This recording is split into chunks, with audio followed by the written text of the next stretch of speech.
This miserable girl has regressed at the end of the world 3 times and still can't live past 22 years old. Born into a villainous family, and in a children's novel, the villain's ending is naturally predetermined as death. However, this time, the girl discovered something that will change her life in her 4th life. What's up with this powerful and emotionless dragon duke? She swore that in her next life, she would definitely subdue him to survive. Let's follow this fascinating story today. The story opens with the scene of a magnificent kingdom. Drops of blood were still falling on the ground, along with someone's panting breaths. A girl was kneeling on the ground, surrounded by corpses. Her eyes were sharp and cold, blood still flowing from her wound. Looking at the people in front of her, she calculated silently, that's the male lead, and that's the second male lead. Those are the first and second sons of the killer whale family. And that's the youngest. All died with their eyes open. After thinking for a moment, she lowered her head and sighed, I can't believe I still couldn't make it past 22 in this life. It turned out that this was the world within a children's parenting book. She had regressed in this world 3 times, at 20, 21, and 22 years old. However, all 3 times she was born into a villainous family. Thinking of this, she frowned in annoyance. Continuing her monologue with disgust, and to think I was reincarnated into a children's novel.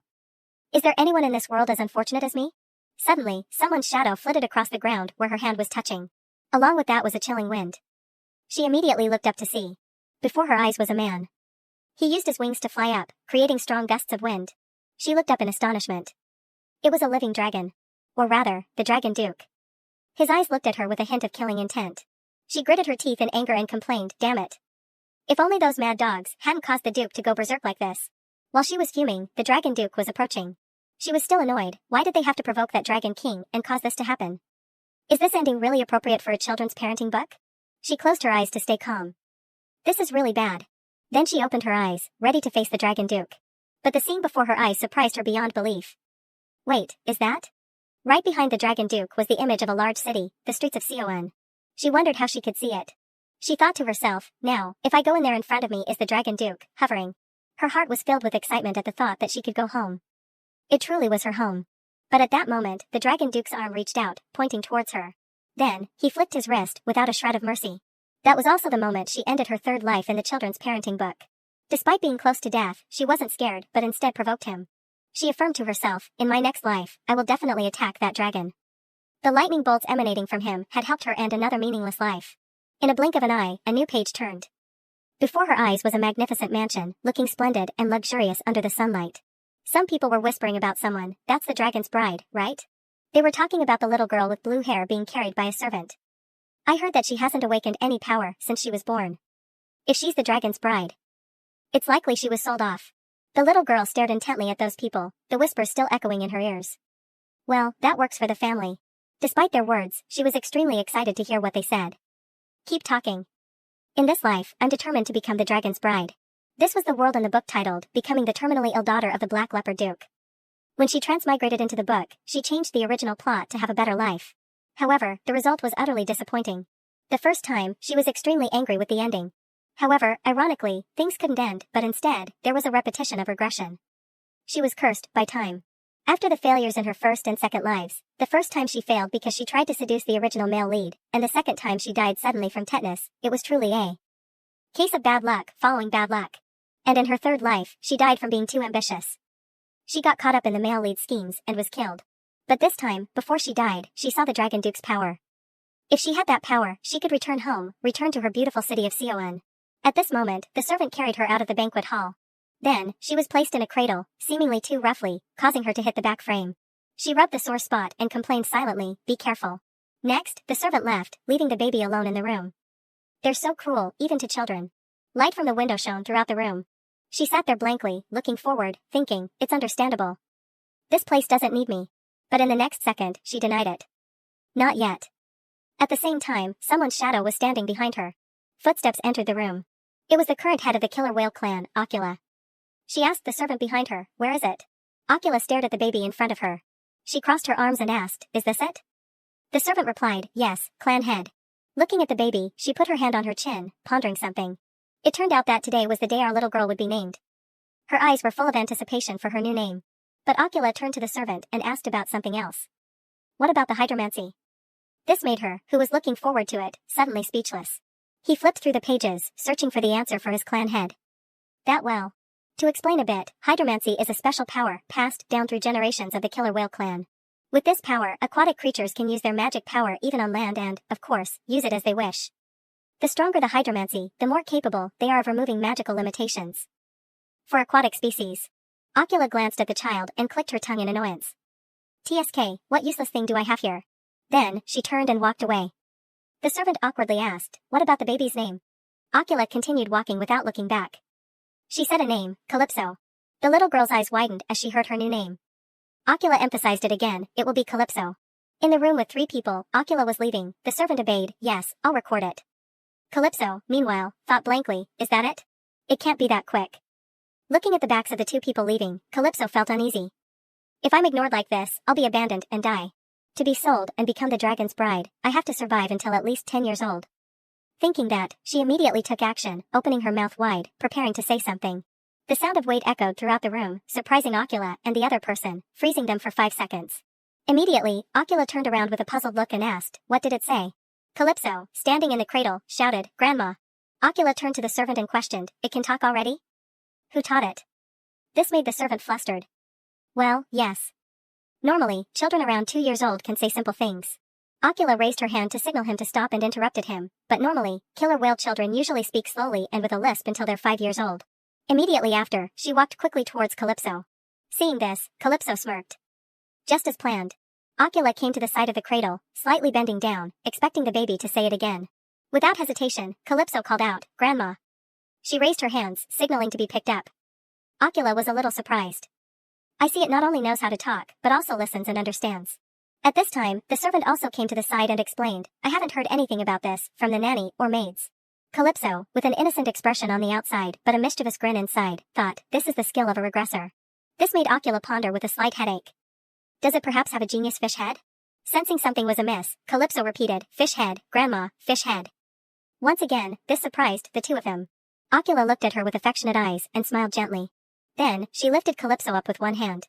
Looking at the baby in front of her, she thought this was probably a good thing. It looks just like Pierre. Although it doesn't have hydromancy, its brain is developing quickly. Next, Ocula smiled slyly and asked Calypso if she could prove herself useful. Hearing this, Calypso's eyes widened as if she was thinking about something. She remembered the time Ocula turned and left, leaving Calypso standing there, watching her back. Suddenly, Calypso raised her tiny hand. She gently stroked Ocula's hair, making her freeze, unsure of what she was going to do. In her eyes, Calypso was smiling adorably and innocently. But in the next second, Calypso pulled a strand of hair from the side of Ocula's head. Along with Ocula's surprise, was Calypso's extremely cunning face. Ocula was still dazed, as if she didn't understand what had happened, while the servant behind her flinched. He probably hadn't met anyone who dared to touch the clan head like Calypso. The little girl tightened her grip on the hair she had just pulled, thinking to herself, prove it? Of course, I can. Outwardly, Calypso, with a radiant and dazzling face, put her hand on her chest and affirmed, Grandma, I'm a good girl. I'll prove it. In her mind, the goal of this life was affirmed. She would definitely return home. The servant was now trembling from the previous scene. However, instead of getting angry as usual, Ocula smiled with amusement. Then she burst out laughing, still holding the baby aloft. Ocula brought Calypso close to her face, full of excitement. I didn't expect that guy who gave up on life, Pierre, to produce something like this. Not bad. In the next second, she threw Calypso back into the cradle. The force of the throw was quite strong, causing Calypso some pain. Calypso immediately got angry. She cursed silently, why does everyone treat children the same way? Ocula turned to leave, but didn't forget to instruct, I'll let it slide for now. This summer, send it to the educational facility. The servant hurriedly followed, his face still a little panicked, and replied, yes, clan head. Taking a second step, she threatened, putting pressure on the child, if it doesn't achieve results at the educational facility, get rid of it for me. Her sharp eyes glanced towards Calypso, along with a cunning smile. There will be no second chances. That expression made Calypso shudder a little. But that wasn't enough to scare her. Calypso's eyes shone with determination. Just you wait and see. I'll grow up quickly and become talented, then leave this family forever. Outside the mansion, sunlight shone everywhere. Inside, Calypso was being held by the nanny. She calculated silently, the goal is to survive safely until I'm 10. Calypso cautiously looked at her hands outstretched in front of her. But I'm still too weak, because my physical abilities are too poor. In this life, I'll be studying at the educational facility. If I have a guardian, things will be much easier. In her mind, she thought about the scene of her destroying the house, to escape the family, calculating silently, if I can't get into the educational facility. It's not like there's no way for me to survive. Suddenly, the nanny put her down on the ground, making Calypso a little puzzled. Right after that, she respectfully said, in a week, we will arrange to move you, miss. Calypso's face darkened as she turned to look at her. Her attitude changed so quickly just because I was recognized? The nanny's face was still bright as she looked at Calypso. She said, "All right, go out." The nanny immediately obeyed. "Yes, miss." Calypso's eyes became a little worried. She started pacing back and forth, pondering, the one who seemed to drive everyone crazy because he was said to have extraordinary power. A person with overwhelming power that makes everyone afraid, but his use of hydromancy is limited. Not only that, but he also has unique hobbies and doesn't deeply interfere in the power struggles within the family.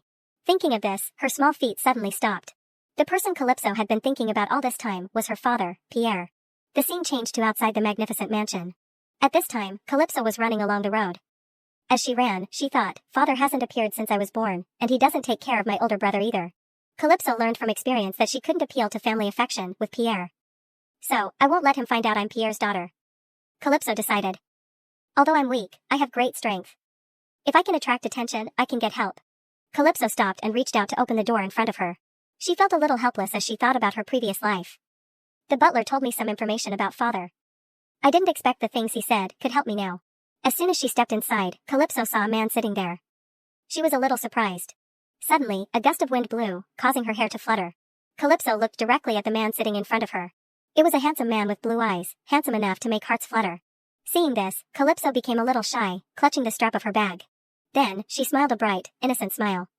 "Hello, mister." Calypso ran closer with excitement. She asked, "Do you know where the educational facility is?" Looking closely at this man, Calypso was astonished and silently assessed, "Wow, in my previous lives, I kept dying young, so I couldn't meet the real person. It's true what they say about good looks and bad luck." After Calypso's question, along with her cute, sparkling eyes, the man remained silent as if thinking about something. At this moment, Calypso's mood plummeted as she saw the man ignoring her. But a second later, he turned his face away and replied, "You've come to the wrong place," making Calypso speechless. Calypso put one hand on her chest and said resolutely, "But I have to go there." "Can you take me there?" He turned away again and replied, "I don't want to. It's the other way." Hearing the answer made Calypso pause. Next, Calypso climbed up next to the man, thinking as she climbed, nothing is easy. After she had settled down, she started rummaging through her bag to find something. "How can I get closer? Should I give him something to eat?" Calypso held out something in front of the man. "Here, mister, this is dried fruit. Would you like a piece?" The man didn't answer, making her feel a little disappointed. Then, as if she had anticipated it, Calypso sighed as she ate. "Forget it, I didn't expect anything anyway." Calypso started a conversation with this indifferent man. "It's so quiet here. Don't you have any friends? Do you play here alone every day? Then you must be as lonely as me." Hearing her say that, the man thought for a moment but decided to remain silent. This time, Calypso was truly angry. She glared at the man. He's ignoring me again. But inside, she felt a little discouraged. Today, I'll have to be satisfied with just recognizing his face. After that, Calypso jumped down. "Goodbye, I'm leaving." She waved goodbye as she walked, her face radiant. "Bye, mister. See you later."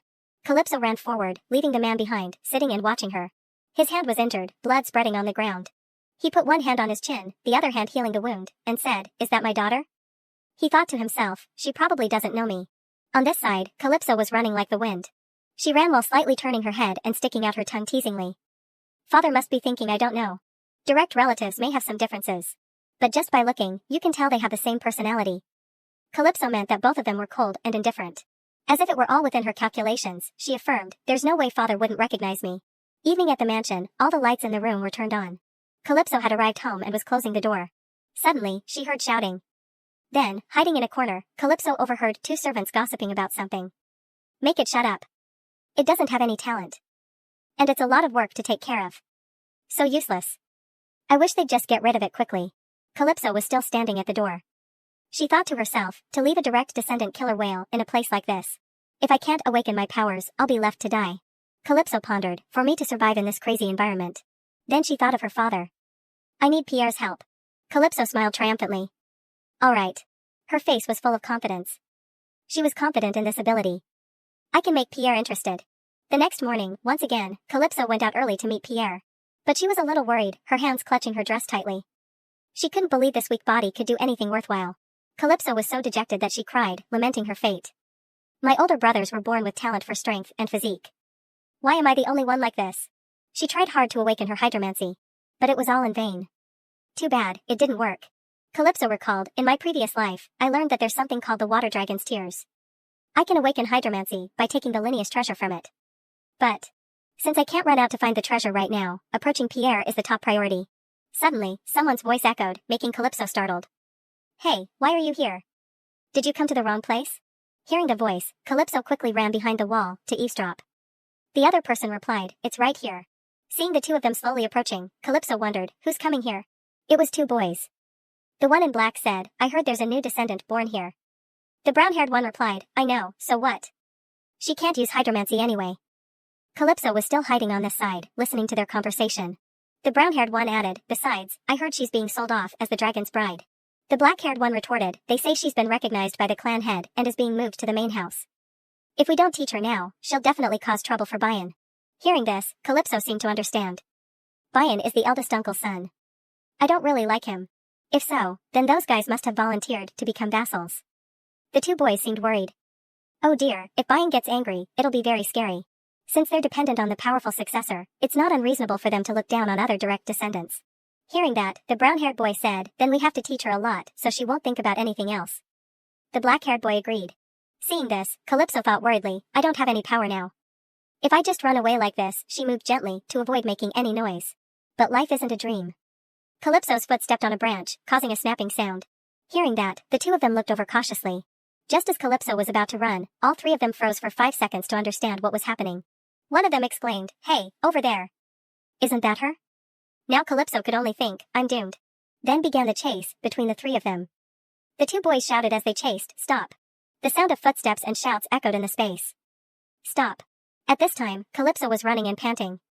I'm so tired, I can't hold on much longer. One of them was about to catch up when Calypso lost her balance and fell forward. Her legs tripped over each other. Calypso was scared. I'm caught. At this time, the two boys were blocking her way. The brown-haired boy asked suspiciously, so, are you really a direct descendant? You look so young.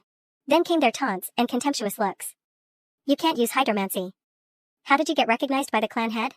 As if they had hit a nerve, Calypso's eyes flashed. Her small hands clenched tightly. Calypso provoked, come here.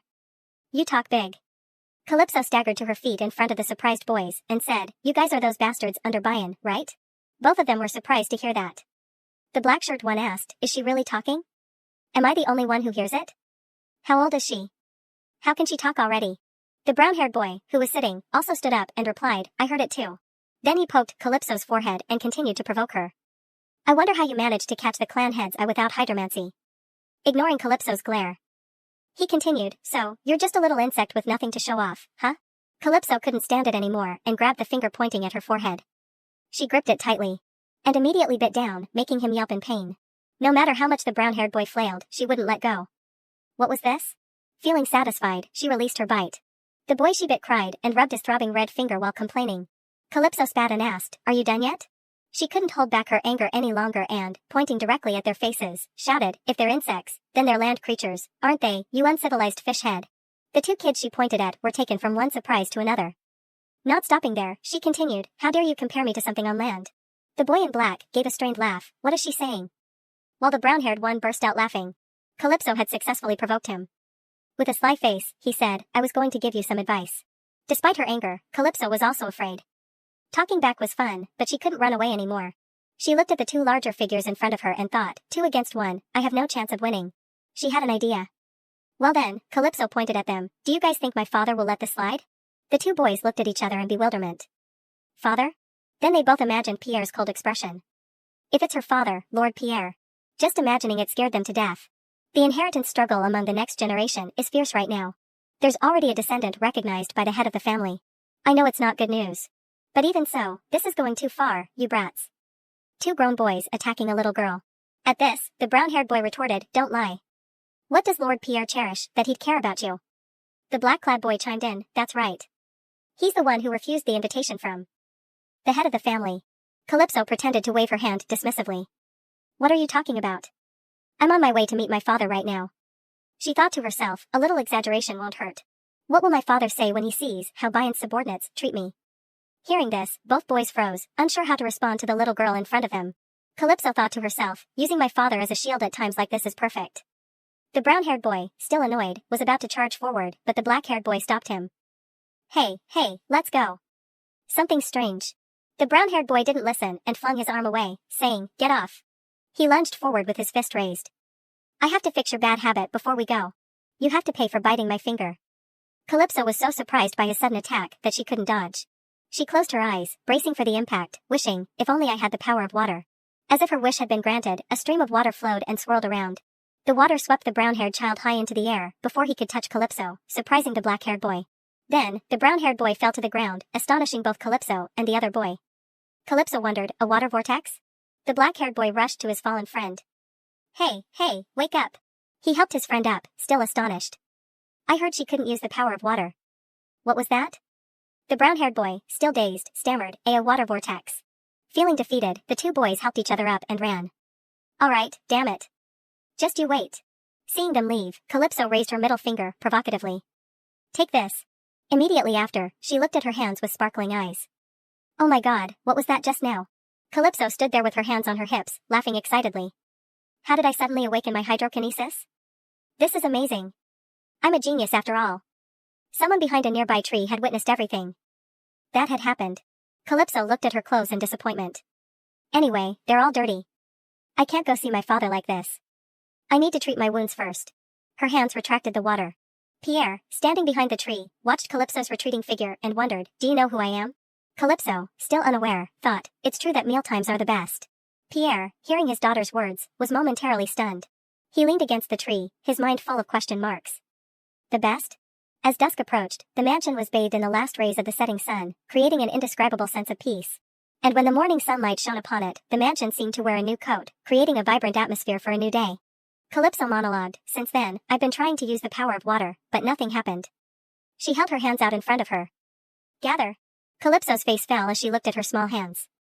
Just as I thought, I haven't fully awakened yet. She sighed dejectedly. Oh man, it'll be fine, right? Suddenly, footsteps approached from outside, along with a voice. Princess, are you in your room? Calypso turned her head sharply, wanting to see who it was, so she granted permission to enter. Come in. The door opened with a click. It was a girl with orange hair. She introduced herself, my name is Misa, and I'll be working here starting today. Misa approached Calypso and cheerfully continued, I look forward to your guidance, princess. At this moment, Calypso remembered that she had been promoted from Miss to princess. Before Calypso could think further, Misa, with a bright face, announced, your enrollment date has been decided. Looking at her face, Calypso felt like she had seen this person somewhere before. Seeing the scales on Misa's neck, Calypso finally remembered. In my past life, to fight against land animals and beast men, sufficient conditions were needed. The commander with hydrokinesis had to be excellent. And a beast man with the ability to find water sources. In a unit without a commander, possessing hydrokinesis, water sources were essential. Looking at Misa's bright smile directed at her, she thought, if my memories are correct, Misa might possess outstanding abilities in the future, even though she herself doesn't know it now. Calypso walked forward, pondering. It might be very useful later, so I have to remember it carefully. Misa was startled when her little princess didn't respond and instead walked away. Princess, where are you going now? Calypso, already at the door, replied, I'm just going for a walk. Misa said worriedly, many buildings have collapsed recently, so you can't go out alone, princess. Along with her worried expression, Misa asked to accompany Calypso, fearing she might be in danger. Hearing this, Calypso's eyes widened as she looked at Misa, seemingly surprised by this. Calypso recalled the time a servant had placed her roughly on the bed. If you're a bride of the species, wouldn't you be sold off in the future? Or when Ocula threatened her, if you can't prove your worth, you'll be expelled. And the time she overheard two maids sighing, oh dear, our mistress is so useless. I wish we could move somewhere else soon. Back in the present, Calypso reached out and gently stroked Misa's hair, saying, that's really great, leaving Misa utterly perplexed. The next moment, her eyes filled with emotion at the cute action of the little girl in front of her. Misa exclaimed, Princess. Not letting Misa say more, Calypso, with a bright, adorable smile, said, thank you, but I'll be fine going alone. Then, Calypso left with a cheerful mood, reassuring Misa about the little girl. The scene changed to a waterfall, where someone's hand gently touched the water in the pool. Pierre heard a voice, greetings, sir, and turned to see who had arrived. He asked Calypso, lost again? The little girl retorted irritably, not at all. Do I look stupid or something? Despite her bold words, she was thinking about what to say so that her father wouldn't ignore her and respond. Her little head tried to think of a way to approach her father. Then, Calypso turned with a bright smile and asked frankly, Uncle, do you know how to use hydrokinesis? Pierre didn't look at her, but turned his face away, probing, what if I do? Calypso continued, please tell me. I think you'd be a good teacher. Pierre was a bit speechless with his daughter. He asked, based on what? She pretended to reply. I don't know. From what I've observed, that's how it is. This father seemed to not understand his daughter. Observed what? Calypso's expression turned slightly sullen and whiny. I really want to learn. Can't I? Like flipping a switch, her face suddenly brightened. I'm giving you a chance to nurture a genius disciple like me. Pierre, looking at her like that, asked, who are you like that you don't know shame? Calypso said, probably like my father, making Pierre flinch, his eyes wide with surprise, as if she had attacked but forgotten to defend herself. Calypso showered her father with praise. My father is super handsome and very powerful. He's the best man in the world. As if being coaxed by a child. Pierre pondered, am I really such a man? The little girl continued to embellish, and he loves me very much. Her tone softened slightly. And I love him very much too. Please always love me. I'm worried I'll get hurt. I'm weak, so when I get hurt, I can only cry. Hearing this, Pierre fell silent, lost in thought. Calypso remembered her father from the real world. Her father was gentle and warm. My princess, Daddy loves his daughter so much. Does it hurt? Let Daddy blow on it. A happy little family of 3. My parents loved me so much that I forgot I was adopted. Now she could only recall those beautiful memories. Nothing can replace my family. Even if it's just to see my mom and dad again, I will definitely go home. Thinking of this, her small hands clenched her skirt as if to show her determination. At this point, Pierre finally spoke and asked her, then why don't you learn from your father? Calypso fumbled for an explanation. My father is very busy. You look like you have nothing to do, so please help me. Suddenly, she felt pressure from somewhere, making her face look a little panicked. Realizing it was coming from the person next to her, she glanced at Pierre. Pierre was now in a state of extreme anger, the water behind him surging powerfully. Calypso stared at the man in front of her, startled. Calypso covered her face with one hand, thinking, he's using hydrokinesis to pressure me. She explained, in a year, I'll be going to the educational facility. If I want to be first place there, I need to use hydrokinesis. Hearing this, Pierre offered some advice. If you try to awaken it too forcefully, you could die. However, contrary to Pierre's concern, the little girl was very determined. Okay. You only live once, what's the big deal about dying? Besides, I don't even know if the educational facility has anything to do with hydrokinesis. Why wouldn't it? To be number 1, of course, you need that power. Hearing his daughter say this, Pierre was at a loss for words, inwardly complaining, who raised this kid? What kind of teaching is this? Calypso said, my father wants me to become the best killer whale. Pierre didn't answer, but wondered in confusion, why are you lying even when you know I'm your father? The little girl's determined expression, along with her words, so, help me, please, uncle. After talking for a while without receiving any response from the man in front of her, she continued to feign a pitiful face. Just by looking, you'll know, I'm very smart. Please help me a little. But before she could finish, she was swept away by the current. Pierre was using his hydrokinesis on Calypso, confusing the child. What's with this unclear contradiction at the last minute? What will I do if I'm discovered? He snapped his fingers and withdrew the water. Now, Calypso was brought up to face Pierre by the water. He reminded her, he wants you to be strong, but doesn't help you at all. Do you think your father really loves you? Calypso wasn't saddened by the question, but instead grinned. She cheerfully replied, well, I love my father very much. This answer brought a look of surprise to Pierre's face. The little girl continued to praise her father, to me, my father is number 1. He's the most wonderful and strongest person in the world. The scene suddenly became unusually quiet. As if convinced, Pierre placed the little girl on the ground and said, decide on the time yourself. He warned, let me tell you beforehand, I'm not taking age into consideration. Then Pierre turned to leave and reminded her, come here at the same time every day. Calypso froze for a long time after hearing that. Her face showed surprise, as if she couldn't believe her eyes. Then she let out a cry of excitement. Calypso asked him, all right, then, what should we call you? Uncle? Should I call you master? Pierre sighed in exasperation. Whatever you want. The little girl followed him, continuing as she walked, then I'll call you master. Since Pierre had agreed to help, the awakening of her hydrokinesis was only a matter of time. I'll absolutely never regret this encounter and decision, never. In my past life, thanks to the treasure, I was able to awaken my hydrokinesis. However, just awakening it wasn't enough. I needed to know how to control it. Fortunately, I met someone. Although I learned how to control my powers, but... Calypso recalled, that girl asked, don't know how? Do it like this. If I continuously came into contact with water, I would naturally learn how to control it. That person reasoned that way. Perhaps thanks to that, I quickly learned how to control my abilities. But I thought I was going to die. Now that familiar feeling returned. After Pierre agreed to teach her how to awaken her hydrokinesis, he asked her to start by coming into contact with water. Looking at the rushing waterfall next to them, he told her to dive in. Calypso was a little stunned. Yes, sir. But Pierre was adamant that she dive in. He told Calypso, there are many cases of abilities awakening when one's life is threatened. Calypso vehemently protested, no, but doing it that way, he cut her off. If you don't like that way, there are many other ways. Hearing this, Calypso asked with some interest, what other ways are there? He didn't hesitate to answer with a long list of generally difficult methods, leaving Calypso speechless. After a while, the little girl agreed. Well, I'll go take a dive then. Calypso jumped into the pool, covering her mouth with her hands to hold her breath. After only a few seconds, she felt that the intensity of the training was a bit too much for her age. Calypso's face was now pale, as if she was about to collapse. If I'm training my body to withstand hydrokinesis, she imagined herself doing 500 push-ups, or running for 10 hours a day, and felt that this method was the best. Calypso slightly opened her eyes underwater. But she closed her eyes again. There's something very faint, but it seemed that at this moment, Calypso was letting herself drift with the current, trying to feel the hydrokinesis. But at that moment, she seemed to have inhaled some water. Immediately, Calypso surfaced to catch her breath.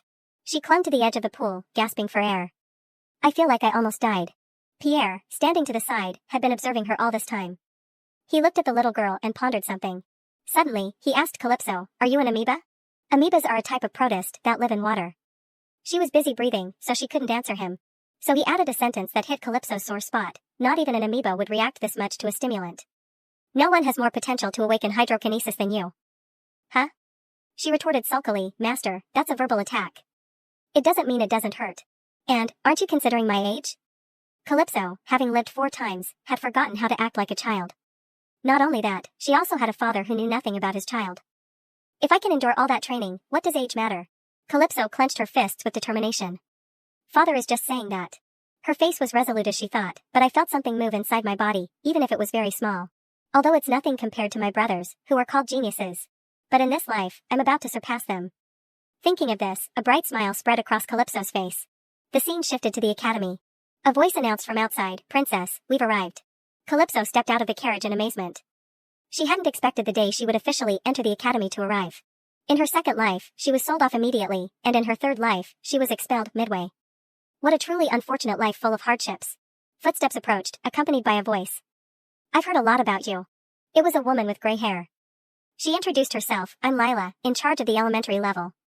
I'm the director of the elementary training facility. Calypso didn't seem too surprised, thinking, we meet again here. She recalled, the reason I left the academy early in Pierre's lifetime was because I fell into a plot by my relatives.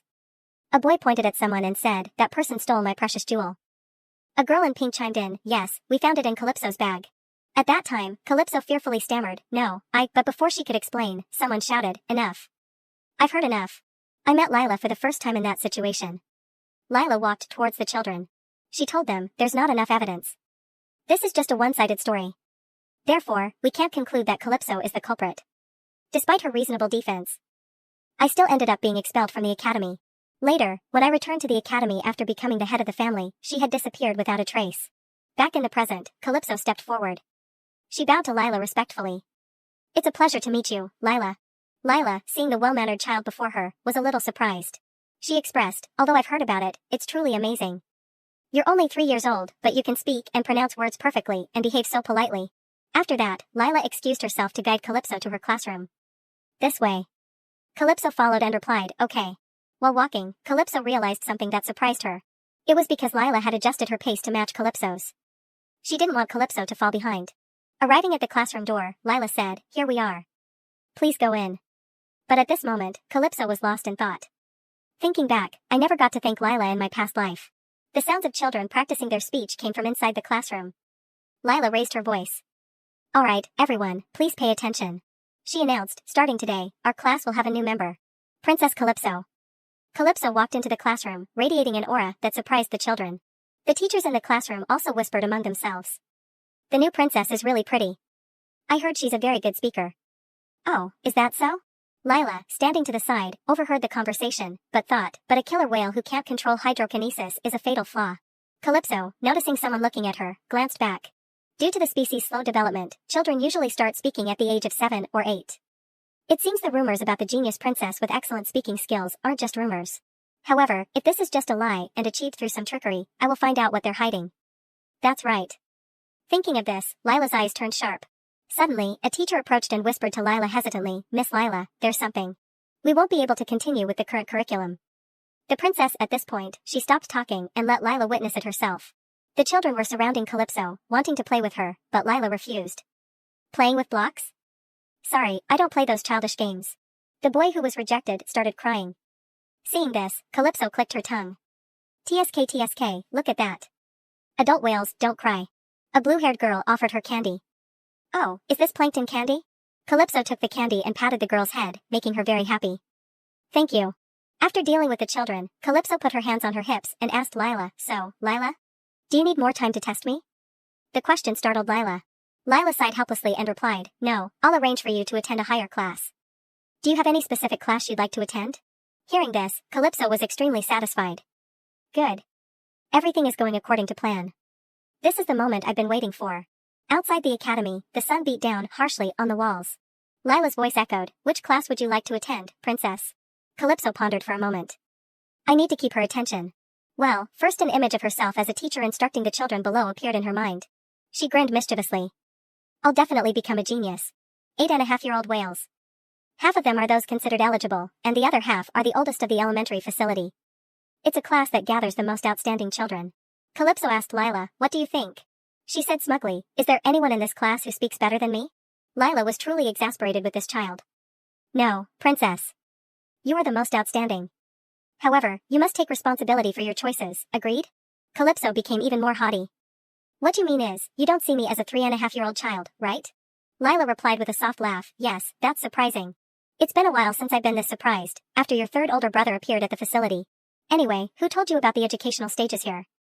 While they were talking, the 3 teachers from earlier were eavesdropping behind the door. Calypso glanced over and saw the 3 of them. Then she replied, my father told me. Calypso's answer startled the 3 people who couldn't believe it. Master Pierre? Really? Calypso got another chance to brag. My father loves me very much. I told you everything, right? Contrary to Calypso's cheerfulness was a frightening silence.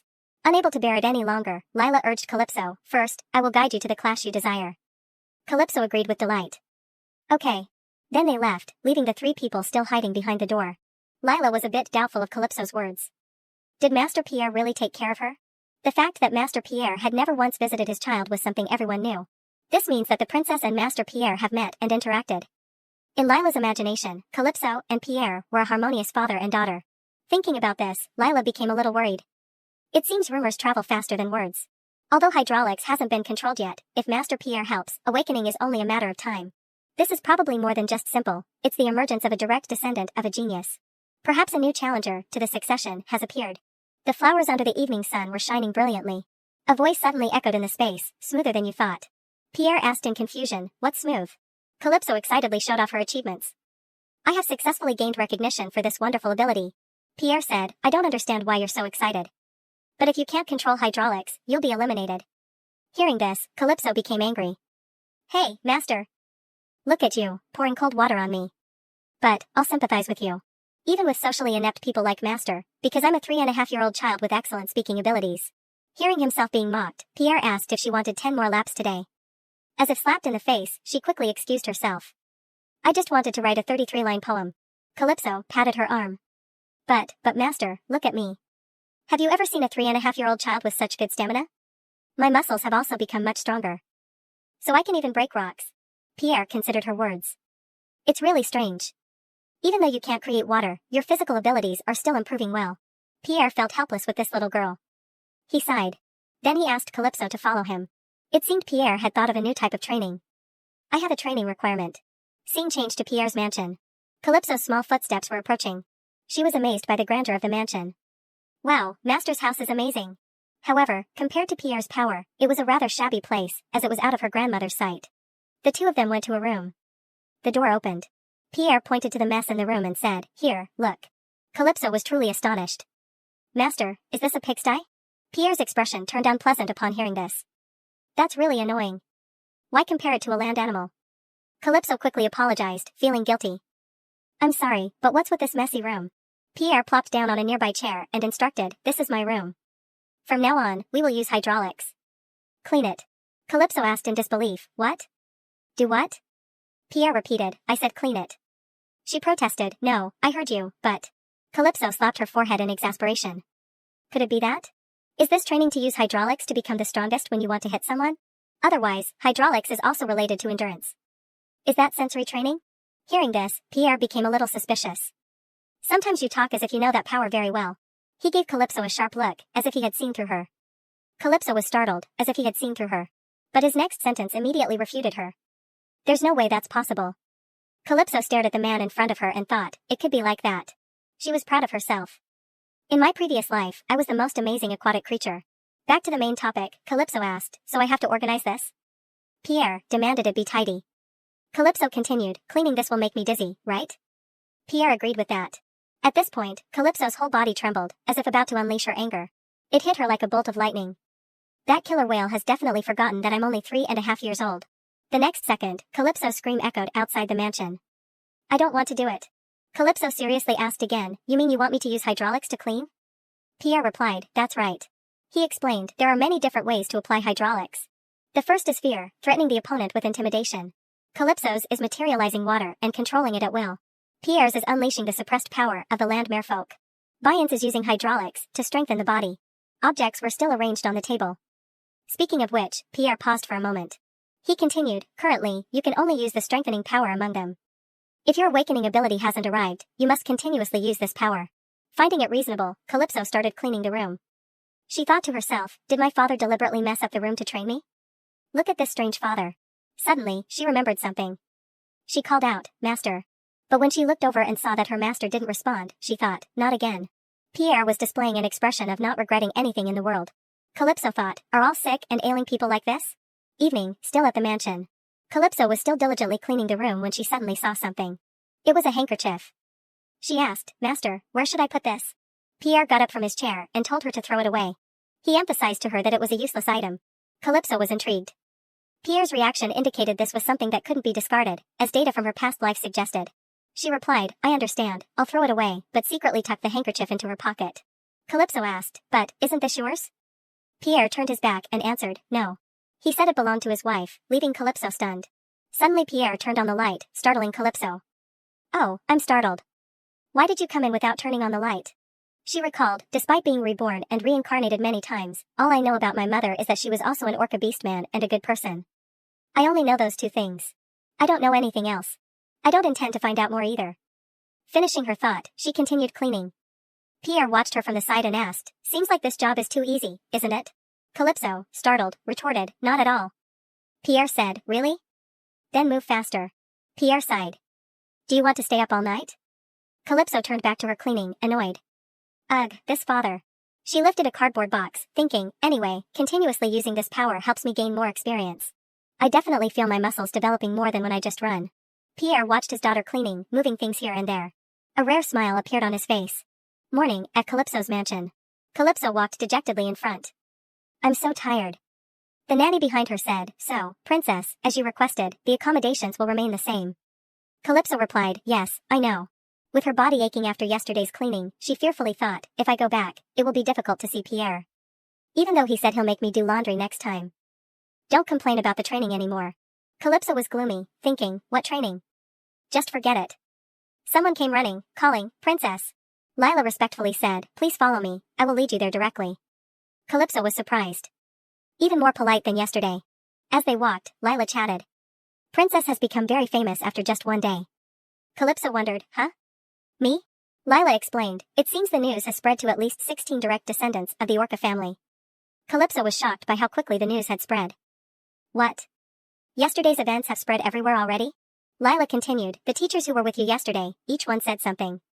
Calypso was surprised. No, are they that gossipy? It's because one of them said their father was a flying fish. Calypso was exasperated. If it's the famously gossipy flying fish, then I admit it. It's enough to cause astonishment. Originally, the more thrilling the rumor, the faster it spreads. You mean my story is thrilling? Lila smiled and asked, to some, isn't this a thrilling story? The Orca family consists of about 32 direct descendants, centered around your grandmother. If you include close families of other marine species, that number is truly enormous. Because they all choose and support their own successor. So it's natural for my story to become a thorn in their side. The two of them reached the stairs, to go up. Lila glanced at Calypso probingly. Calypso was taking one step at a time up the stairs. When they reached the top, Lila complimented her. So, princess, you are not only good with language, but at such a young age, you can climb stairs easily. Calypso replied, that's right. Lila thought to herself, I think with this ability, not only Bian, but she can also be compared to Bellis, the sons of the first and second uncles, and my brother. Who is called the genius of the century? Calypso proudly asked, so? Lila sighed. Honestly, all your actions are very surprising. Calypso cheerfully turned around and said with a smile, it's awkward that you're already so surprised, because it's just getting started. Lila looked up at the class sign and said, "This is Class Alpha, the highest level class in this academy. Please come in, princess."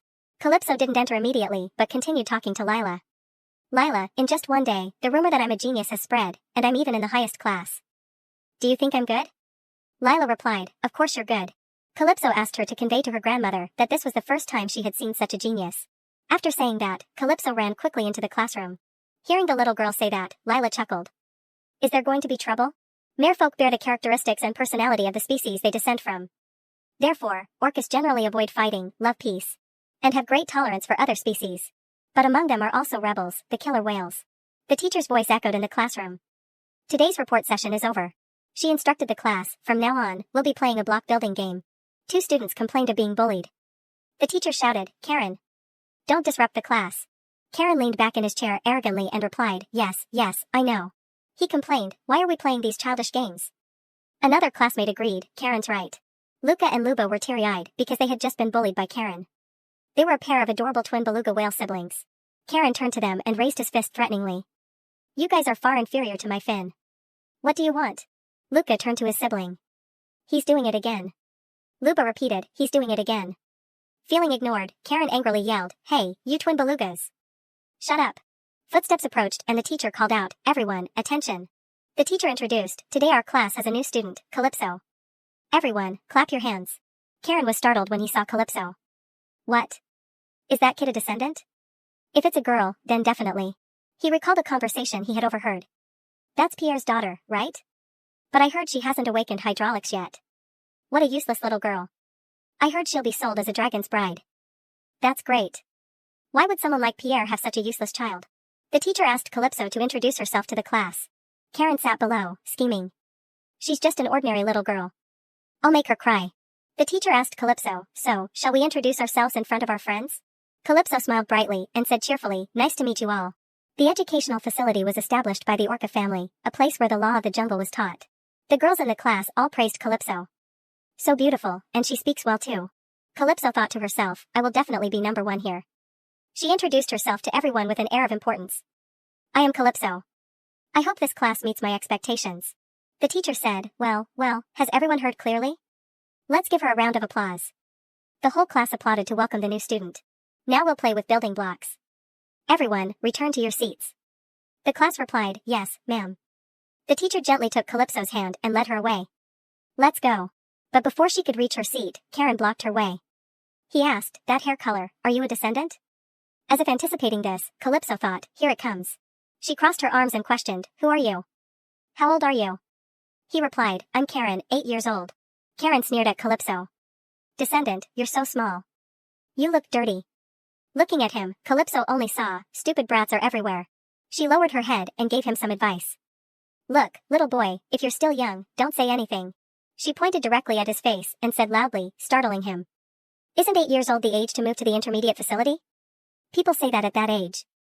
Those who can't go to intermediate school have failed. What else is it called?" Calypso held up 3 fingers, sighing with an exasperated expression. "Just so you know, I'm 3.5. You're in the same class as a 3.5-year-old and you're not ashamed?" Karen angrily shouted, "That's absurd. We can't talk until we're 5. Calypso retorted, "Do you think your mind is on par with mine?" He couldn't argue back and raised his hand to hit Calypso. You defective brat." Calypso stared fearlessly at him, her gaze resolute. As Karen's fist came down, she jumped up, easily dodging the blow. Karen was surprised to see Calypso dodge his attack. Calypso simply gave him a cold look and added, "You should learn some manners first." Suddenly, Calypso grabbed Karen's collar and pulled him towards her. She slammed their heads together hard. The impact caused Karen to lose his balance and fall backward. He could only manage a cry of pain. Karen clutched his forehead, trembling. "Headbutting? That's dirty." 2 girls behind them watched in stunned silence. "Oh, those 2. Calypso crossed her arms and looked down. "What do you mean, dirty? Look at the difference in size between you and me." The other 2 girls were equally astonished. "Karen used to bully us." Calypso bent down to pick up the pieces of stone on the floor that Karen had punched earlier. "I don't want to use violence either." She crushed the stone fragments with a sinister smile. "But I don't intend to sit and take insults." Calypso dropped the fragments in front of Karen, frightening him. Then she smiled gently and stroked her hair. "Besides, my father told me not to wander around and get hit." The 2 teachers were stunned by the class's praise for Calypso. The teacher said, "Without awakening hydraulics, she can have such strength?" Lila didn't answer, but only thought, Karen only lacks brains. In terms of strength, he is excellent. Looking at Karen sitting on the ground, his face angry but unable to do anything, Lila exclaimed, I didn't expect the princess to subdue him so easily. This time, this incident will definitely spread to the point where everyone knows. Calypso was reveling in the cheers of her classmates. Good, just as planned. She was extremely satisfied. Now that I'm in this class, this is incredibly wonderful power and attention. The teacher clapped her hands. All right, everyone, sit down. A good whale needs to be diligently educated. Everyone happily obeyed. Yes, ma'am. Another day passed. The afternoon sunlight illuminated the mansion, creating a picturesque beauty. Calypso stretched tiredly. Today was a meaningful day. She recalled Lila's words. You don't need to change classes anymore.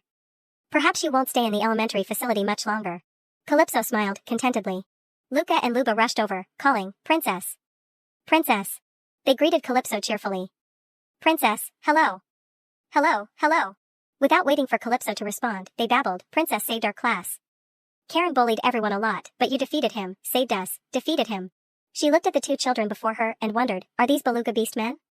They are intelligent and kind beast men, all beluga whales are like that. Looking at such cute children, she was puzzled. But who would be willing to hit these kids? Their hair is so fluffy too. She asked, what are your names? Both of them pointed to themselves cheerfully. This is Luba, and this is Luca. Together, we're Luca Luba.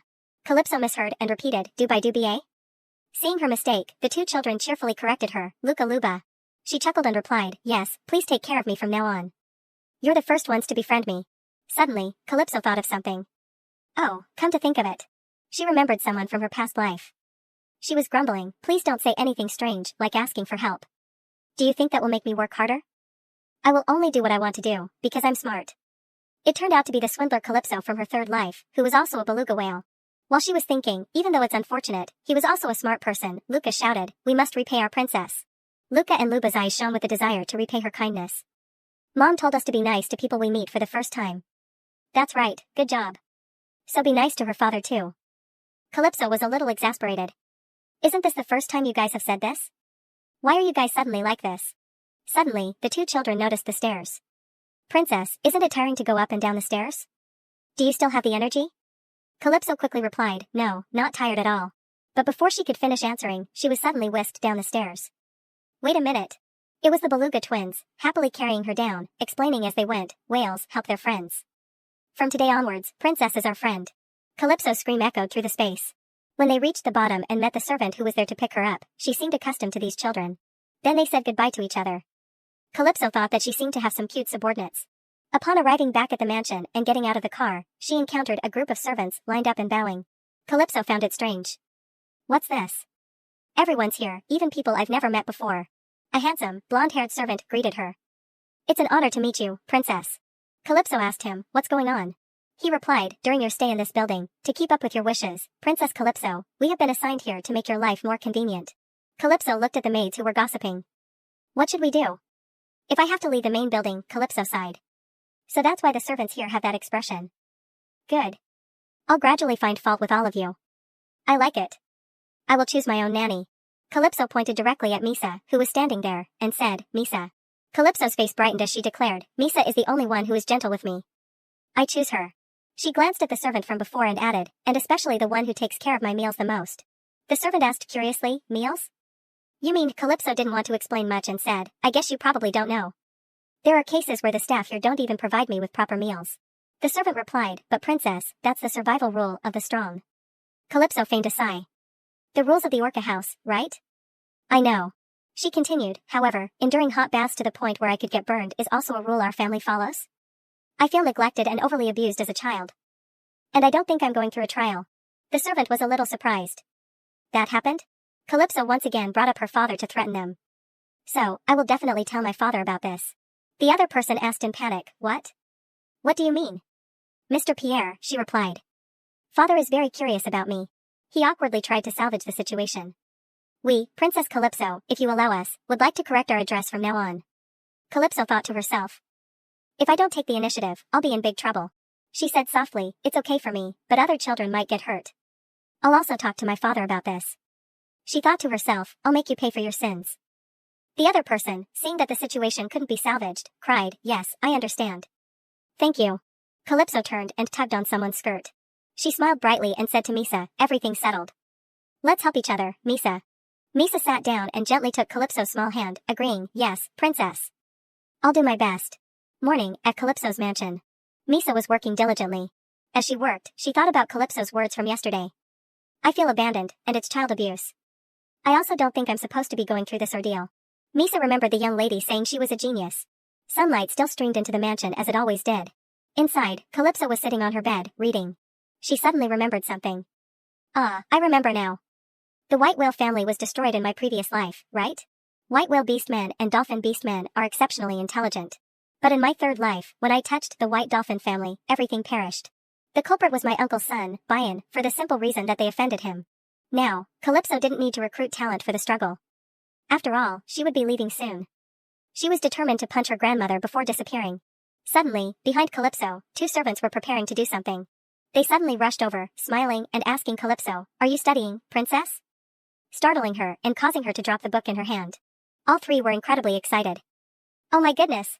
They showered Calypso with flattery. How can you be so smart? Oh my, the way you hold it makes your hands look so cute, Calypso. You're so adorable.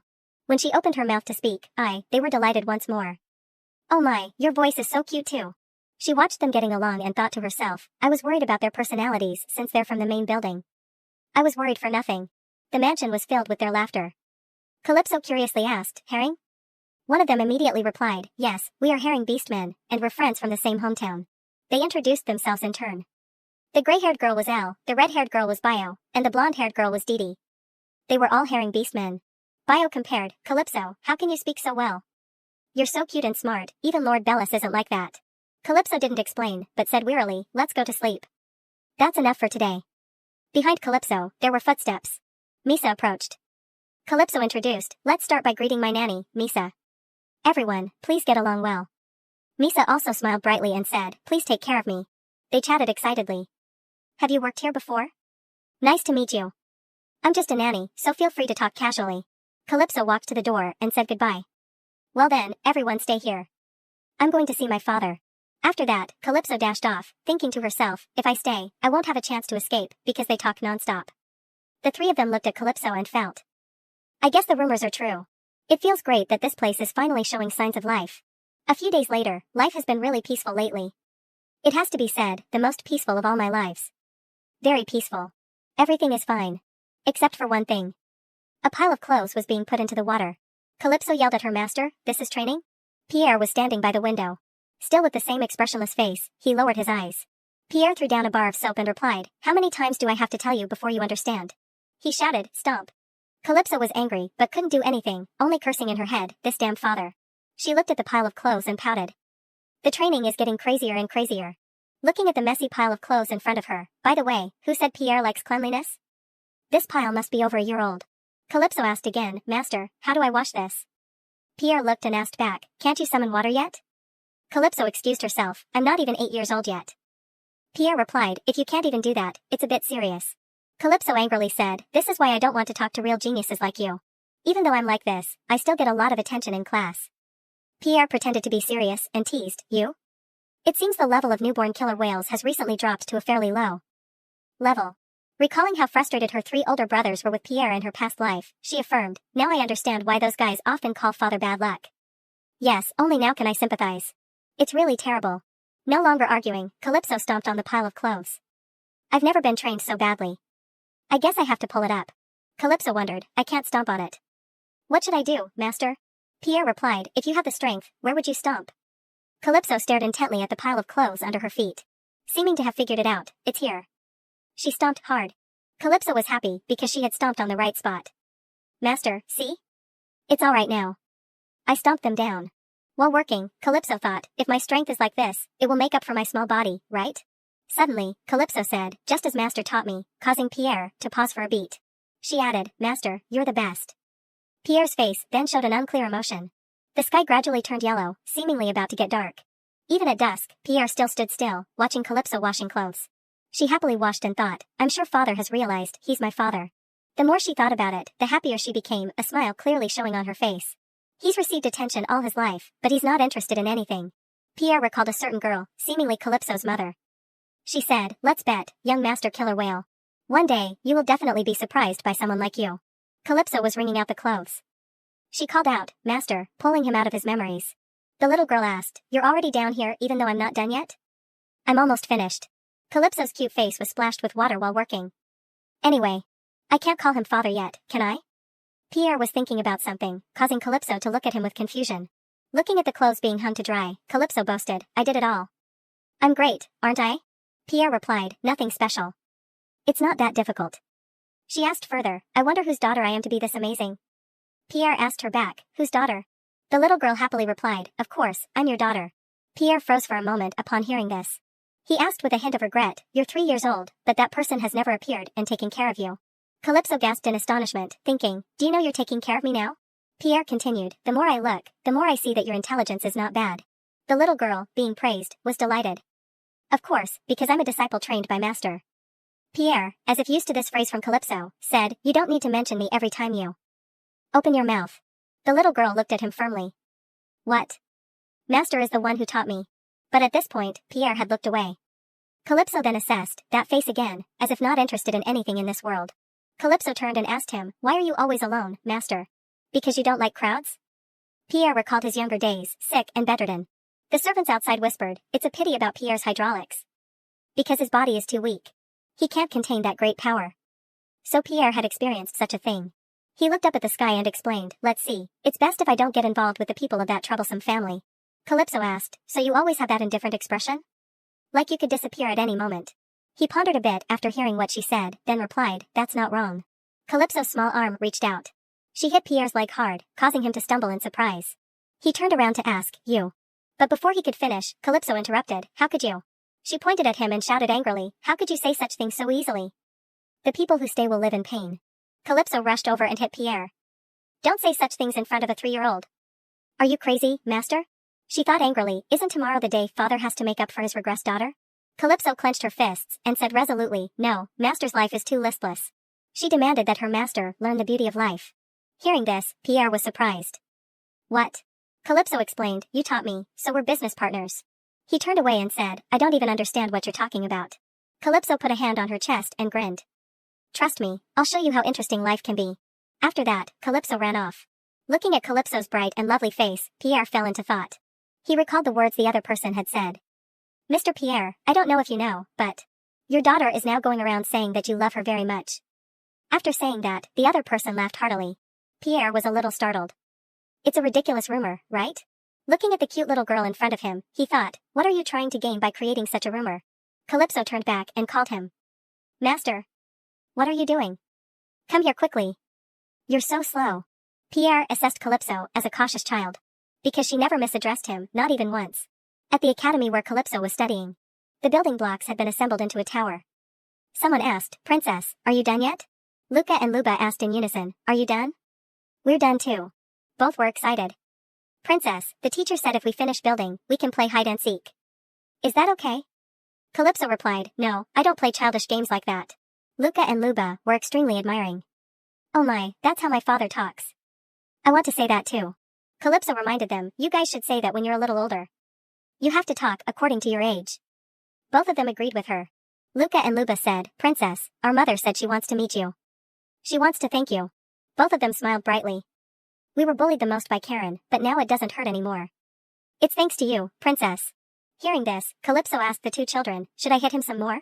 Luca and Luba believed it was true and cheered excitedly, Princess, we'll celebrate your birthday forever. She chuckled and replied, Of course, you have to be loyal. Calypso gave a condition. You don't have to give me anything, just answer this question of mine. She asked, Have you ever cooked fish before? River fish and seafood are completely different. Hearing about fish, Luca and Luba's eyes lit up. Fish? Then they suddenly looked at each other. As if their minds were connected, they both exclaimed in surprise, I want to cook this. Our father is very good at it. Calypso asked back, Is that so? Then she stepped closer, staring at the two boys. Calypso jumped up and said cheerfully, Well, if your father is good at cooking, ask him, okay? Outside the mansion, children were happily running and playing under the warm summer sun, along with the rustling of trees every time a breeze passed by. Calypso, on the other hand, seemed unhappy. Her face was sullen, her round cheeks puffed up like two buns, making anyone who looked at her want to pinch them. From somewhere, a plate with a sausage was brought in front of her. Dear Calypso, ah. Hearing that, Calypso obediently opened her mouth and ate. The Herring sisters couldn't hide their excitement. They looked at her with sparkling eyes and screamed in joy. Then the three of them turned and chatted excitedly amongst themselves. Then they excitedly turned to Calypso. How can you have such a fair and cute face? Exactly, I've never met a child as cute as you. Calypso grimaced as the herring sisters wiped her face and fed her. She thought to herself, even though I've heard that herring are very friendly to humans, I still feel like their actions are a bit much. But food is very important for growth. Thinking of this, she quickly opened her mouth wide and took a bite of the egg that had just been brought to her mouth. All I need is rapid growth and dragons. Calypso thought, holding 2 forks with food in each hand. Suddenly, one of the 3 herring sisters spoke up. Come to think of it, the Dragon Festival will be held again this year, right? The Dragon Festival is a big festival held by the royal family in the Dragon Empire. To be precise, this is a festival that displays the authority of the royal family. It shows that the Dragon Duke is also in the palm of the royal family's hand. Another person, hearing the girl mention this topic, sighed in disappointment. This time too, only land animals and beastmen are invited. The red-haired girl, hearing this, clearly showed disappointment. What a pity, I also wanted to try going once. The first girl spoke up again, throwing cold water on the red-haired girl. However, there's no way aquatic beastmen are invited. Calypso had now finished eating and was wiping her mouth. Hearing them mention the Dragon Festival, a thought arose in her mind. I also want to meet the Dragon Duke at least once. Suddenly, the red-haired girl's face brightened again. She clapped her hands as if she had suddenly remembered something and asked the other 2 loudly, have you guys heard? The head of the family will be back soon. Calypso couldn't hide her surprise when she heard this. She looked at them curiously. She frowned and asked, coming back? The other 2 immediately couldn't stand the sparkle of her cuteness and turned away, covering their faces and exclaiming to each other. The red-haired girl, smiling from ear to ear, turned to Calypso and asked, Princess, did you just wink? Calypso quickly denied it, but the 3 of them had already surrounded her. The blonde girl even excitedly wanted Calypso to repeat the cute action. Calypso was helpless, but couldn't bear to refuse their request, as it was just a wink after all. As expected, as soon as she did the action, the 3 of them immediately screamed in happiness. Then, the blonde girl quickly returned to the main topic and explained, the head of the family has been away for a while. He said that he would hold a meeting as soon as he arrived. Calypso asked, it seems like you know a lot. The girl happily explained, because our herring sisters are everywhere. Calypso sank into thought. It's a family meeting. Is there any way I can be enrolled in it? Right now, I can't suddenly awaken my hydraulics, so I think it's best to introduce thinking of this. She suddenly recalled her previous life. Now, my brother's words naturally come to mind. You have defeated me. I will follow you on the path to becoming the head of the family. You win. Step over my corpse and move forward. Move forward. Just thinking about them, a look of horror appeared on her face. She was dazed, not knowing who to meet first among her 3 idiot brothers. The blonde girl's voice suddenly brought her back to the present. Calypso, she said, holding a piece of carrot in front of Calypso. Calypso cried out in alarm, I don't eat carrots. The girl's face fell, tears threatening to spill from her eyes. She apologized, I didn't cook it very well. Calypso, hearing this, was flustered, not knowing how to coax her. She repeatedly denied that she meant it that way. Oh, it's not like that. Just this once, okay? Calypso helplessly swallowed the carrot. The other 2, seeing this, clapped and cheered as a reward for her action. A while later, Calypso's meal finally ended. The herring sisters quickly packed up and left, waving goodbye cheerfully. See you at lunch tomorrow, Princess Calypso. Tomorrow, I'll bring something tastier. She smiled back at them, but her mind was still preoccupied with the family meeting. What are my brothers doing? I have to find them. Outside the intermediate facility, Calypso was stealthily hiding behind a bush. She thought to herself, if I go this way, I'll reach the intermediate facility, right? She recalled the backgrounds of her 3 older brothers. All 3 of them are in intermediate facilities. It'll be troublesome if I get caught, so I have to be careful. Thinking this, she tiptoed, carefully scouting the surroundings. Suddenly, a loud shout rang out, startling Calypso. Don't you know how to listen? Are you deaf or something? There were 3 children about her age in front of her. One of them yelled, are you ignoring me? Or are you too stupid to understand what I'm saying? Calypso, seeing this, couldn't hide her curiosity and poked her head out to see what was going on. There was a white-haired boy sitting silently huddled in a corner, showing no sign of wanting to resist the bullying of the 3 children. Calypso suddenly realized, that's Aginor, my 3rd brother. Aginor Quasiadel. Calypso froze, dumbfounded. She couldn't understand why her brother was being bullied. Aginor trembled and sobbed as if about to burst into tears. The purple-haired child spoke again. Don't you know you're supposed to come greet us first? The red-haired child next to him also chimed in, like that dirty white hair. How did you get into our class? Aginor cowered in fear and sobbed, don't say that. The 3 children, seeing this, pressed their advantage even more. They laughed and pointed at his face, chuckling and sneering. Hey, listen to that voice. It sounds like a little goat. Calypso was stunned, as if she suddenly remembered something. I remember my past life. Before, she had asked a servant about Aginor's school days. Ajinor in his school days, he was a crazy guy who liked to be bullied. Pretending to be weak in order to be bullied, and then attacking those who bullied him. The red-haired child grabbed his collar impatiently and lifted him up. Hey, why aren't you saying anything? From the ground, ripples of water slowly surged. Ajinor's attitude had changed, he no longer had the fearful look from before. His face darkened, and then he gave a chilling smile. Calypso thought, anyway, if he uses his power now, they'll all die. Before I can participate in the meeting, I can't let the news of my brother defeating his classmates become a hot topic. It'll become a big problem. Thinking of this, she quickly rushed out of the bush she was hiding in, wanting to stop the fight. The red-haired boy had lost his patience. He shouted, "Are you deliberately ignoring me? Still not answering?" He was about to raise his fist to hit Ajinor. Suddenly, Calypso rushed over and yelled, "Wait." They all froze, turning to look at her in unison. Calypso sternly told them to stop. The red-haired boy frowned and asked, "Hey, kid, what are you doing interfering?" The blonde-haired boy next to him was startled, as if realizing something. He quickly pulled the red-haired boy back and said, "Look at that hair color." The red-haired boy was bewildered, not understanding what was happening. Huh? What about the hair? Then he looked at Calypso more closely, and seemed to recognize her identity. Her hair color was a characteristic that could only be seen in descendants of the family. The red-haired boy panicked.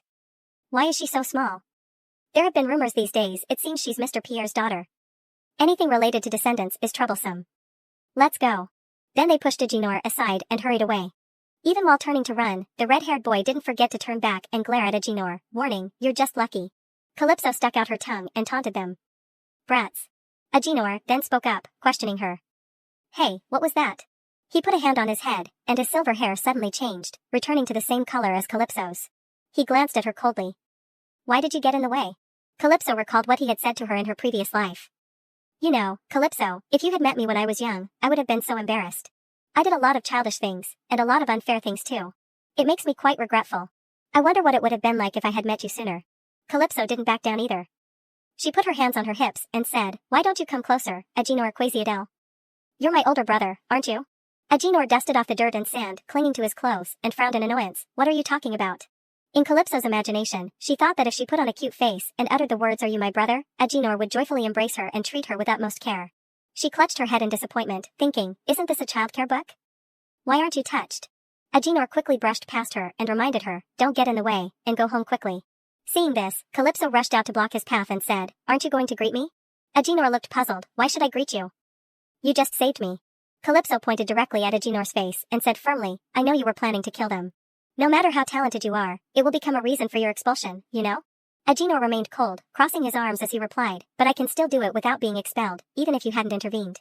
Before he could finish his sentence, something suddenly whizzed past Ajinor. He was startled and couldn't react, only thinking that the movement was indeed very fast.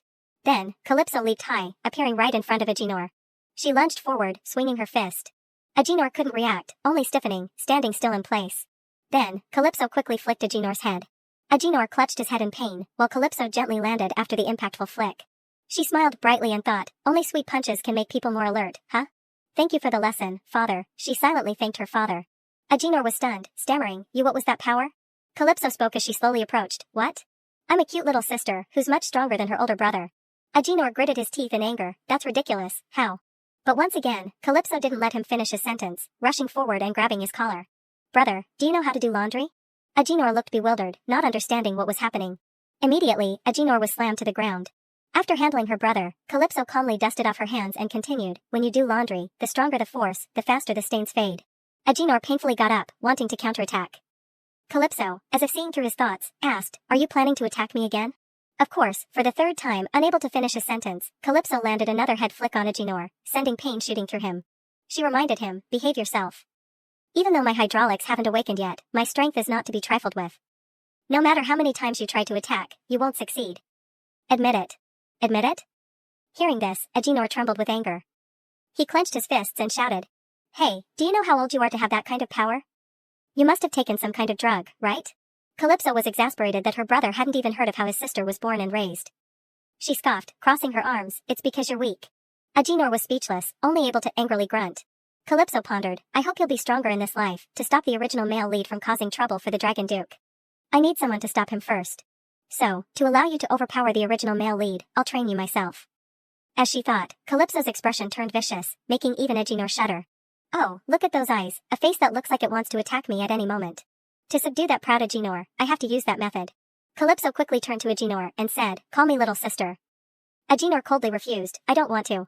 She then approached Agenor and put on a mysterious air, "Want to become stronger?" Then, Calypso began to tempt him, "I have great power, right? It's amazing, isn't it? I can teach you if you want." Agenor gritted his teeth, torn between his pride and the desire for power. Then, he quickly succumbed, sighing. "How can I become stronger, little sister?" Calypso rejoiced inwardly as her plan succeeded. "We share the same killer whale blood, how can you resist the offer to become stronger?" Calypso was satisfied. "Good, I'll show you some ways. So, you have to listen carefully and do what I say." "What? You don't want to?" Calypso feigned regret and reluctantly turned away. "Is that so? Then I'll go and propose it to Brother Atlan." Agenor lost his composure upon hearing this. He immediately rushed over and shouted to stop her, "No. I'll do it, I'll do as you say." Calypso triumphantly held out her hand and said, "So you promise to do as I say?" Agenor was subdued, helplessly agreeing to extend his hand for the deal. Then the two shook hands. Calypso recalled her past life. After Agenor acted like a madman during his school days, another incident was kept hidden. The classmate who insulted their mother, saying she was unworthy, and no one paid attention to him. I heard he had an accident afterward. Returning to the present, Calypso began to nag, "Listen carefully, from now on, no fighting or trying to kill others. Attacking, destroying evidence, anything is forbidden. Especially burying others." She raised her hand, wanting him to promise. "This condition only lasts until you defeat me. Once you defeat me, you can do whatever you want. Do you agree?" Agenor quickly agreed. Then, they both hooked their pinkies as if to prove the agreement had been established. A moment later, Calypso brought Agenor to Pierre and said, "Master, do you happen to need another disciple?" She cheerfully introduced him as her brother and also Pierre's son. Pierre coldly asked, "So?" He pondered for a moment and then warned, "Stop joking. I don't need any more. Go home," he said, glaring at them. Calypso still didn't give up, "But I defeated him today." Pierre asked, "You won?" "Yes, I worked hard to avoid that blow, so I subdued him as a subordinate. But now I don't know what to do with him, so can I bring him here? This person is also lonely like me." Pierre fell silent for a long while. Then, he sighed in defeat, "I give up. Do whatever you want." He turned and left, leaving a bewildered Agenor and an overjoyed Calypso. Pierre thought to himself, "I can't understand that girl. The third son is always tagging along. A daughter pretending to be clueless while knowing so much. What are they planning?" The next morning at the mansion, Luca and Luba cheerfully greeted Calypso, "Princess. We've prepared food to eat with you. Let's eat together again." Calypso quickly agreed, "Yes, let's go. You guys are always so energetic." At the lunch spot, a spread of delicious and beautiful dishes was laid out on the picnic blanket. The twins couldn't hide their excitement, shouting loudly, while Calypso, on the other hand, was questioning life, wondering if the three of them could finish all of this. Luba spoke to her first, "Princess, father said we should invite you over to our house." Luca agreed, right. He probably said he'd prepare a lot of delicious food too." Calypso picked up a plate of glittering food and remained silent for a moment. Luca and Luba were still planning Calypso's upcoming visit. "Remember to tell father to prepare that thing, okay?" "Yeah." Afterward, the three of them enjoyed lunch together. After lunch, they returned to the mansion. Luba suddenly handed Calypso a letter. "Oh, this is what you asked for the other day. I personally asked father for it." Calypso happily accepted it and thanked him. "Great, thank you." Then, Luba turned to leave, not forgetting to bid her farewell. "Ah, father's here. Goodbye, princess. Be careful on your way back." Calypso's eyes lit up, looking in their direction. She saw Luca and Luba's father. He seemed to notice her gaze and looked up. Then he smiled and nodded in greeting. Calypso was surprised. Just like the twins. White Dolphin Beastman, the White Whale family. In my past life, I never interacted with them. Because they disappeared before I became the head of the family. Currently, the killer whale family has a tradition of females holding the position of head. But Ocula couldn't give birth to a daughter. One of my grandchildren will inherit, regardless of gender. Use your own strength to earn it. The grandchildren who never had a chance to inherit now hold such good news. And one of the most promising candidates right now is my uncle's eldest son, Bayan. Strong, but cruel. The white whale children crossed him, and the entire family was eliminated. I remember now, about the crime that Bayan committed against the white whale family. Suddenly, someone bumped into Calypso. It turned out to be Karen. He sneered, "What? Where are your eyes?" Calypso coldly didn't want to cause trouble with him. "If you want to cause trouble, choose another way. Doing this isn't cool. You think I'll jump at you like you?" This guy blushed in embarrassment, not knowing what to say. He stammered, if you keep your head up like that, you'll turn into that thing, you know? As a girl, you should be neat and polite. Who's as arrogant as this?" Calypso retorted, holding your head high, eyes looking straight ahead, that's the polite way. Didn't you know? He became angry from embarrassment and shouted, "Then show your skills." "Show me your skills." "Huh, you'll be expelled anyway." Calypso frowned in annoyance, cursing inwardly, is this guy talking nonsense? Or is there a reason to expel me? Why bother wondering? Who allowed you to defeat Lord Byron's subordinates? Prepare to repent. Calypso then remembered the people who had caused trouble with her earlier. Oh, so that's it. Those were the ones who claimed to be Byron's subordinates. Calypso chuckled and said, fine, then expel me quickly. I'm curious how I'll be expelled. She put on a carefree expression to provoke him. Seeing this, the guy trembled with anger. He stammered, do you think I'm joking? I'm serious. Calypso laughed, who said you were joking? Run back and tell Byron. Tuck your tail between your legs and run now, so you can report to Byron in time. As if hitting a nerve, he blushed and muttered, insolent. He turned around and looked towards the sword hanging on the wall. Then, he decisively took it down. And immediately swung the sword, rushing towards Calypso. As he charged, he shouted, I won't let you get away with this. Calypso easily dodged his amateurish sword swings, annoyed inwardly. I don't want to lift a finger, but it'll hurt if I get hit, and I hate pain. Calypso kept backing away to avoid the attacks, while the guy just randomly swung the sword in his hand. Calypso suddenly jumped, remembering her father's words, don't just grit your teeth and take the hits. She then soared into the air and kicked him. The guy was caught off guard and was hit with a kick that left him dazed and disoriented. The sword in his hand immediately fell. After handling him, Calypso landed gently. Seeing the sword, she kicked it away. And warned, dangerous. The sword slowly rolled towards someone. Then, it slowly floated up, landing neatly in this person's hand. Lila picked up the sword and frowned, asking Calypso what was going on. Lila turned to Karen and reminded him, Karen, swords are for decoration, not to be used as weapons. Karen was frightened, stammering to explain, but before he could finish, Lila interrupted him, we'll talk about the rest in the discipline room. Her face darkened as she coldly continued, although power levels are important, using weapons to injure others, or rather, to test strength. And limits of ability is not allowed. Karen turned pale, anxiously looking up at Lila. Then, someone came to take Karen away. Calypso sighed, watching him leave.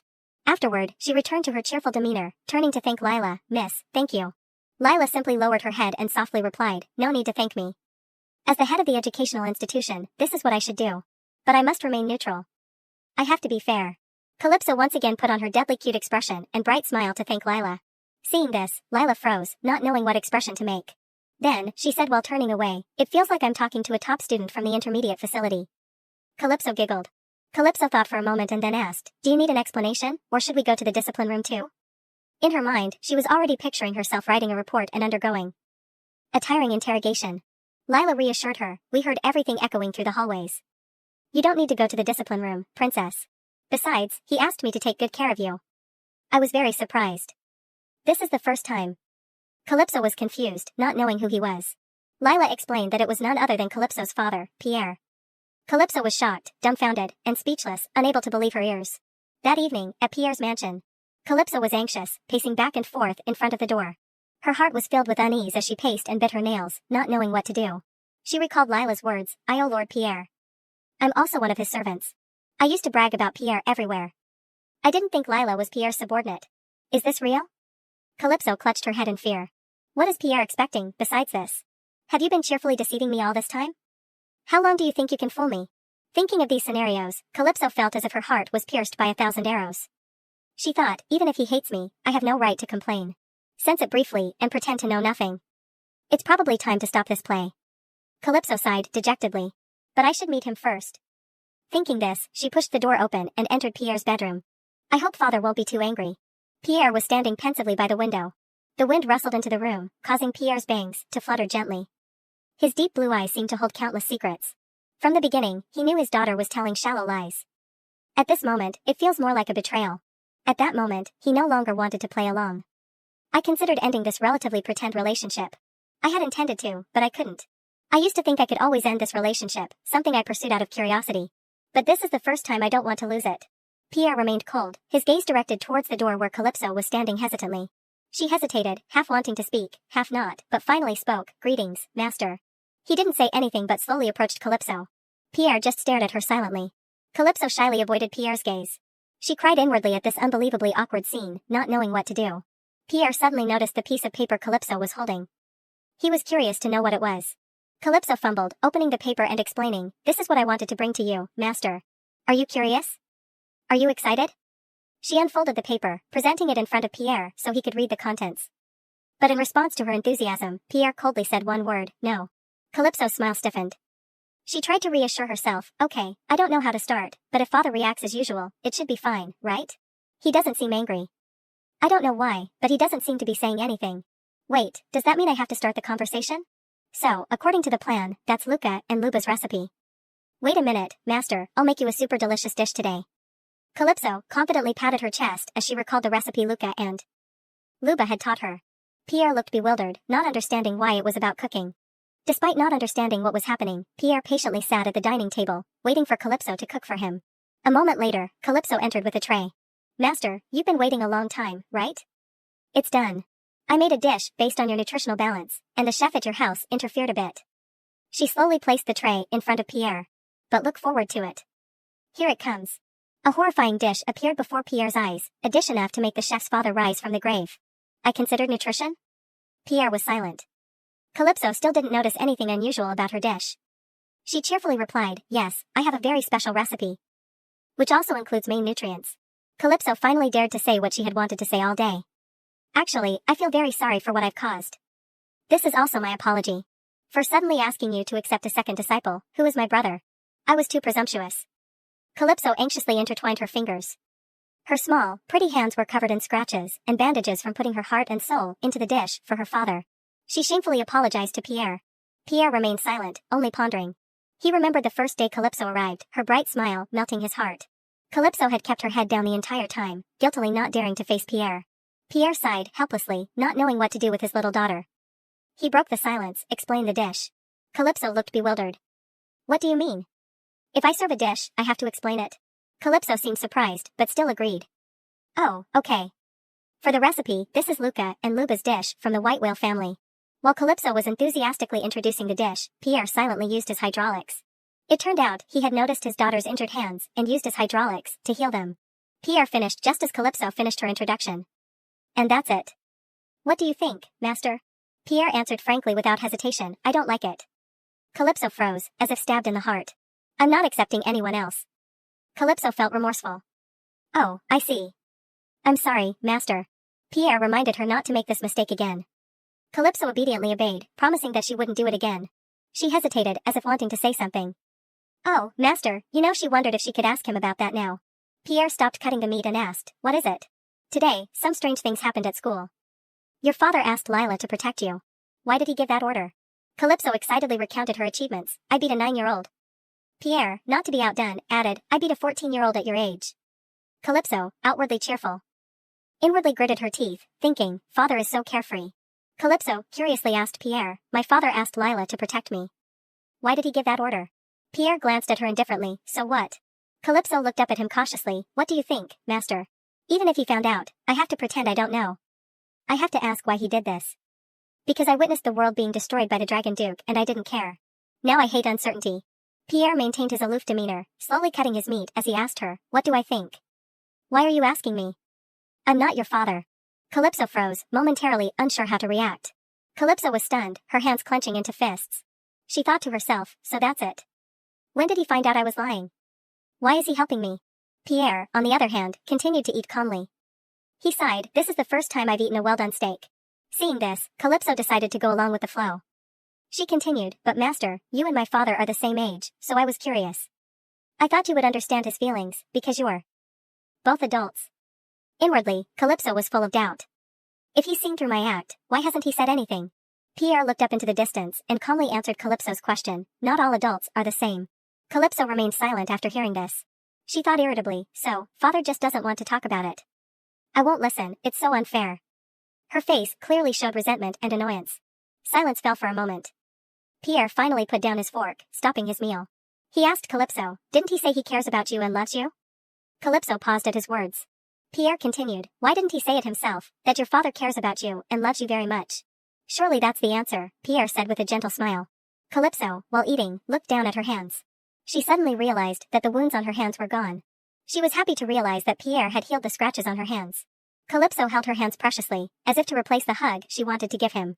The next morning, at Calypso's training ground, Agenor grimaced, his face darkening, as he stood with his hands on his hips, watching Calypso and Pierre. He was puzzled. What's with this scene? Calypso was lifting a rock half the size of her small body, counting 335, while Pierre, behind her, continuously gave commands, put more strength into your legs. Agenor was speechless at the two of them. He stepped back in awe, how heavy is that? lifting a rock 335 times at the age of 3. Now she's using hydraulics for her strength. As if feeling the challenge wasn't enough for Calypso, Pierre continuously threw rocks towards her. Calypso screamed in fear, "Master! You wouldn't throw that. Would you? That's murder. I still want to live. Murderer! I'm going to throw it." Agenor, witnessing the scene, was shocked. He finally understood that his defeat was inevitable. Pierre's third son, Agenor, was a genius recognized for his talent since childhood. But that wasn't enough. He always wondered about his limits. He wanted to compete with the strongest. But because his strength became famous, no one wanted to challenge him. So, he changed his methods. He deliberately provoked others to bully him and defeated each strong opponent one by one. That was Agenor's joy. Until one day, his little sister appeared before him. Moreover, she called his father master. He didn't know what had happened. But the truth was, his father was interested in her.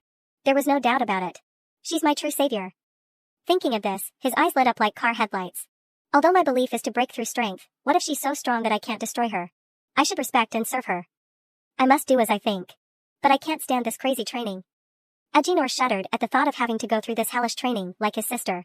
Pierre's voice brought Agenor back to reality. What are you doing? It's your turn next. Pierre looked puzzled as Agenor silently walked towards him. Then, he suddenly said loudly, "Please give me a smaller rock than Calypso's, master." Both Calypso and Pierre were speechless for 5 seconds. Pierre crossed his arms and looked at him. A smaller rock? Aren't you ashamed? Don't you see the situation? Agenor hesitated for a moment before replying, "No. Master, I will become stronger within my limits. Calling my father master, is there something wrong with that? I'll just call him that. He'll definitely accept my request." Calypso's legs were wobbly. She shakily dropped the rock on her back, panting heavily as she asked, "Is my training over?" After hearing the desired answer, Calypso breathed a sigh of relief and sat down exhausted. Finally, I can rest. Agenor suddenly glanced to his left. He saw a glass of ice water and a towel. He flicked his wrist, using his hydraulics. Both the towel and water flew over instantly. Then Agenor turned to Calypso with a bright smile. "Little sister, you've worked hard." He handed her the towel and water. Calypso was suspicious. She wondered, what's wrong with him? Is he crazy? Those eyes, is there a problem? Agenor's face was radiant, his blue eyes like 1,000 stars. Then Agenor started flattering her. "You're so good, so cool, so extraordinary." Calypso, puzzled, accepted the towel and water. "Seeing you reminded me, can you grant me one request?" Wiping her face, she curiously asked, "One request?" "Go ahead, let me hear it." Agenor continued, "I have 2 older brothers. My second brother's name is Atlan. Ah, you know. So, the thing is, please take care of our second brother too." Calypso gaped, as if she couldn't believe her ears. Her mouth hung open, water dripping down her chin. "What?" Agenor's face showed clear disgust as he mentioned Atlan. "That hot-tempered, unlucky second brother, how can he compare to you? Those eyes are so annoying." Thinking of his plan, he smirked. "So I can't be the only one to suffer." Agenor put on a fake smile and said to Calypso in a flattering tone, "Make sure he can't recover, okay?" After training, Calypso sat alone on a stone bench, lost in thought, oblivious to the lively scene of the children playing. She recalled Agenor's words from earlier. She wondered what had happened between Agenor and Atlan. Second brother Atlan, somehow, he has a similar temperament to Bayan. But there's something different about Atlan, a more mischievous side. Since they both hate losing, they're probably not close. Calypso remembered, in her past life, the 3 of them had been perfect partners. It couldn't be considered a normal relationship anymore. The atmosphere between them was always very close, especially in times of crisis. The scene of their parting appeared again in Calypso's mind. She helplessly watched Atlan stand in front of her. He had reminded her to live well. They were so close that they could sacrifice their lives for each other. Calypso quickly returned to reality. The past life and this life can't be the same. Anyway, I haven't had a chance to meet Atlan yet. Forget about Agenor's crazy talk. Suddenly, the Luca and Luba twins appeared behind her. "Princess, what are you doing here?" Calypso voiced her question. "Come to think of it, you 2 are brothers too. Are you 2 on good terms?" Hearing this, both of them bristled, shouting as if she had hit a nerve. "No. We are not on good terms." They took turns complaining about each other. "Luba always insists he's older." "You're wrong. Ask mother." Exasperated, Calypso stepped in to separate them, speaking softly. "All right, calm down. I understand." "Stop it." Luba suddenly remembered something. "But princess, wait a minute." Calypso also realized. "Oh, that's right. It's been days since he's been absent." With Karen's absence, the atmosphere had become strange. It feels like they're divided into 2 different factions. They could all feel the electric sparks in the gazes of those around them. Calypso agreed. "That's right. I'm also wondering what divided them." Back inside the mansion, Calypso stopped. She turned around when she heard someone call her name. Lila approached her and asked, "Princess, are you leaving now?" Calypso replied, Is there something you need from me?" Lila lowered her voice. "Please come closer. You know about the upcoming family meeting, right?" Calypso said she knew about it and that she would be attending as a candidate to inherit the head of the family position.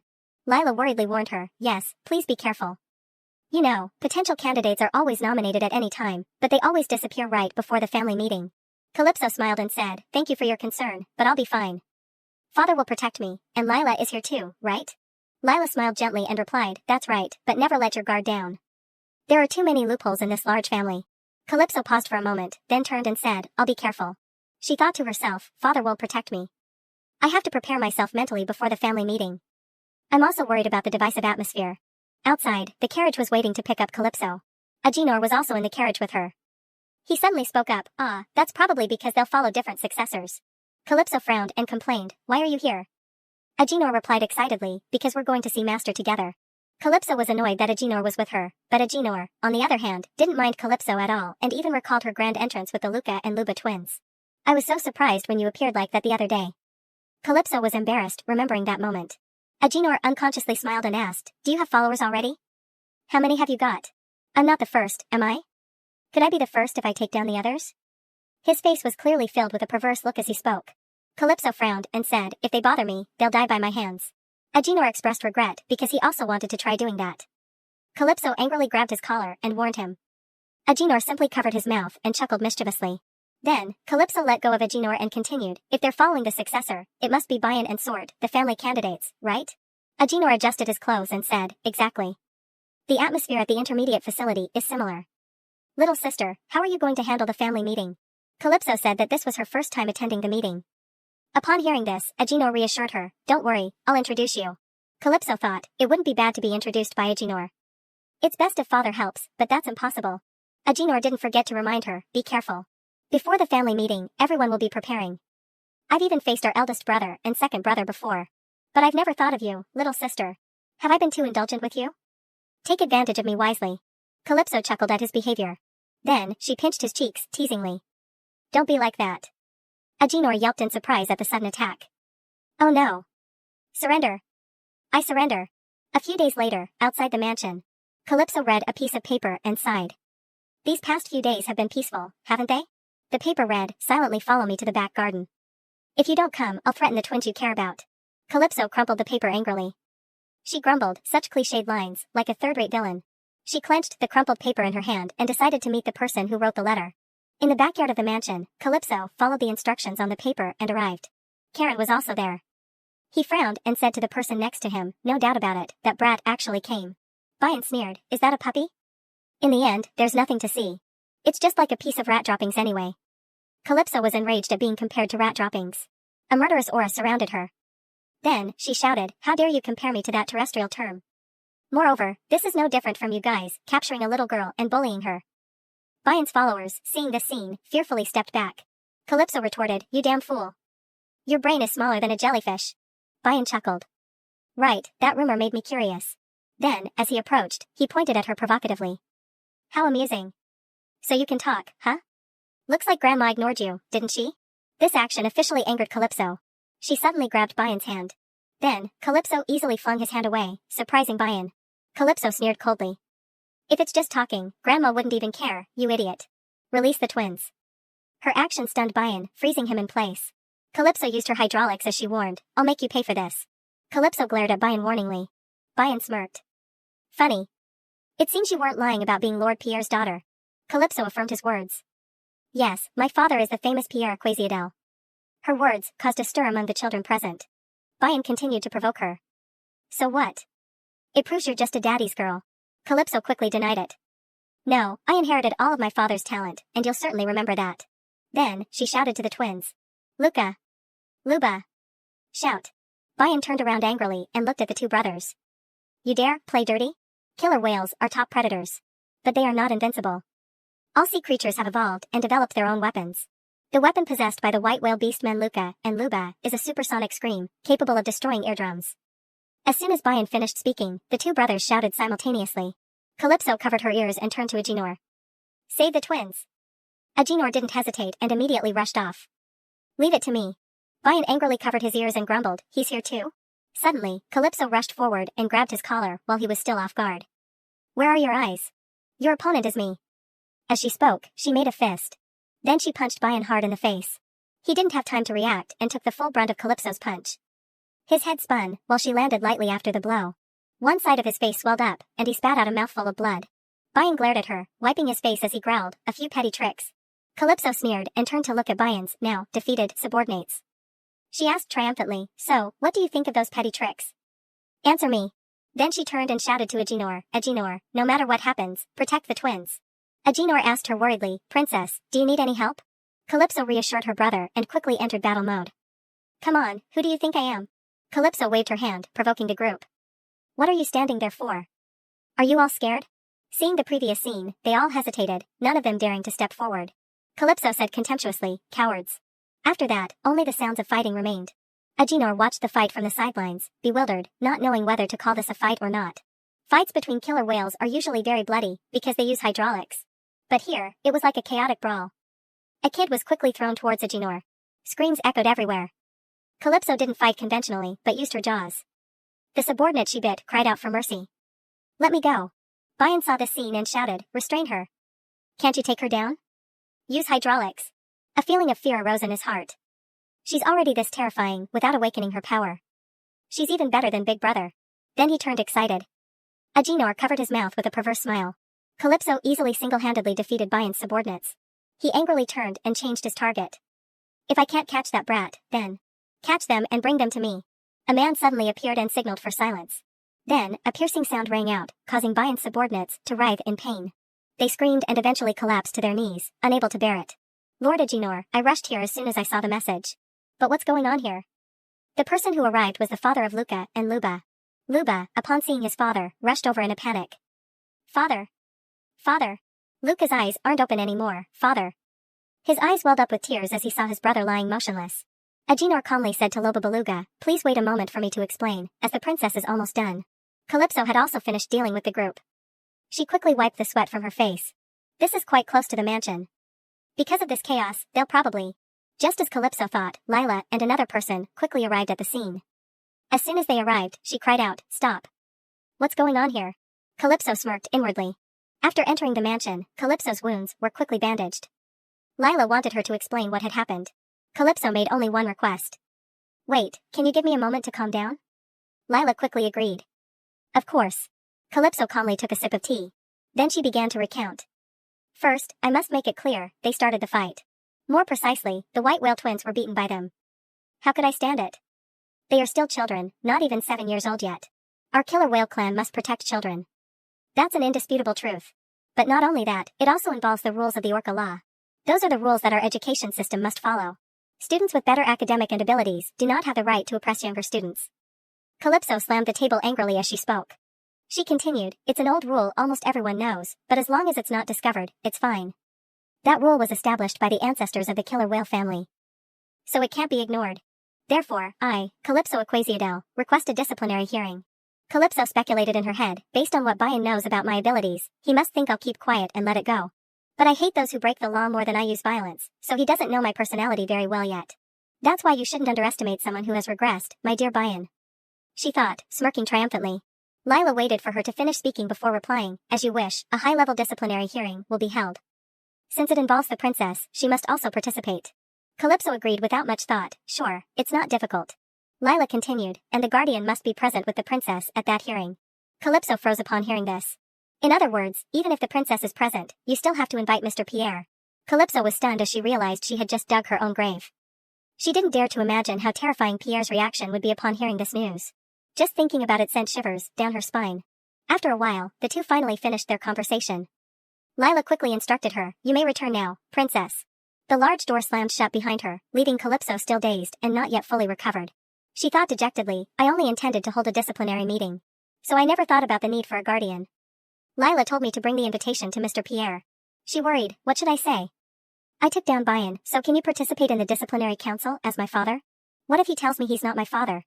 Just thinking about Pierre, Calypso was terrified. She ruffled her hair, not knowing what to do. At that moment, Lobabeluga suddenly approached. "Princess, I've been waiting for you." He politely introduced himself, "I am Lobabeluga." The father of Luca and Luba, and I come from the house of the white whale. Loba Beluga quickly thanked Calypso for saving his children's lives. She anxiously inquired about their condition. Loba politely replied, my wife, Mrs. Beluga, has taken them home. I must thank you once again because if you hadn't informed me, I wouldn't have arrived in time. Calypso scratched her head shyly, I only did what I had to do. Besides, Luca and Luba got caught up in this because of my personal matters. I apologize on behalf of those stupid killer whales. Killer whales believe they can do anything as long as they are strong enough, so they always ignore morals or established rules. I am also responsible for Luca and Luba being involved in such wicked acts. I apologize. She bowed her head sincerely as she spoke. Loba Beluga replied, it's hard to expect kindness from killer whales. As you said, they are beings who have departed from morality. But after seeing you, my thinking has changed. I must receive an apology from Bayan, the one who perpetrated the violence. Hearing this, Calypso felt a burden lift from her heart. She smiled, almost everyone feels that way, but they find it difficult to express. I'm glad you expressed it so truthfully. She recalled her previous life, Beluga they are so pitiful. Bayan demanded their obedience. But they refused and were killed. Among them was Loba Beluga. Although he was just a white whale, he was an excellent warrior. I clearly remember Bayan being the type of person who wouldn't reconcile even in death. Calypso quickly replied to Loba Beluga, thank you. I will visit Luca and Luba soon. Upon hearing this, Loba Beluga smiled gently and said, yes, they will be very happy. Sometime later, in the library, a group of students were chatting amongst themselves. Hey, have you heard the rumors about the princess? You mean she fought and won against Bayan? Bayan's whole team participated and was completely crushed? At the primary, intermediate, and advanced education facilities, rumors about the little princess defeating Bayan spread rapidly. Ridiculous. How could a princess who's only in primary education do that? I heard she hasn't even awakened her hydraulics yet. Everyone was buzzing about this news. A gray-haired boy excitedly spoke to the person next to him. In short, the princess and Bayan fought, and the princess won overwhelmingly. What do you think, huh? Say something. He kept chattering and nudging the other person, who was trying to take a nap. The other person finally couldn't stand it anymore and sat up, his voice filled with murderous intent as he retorted, do you enjoy interrogating people so much? The other boy, seeing this frightening sight, flinched and quickly denied, no. Can't you say anything? After all, she's your younger sister, Atlan. This person was Calypso's older brother, Atlan. Atlan remained silent for a moment, as if deep in thought. Then he said, don't talk nonsense. I don't have a younger sister. If you wake me up one more time, I'll kill you. Atlan warned, tightening his grip on the other boy's collar. The frightened boy immediately assured him, I know. I know. Your temper is too unpredictable. What do you think about the rumors about the princess? What do you think, Bellis? Two girls shyly asked the boy who was reading. This person was Calypso's eldest brother, Bellis Equasiatal. He calmly replied, those who commit crimes deserve to be punished. The blonde girl was puzzled, crimes? Tell me more, Bellis. She really hates people who break the law. But Bayan isn't the main problem. As he said this, Bellis's face darkened. Back to Calypso's side. She was excitedly recounting to Pierre, I won. I won. Master really taught me a lot of great things. Thank you. Thanks to you, I won. Calypso's face was full of pride as she spoke. Suddenly, the wound on her shoulder throbbed with pain. Calypso complained internally, I'm such a child. My body aches after just a little fight. Then, she flinched as if she suddenly sensed something. Looking up, she met Pierre's gloomy, dark face. Calypso tried to reassure herself, what? It's okay. I have to try harder. But he has to be happy for me to talk about joining the disciplinary council. Pierre's anger was evident as he frowned. Victory is when you bring glory home without any injuries. Calypso was confused, what is Master saying? How can I win without getting hurt? Pierre immediately retorted, I won without getting hurt. Calypso still wouldn't give up, but that's Master. I haven't even awakened yet. Pierre glared at her and reiterated, from the moment you acknowledged me as your master. Weren't you supposed to obey my words as if they were law? Calypso stammered, that's true, but... Pierre interrupted her, a victory where you're covered in injuries like that isn't considered a victory. It's incompetence. The smile on Calypso's face faded. She remained silent, only one compliment, the rest is all reprimanding. At this age, is winning a fight that easy? Can't you give me a single word of praise? I'm training harder than anyone. Her eyes welled up with tears, threatening to cry. She tried to keep her head down to hide her vulnerability from him. From my past life until now, I've been trying my best. Her hands trembled as she clutched the hem of her dress. Then, Calypso turned to leave. Pierre asked where she was going. Calypso just indifferently replied, I don't know, but I'm going. She walked away, crying as she went, feeling wronged. She thought of her father, father would never do this to me. Father, I miss you so much. The more she thought, the sadder she became, tears streaming down her face. Calypso just turned and walked away. Pierre silently watched her from behind. Suddenly, a stream of hydraulics rushed forward, enveloping Calypso's body.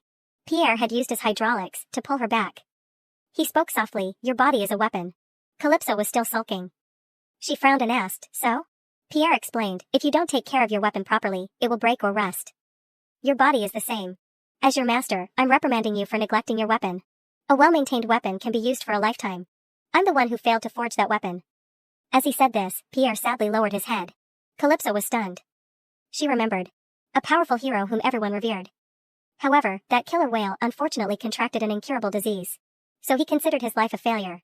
Until the day Pierre closed his eyes, there wasn't a single day he didn't receive attention. Unable to overcome his weak body, he lived in that unwanted attention until his death, so he discovered he possessed both a phenomenal body and strength. The healthy body he couldn't have. Pierre raised his hand, using his hydraulics. The bandages covering Calypso's face slowly fell away, revealing her unscathed face. Calypso asked, "Wronged? Are you saying it's my fault that I got hurt? Is winning like this wrong? How can I achieve a proud victory like you? If I don't struggle like this now, I won't even be able to receive the hydraulics that you obtained so easily." Pierre replied, "Even if I give you the answer, you won't listen." Then, he slowly approached Calypso. "The relationship between master and disciple will inevitably include separation. Didn't you want me to maintain a distance and an objective attitude?" Calypso was bewildered. "Your voice sounds bitter, or am I imagining things?" "No, this is." Thinking of this, she unconsciously reached out. Calypso grabbed Pierre's collar and voiced her question, "Master, are you worried about me?" Pierre avoided her gaze and asked, "Your father loved you very much, right? So what would he say at a time like this?" Calypso smiled brightly and replied, "He would scold me for making him worry so much, then he would definitely hug me tightly. And finally, he would say, 'I love you, my daughter.' So, master, can you repeat what I said one more time?" "I was so worried about you, Calypso." Pierre narrowed his eyes, his face showing clear affection. He reached out and stroked Calypso's head.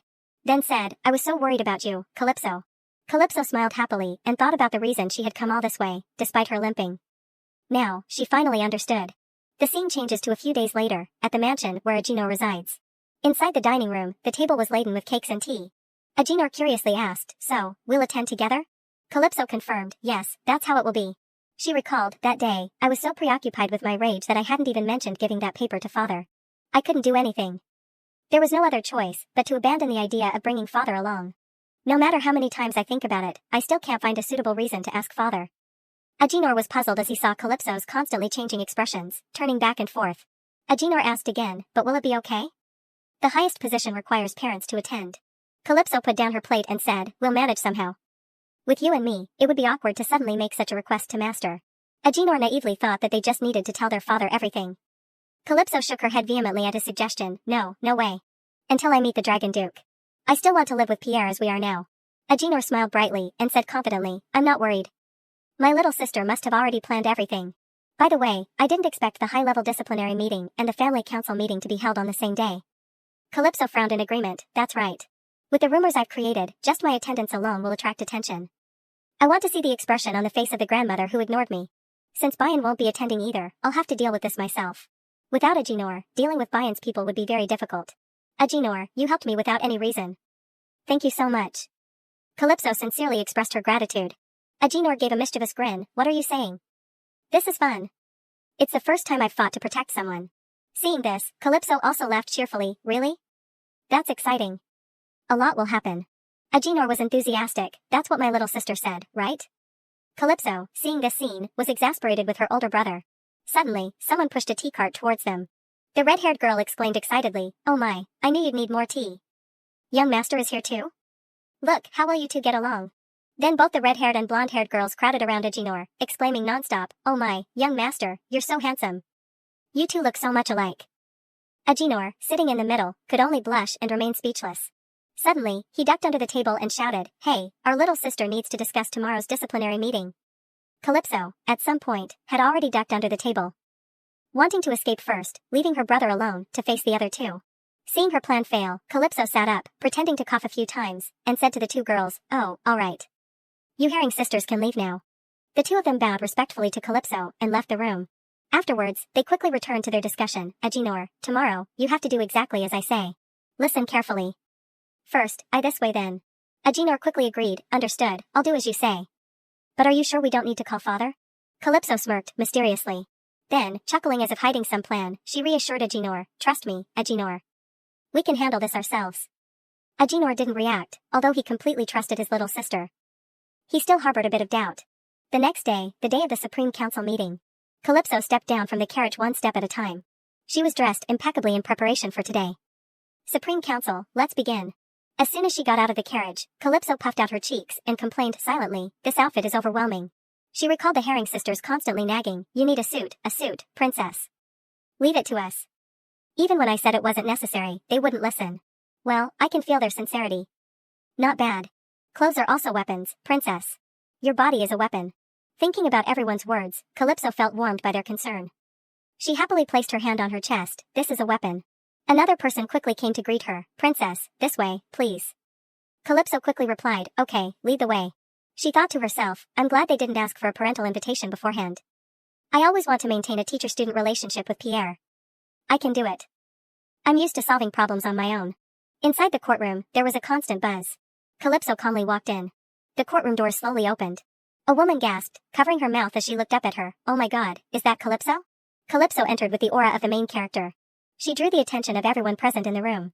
Everyone was surprised, seemingly unable to believe their eyes, impossible. Someone so poor fighting? Just as expected, she truly carries Pierre's blood. Since it coincides with the family meeting, it's quite sparse. It seems most of them came to see me. It's strange that the 2 days coincide. Lila will handle this, right? Lila quickly stood up to greet her. Princess, welcome. She stood upright, hands clasped in front. Lila smiled as she spoke, noticing Calypso's change. You look different than usual. Calypso cheerfully asked, the water maids worked very hard. Do you think they look beautiful? Lila just smiled silently and nodded, as if in agreement. She pointed towards Agenor in the distance, over there, you can sit next to Mr. Agenor. Agenor, seeing Calypso looking his way, waved happily to call her over. Lila thought, resembling Pierre, is also noteworthy. But, the princess is beautiful in a different way. Perhaps she's influenced by her mother? Seeing the Calypso siblings chatting happily, the crowd started gossiping again. The princess is sitting next to young Master Agenor. Didn't the young master say that his relationship with his little sister was terrible? It seems that the story about Pierre's children meeting and fighting is false. Let's see. Calypso stealthily glanced back. Bayan was also there. She just happened to catch his gaze, glaring at her with fury. As expected, my uncle didn't come. Next to Bayan was an elegant woman. Calypso didn't back down. She gave him the middle finger and cursed silently, where are you looking, you bastard? Perhaps my uncle went to the family meeting. Since he had to attend to my grandmother, his wife came instead, I guess. This is difficult. Because that's truly the power from my uncle's side. A talented heir will be valued more than an incompetent one. The sound of a gavel echoed, and the presiding officer spoke, everyone, please be quiet. We will now begin the Supreme Disciplinary Meeting. Lila began reading the oath. In this place, all are allowed to participate in the meetings, regardless of rank. I ask everyone to swear in the name of the sea that they will only speak the truth. First, Bayan, the perpetrator of this agenda. Although Bayan looked annoyed, he complied, I swear upon the sea. And the victims of this agenda, Calypso and Agenor. I swear upon the sea. Suddenly, someone interrupted, hold on. As the chair of this disciplinary committee, I have a few points to raise. This person was the chair of the Intermediate Facilities Board of Directors, belonging to the killer whale family. Chaya. She continued, this meeting was convened to discuss the conduct of underage students, so I believe everyone was informed about the requirement for a guardian to accompany them. But why don't Calypso and Agenor have guardians? Calypso remained silent, anxiously clutching her dress. What was coming had finally come. I thought I had slipped past it, thanks to Lila. She must have tried to help in her own way after seeing father didn't come. On the other hand, that person is her old friend, and an extremely principled one. Calypso slowly stood up as she replied, I don't have a guardian. A guardian is necessary for those who are not yet adults. But Agenor and I don't need that, so we will be our own guardians. The room immediately erupted in noise, everyone buzzing with curiosity. Why is that? Is there a reason why Mr. Pierre didn't come? But, isn't this the law? Maybe he's ill. Lila quickly reminded them, order. Everyone, please keep order. In this case, Calypso and Agenor had the right not to have a guardian. Chaya slammed the table and shouted, interrupting Lila, that's impossible. The law is the law. For someone who doesn't even follow basic rules, the meeting cannot proceed. Summon your guardian immediately, Calypso. Calypso cursed inwardly, damn it, her damn friend isn't helping me at all. Agenor anxiously asked her what to do next. Bayan was smirking triumphantly, why not continue the meeting? If she says she doesn't have a father, what can we do? The others joined in, laughing. Perhaps Bayan is right. Maybe they're at a family meeting, or doing business. Chaya frowned, her face darkening as she yelled, order. Calypso and Agenor have no guardian? Calypso had been standing still. Despite telling herself to stay calm, she couldn't control her trembling body. Chaya then said, this meeting is scheduled to be cancelled. Calypso tried to reassure herself, calm down and think, I've been expecting this. Think of a way to turn this situation around. Suddenly, a familiar voice echoed, surprising everyone present, including Calypso. All eyes turned towards the door. The law is the law, of course we have to obey it, right? The person said, slowly stepping inside. I am the guardian of my daughter's son. The red robe clearly indicated an important position. I would like to participate. It turned out the owner of that voice was Pierre. Calypso was surprised, not understanding what was going on. Then, the bewildered little girl clutched her head. This was the first time she'd felt this panicked since her fourth regression. Looking at Aginor's surprised expression, this was definitely something he hadn't expected either. She didn't know how or why her father was here, but if she panicked, it would surely look strange. In the fleeting memories in her head, her father loved her very much, but in reality, there were too many rumors that refuted it.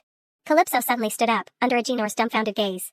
In this situation, she decided to put on a bright smile, rush forward, and call out to her father. Meanwhile, Calypso kept praying in her heart that her father would respond to her. She dashed like lightning, arms outstretched towards Pierre, still praying in her heart. In the next second, she arrived safely in Pierre's arms, her hands embracing him tightly. Pierre looked at the little one he was holding in his arms, and softly apologized for being late. Calypso immediately hugged Pierre tighter, asking if he was okay. Her flustered expression showed her fear that he wouldn't arrive in time. While Calypso was still lost in thought, Pierre just gently stroked her head, replying that he was feeling better now. Then, he softly apologized to her for being late, leaving Lila and the chairman stunned with surprise. Pierre asked Lila if she needed separate confirmation of his presence. Lila could only reply that it wasn't necessary, they confirmed he was there. The chairman suddenly greeted Pierre, it's been a while, implying they thought he wouldn't come. To Bayan's astonishment, he said his daughter was so worried that she forgot to inform him of the time. Because of that, he arrived a little late. Calypso, nestled in his arms, was stunned that he could come up with such an excuse. Bayan, upon hearing this, was so angry that he gritted his teeth. He suddenly stood up and shouted, this doesn't count, because Calypso arrived at the wrong time. Lila, seeing Bayan lose control, told him to calm down. Young Master Bayan, the chairman is aware of all the rules. Bayan's heart grew gloomy. Did these people think he would just stand by and hand over the eye of insight? His hand began to gather power. Suddenly, a strong voice from beside him told him to calm down.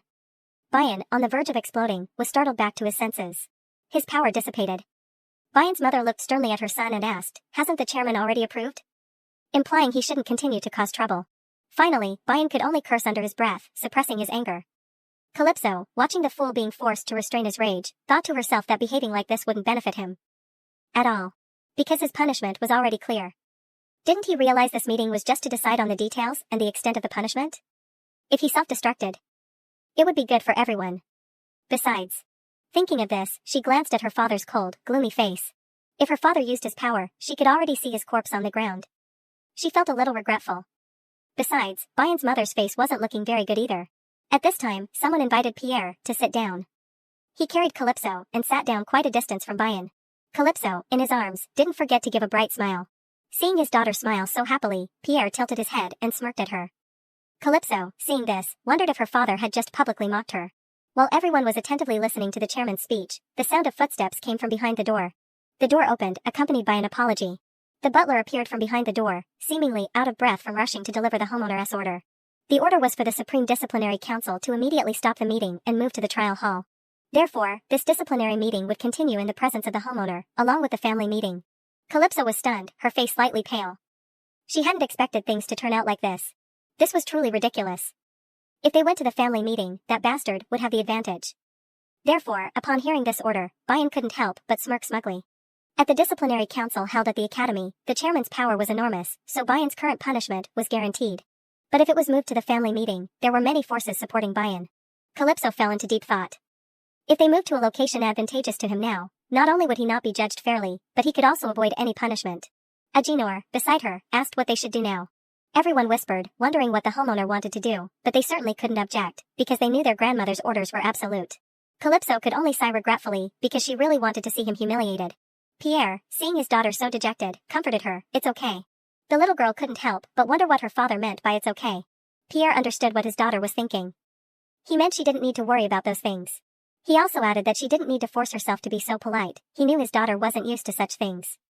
Afterward, they both went to the trial hall. Wherever the three of them went, they shone brightly, causing the people around them to look up in amazement. Everyone was staring at them in awe. Feeling slightly embarrassed, Calypso told her father that he could put her down, she could walk by herself. But her father disagreed, saying her legs were too short and who knew how long it would take to get there. Calypso felt a little annoyed but couldn't refute him. Then she thought it over. Anyway, if the rumor spread, it would be good for her, so whoever wanted to look could look. Then she wondered about her father. What benefit did he have from this? Suddenly, Agenor asked his sister if she had ever been to the trial hall. Looking at her brother's sparkling eyes and cheerful face, Calypso said she had never been there, but in reality, she had. Agenor then explained to her about the traditional family meeting, usually held in the 3 main halls. The trial hall was one of them. We're here, this is it. The group stopped in front of an enormous door, behind which was the trial hall. Calypso widened her eyes, looking at the door. She knew the trial hall had 2 meanings. One was the bright blue door, just like its name. The second meaning was where the trials took place. Calypso stared in a daze. When the 3 of them, Calypso included, stepped inside, Bayan and his mother also had to bow their heads. She knew that throughout the history of the killer whale family, countless events had taken place, originating from here, which was why it had such a name. The blue door opened once again, and once again, she stepped back into this place. Pierre shielded his daughter in his arms. As soon as they entered, someone announced loudly, "Lord Pierre, young Master Agenor, and Lady Calypso have arrived." The 3 of them walked in together. Seeing Calypso's appearance, the people inside were surprised because it was their first time meeting her in person. A woman lowered her eyes slightly at the appearance of the family of 3. Then she couldn't help but sneer, "Look who's here." It was the killer whale homeowner, Ocula. She sarcastically remarked that she never thought she'd see her supposedly dead son here. The family of 3 politely bowed to the homeowner. Ocula started spewing venomous words, "Why show your face here? Just drop dead and do me a favor." The atmosphere became silent. The onlookers also started to become fearful. Suddenly, Calypso cleared her throat.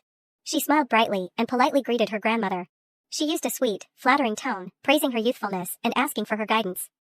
Pierre and Agenor, beside her, were speechless. Ocula finally noticed the little girl present today. She pointed at Pierre and said mockingly, "Look at that, flattering at such a young age. Much better than your thick-skinned father." Calypso whispered into her father's ear, telling him that her grandmother liked being praised, so he should try it. Pierre silently looked at his little daughter in his arms. Her sparkling eyes looked at him encouragingly, urging him to try practicing slowly. Agenor, standing aside, was speechless, knowing the problem wasn't like that. At this moment, Pierre suddenly laughed. Calypso, not understanding what made him laugh suddenly, widened her eyes at him. Pierre simply complimented, "That's good advice. I'll remember that." The little girl froze, unable to believe her father could even laugh. The surrounding crowd started chattering, surprised to see Lord Pierre laughing. It seemed the rumors were true, he truly loved his daughter. Suddenly, someone slammed the table and called out to the homeowner. They reminded her to return to the main matter and continue the trial. This person was Pierre's eldest brother, Rodson. He looked at Calypso and said sarcastically, "Although it's nice to reunite with my little brother, we can't delay official business." The 3 of them ignored him completely, not even giving him a glance. The people around also averted their eyes. Ocula suddenly smiled. She glared at Rodson, coldly asking if he dared to interrupt her now. Rodson could only lower his head and apologize. Calypso playfully stuck out her tongue, teasing him for being slapped in the face, before he could finish speaking. He deserved it. Then she wondered where she should sit, but someone quickly came to guide her. When everyone had settled down, she suddenly realized something was wrong. She didn't understand why her father chose this spot. Their position was far from the conference table. She felt that Ocula was intentionally looking down on them. It was outrageous. The people sitting at their table also didn't understand why Pierre sat here. Calypso poked her father and whispered, "What should we do? They're looking down on us." It seemed like Ocula wouldn't be able to hear her speak from there. She kept poking her father's chest to get his attention, but he didn't seem to care about this issue. While she was trying her best to attract her father's attention, Pierre placed his hand on her forehead. He sighed, telling her not to nag like a shrew. Calypso urgently told him to stop playing with words. He told his daughter not to worry about people not hearing her. He assured her that everyone would hear her voice because they came here for the disciplinary hearing, not the family meeting. Bayan, on the side, sneered. Pierre reminded her to remember the reason she was here. The reason she was here? At this moment, another young man appeared. As soon as he showed up, the surrounding people started chattering, surprised that he had also come. But of course, who could miss this? When he reached Ocula, he stopped and greeted her. He started speaking, "There must be a reason why grandmother held such a full meeting. Everyone is present and ready to listen to your golden words, my lady. Please enlighten us." He smiled slightly. This was Calypso's eldest brother, Belus. Ocula thanked him, also praising his eloquence. Belus bowed and replied, "You flatter me." Calypso, watching them happily chatting, felt a little annoyed, calling him an opportunist. Ocula returned to her seat and started speaking, asking if she had heard about what happened to her education system. Anyone involved, step forward. Hearing this, Calypso's expression became serious. Bayan, at this point, had regained his confidence and smugness. He believed that if the matter was resolved here, victory would be his. The people stepped forward, standing side by side, silently listening to the next words. A cold voice said, "Explain everything you've caused in my precious establishment." Bayan smirked smugly, "Allow me to speak first. First, please don't call it a mess, it was just a small accident." He considered it a trivial matter, not even worth bothering the homeowner. For the killer whale clan, life is a struggle, a constant fight. Every moment must be utilized to the fullest. Yet you dare waste our precious time. Just for this little personal conflict? Ocula was still listening attentively to his excuses. It lowers the dignity of the orca clan, the strongest creatures in the ocean. Hearing this, Calypso's face darkened. She wondered if his conscience had been eaten by a dog, as he seemed to have forgotten that he had fought with a 3-year-old, her. But she quickly focused back on the main issue, seeing what he had said so far. The homeowner asked, "Are you saying these are exaggerated rumors? That in reality, the incident was just a small accident?" He started pretending to be pitiful, saying he just wanted to see his cousin because she had been caught up in many rumors recently, so he secretly asked her out just to talk. What was he trying to pull now? He pointed at his father and said, "After meeting, she dared to insult my father." He claimed she did so to show him that she was the daughter of the strongest killer whale, Pierre. Calypso, standing there, was furious. He had insulted her first, and now he was dragging her father into it. Moreover, who gave him the right to address her father by his first name? Bayan continued to make excuses, saying he wasn't as cunning as her. He even had witnesses ready to recount everything. Hearing about the witnesses, Calypso was very surprised, as she hadn't thought he had this trick up his sleeve. Very quickly, the witnesses were called. As soon as he arrived, one of them shouted, claiming they were only trying to help young Master Bayan. They only did what they could, but were beaten for no reason. He pointed at Calypso and asked loudly, "Isn't it just because you're Lord Pierre's daughter?" From the beginning, this was an unfair fight. Initially, seeing the seemingly remorseful witnesses appear, she was a little worried. But were these two even considered witnesses? She didn't understand. Were they bragging about being beaten by a 3-year-old? The other witness also started speaking, confirming, "That's right. The young lady insulted young Master Bayan first. He's definitely the one in the right." Bayan seemed very pleased with himself for having prepared everything. Bayan then spoke again, asserting there were no lies in the witness testimonies. As for Agenor, the witnesses seemed quite uneasy and afraid, so much so that Calypso could even hear their discussion. They were truly idiots. 1453, after hearing Bayan's excuses, the homeowner spoke up, asking, "In short, you're saying you're not at fault in this matter?" Bayan smirked smugly. He began to make excuses again, claiming he wasn't at fault and that he had a deeper reason for bringing this trivial disciplinary issue to the family meeting. He glanced at Calypso, beside him, and sneered, "I deliberately used this opportunity to expose the truth about my rude cousin." Calypso still didn't understand what trick he was trying to pull. She simply asked coldly, "What truth?" "I don't understand what nonsense you're talking about." Bayan started asking what outstanding qualities she had to be the daughter of the great Lord Pierre. He claimed she had no suitable strength or dignity. He claimed that with her ability to lie and boast so easily, she must not have been properly raised. Calypso, hearing this, wasn't bothered or angry. On the contrary, she thought the one not properly raised was him. Someone who could insult others as naturally as breathing couldn't be a good person. Feeling bored, she yawned, wondering when she could retaliate. Ocula, hearing this, asked, "So you think she's an uneducated brat who has disrupted family discipline?" Bayan, hearing the homeowner ask this, was overjoyed and immediately replied, "Exactly." She walked over and leaned closer to get a better look at Calypso. A mere commoner, not even recognized, dares to challenge one of my future heirs? Calypso frowned. She considered Calypso's actions reckless and a sign of not knowing her place. Ocula's hand began to use her power. That power enveloped Calypso, and she was lifted into the air. Calypso felt extremely uncomfortable, like something was squeezing her tight. Damn it, she could feel the power of the current homeowner, her grandmother. Although extremely uncomfortable, she could only endure it, knowing this was a battle of wills.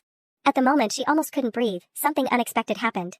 When she opened her eyes again, the uncomfortable feeling of not being able to breathe had disappeared. Her grandmother's water power was gone. Could it have been blocked by a greater power? It seemed like this power was slowly lowering her down.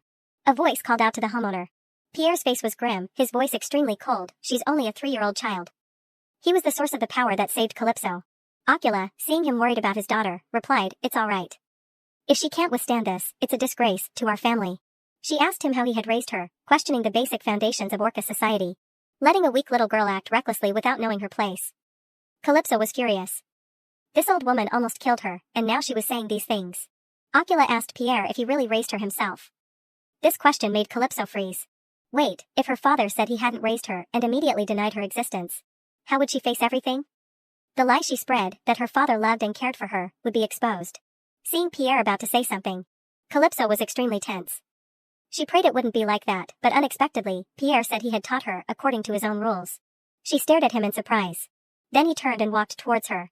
While walking towards Calypso, he said he had taught her to always win every battle. "You acted exactly as I instructed." Calypso looked up at him. He also looked down at her and said she had followed everything without missing a single detail. Ocula sat back down, muttering in disbelief. She grimaced at the affectionate father and daughter across from her.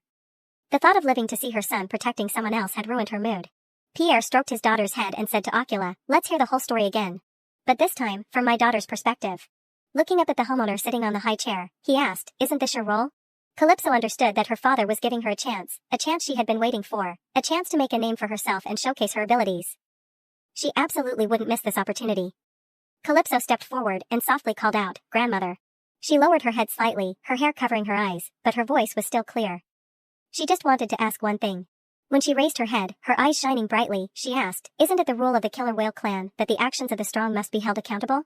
Ocula replied boldly, "Yes. The main issue of today's meeting is the fight. They insulted my honor like that, but this is what matters, right? If you judge me fairly today, grandmother, I'll tell you some interesting things." Bayan's face turned ugly as he hurriedly tried to interrupt. "That bastard Bayan's turn is over. Now it's my turn." While the two were arguing, the homeowner interrupted. She ordered Calypso to continue. "That day, Bayan brought 4 subordinates. Agenor took on 3, and Lila fought with me. Everyone around started whispering. But in the end, I won the fight." Calypso pointed at Bayan and said he had been completely defeated by a 3-year-old. He blushed with shame. Inwardly, she cursed that idiot Bayan 100,000 times. Wasn't he happy to be a witness then? Now she would show him. Calypso smirked wickedly. "Thank you, cousin Bayan, for helping me." Calypso continued to affirm that the witnesses were right, that Pierre's daughter was a good fighter. "According to the rules of the Killer Whale clan, I am the victor. Bayan cannot challenge me, the winner." Moreover, on that day, one of her friends got involved in a fight even though he wasn't a member of the Killer Whale family. Bayan threatened to kill her friend if she didn't participate in the family war. With a dignified posture and a clear voice, she affirmed that her actions were all to protect her friends. Calypso asked Ocula what her fault was in this whole matter. Killer whales play a role in the school of aquatic creatures. For her, only killer whales decide everything through battles, and she also received instructions not to do that with other weaker clans. Hearing this, Ocula chuckled.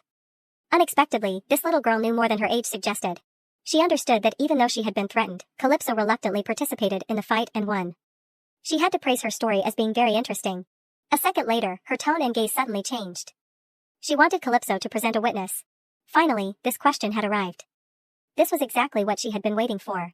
Calypso's small hands tightened on her dress. She knew Agenor was her brother, so he couldn't come forward as a witness. Luca and Luba were still being treated. In the end, there wasn't a single witness on her side. Calypso frowned in thought. Could it be that there wasn't a single person who stood up for her? Suddenly, at this moment, a hand was raised, accompanied by a voice that rang out, "Esteemed homeowner." The owner of that voice and hand was an incredibly beautiful white-haired girl. The girl said she wanted to participate as a witness for this incident. Ocula, slightly intrigued, tilted her head and agreed, "If you dare to speak up, then speak quickly."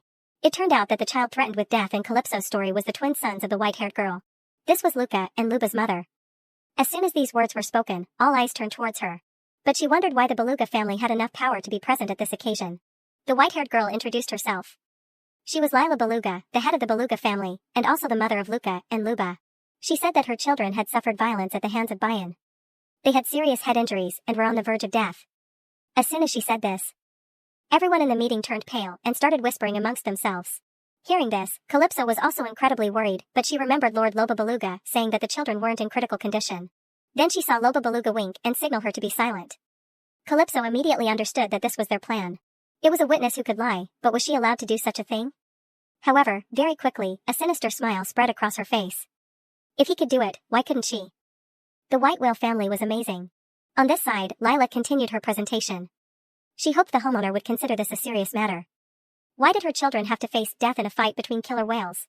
As a representative of all the vassals, we can never sit idly by. She knew that she was just a weak vassal, but after the incident, she hoped to receive respect because she was certain that the great killer whales wouldn't be injured or anything. Loba Beluga spoke up at this moment. He was the one who reported this matter to the head of the primary facility. If there wasn't enough evidence, he asked the homeowner to invite a few members of the family as witnesses. At this point, Calypso cheerfully spoke up, saying she thought there were enough witnesses already. Immediately afterwards, she met the homeowner's cold gaze. Suddenly, she burst out laughing. She also agreed that the result of her duel with a child less than 3 years old spoke for itself. As for those who didn't know their place, they weren't worth her attention. Hearing this, Bayan was incredibly shocked, flustered, and wanted to explain further. But he only received a cold shut up from the homeowner. He could only darken his face and close his mouth. At this point, she said that there was nothing surprising about that, but she had realized that what Calypso said was true. Finally, she would give her verdict.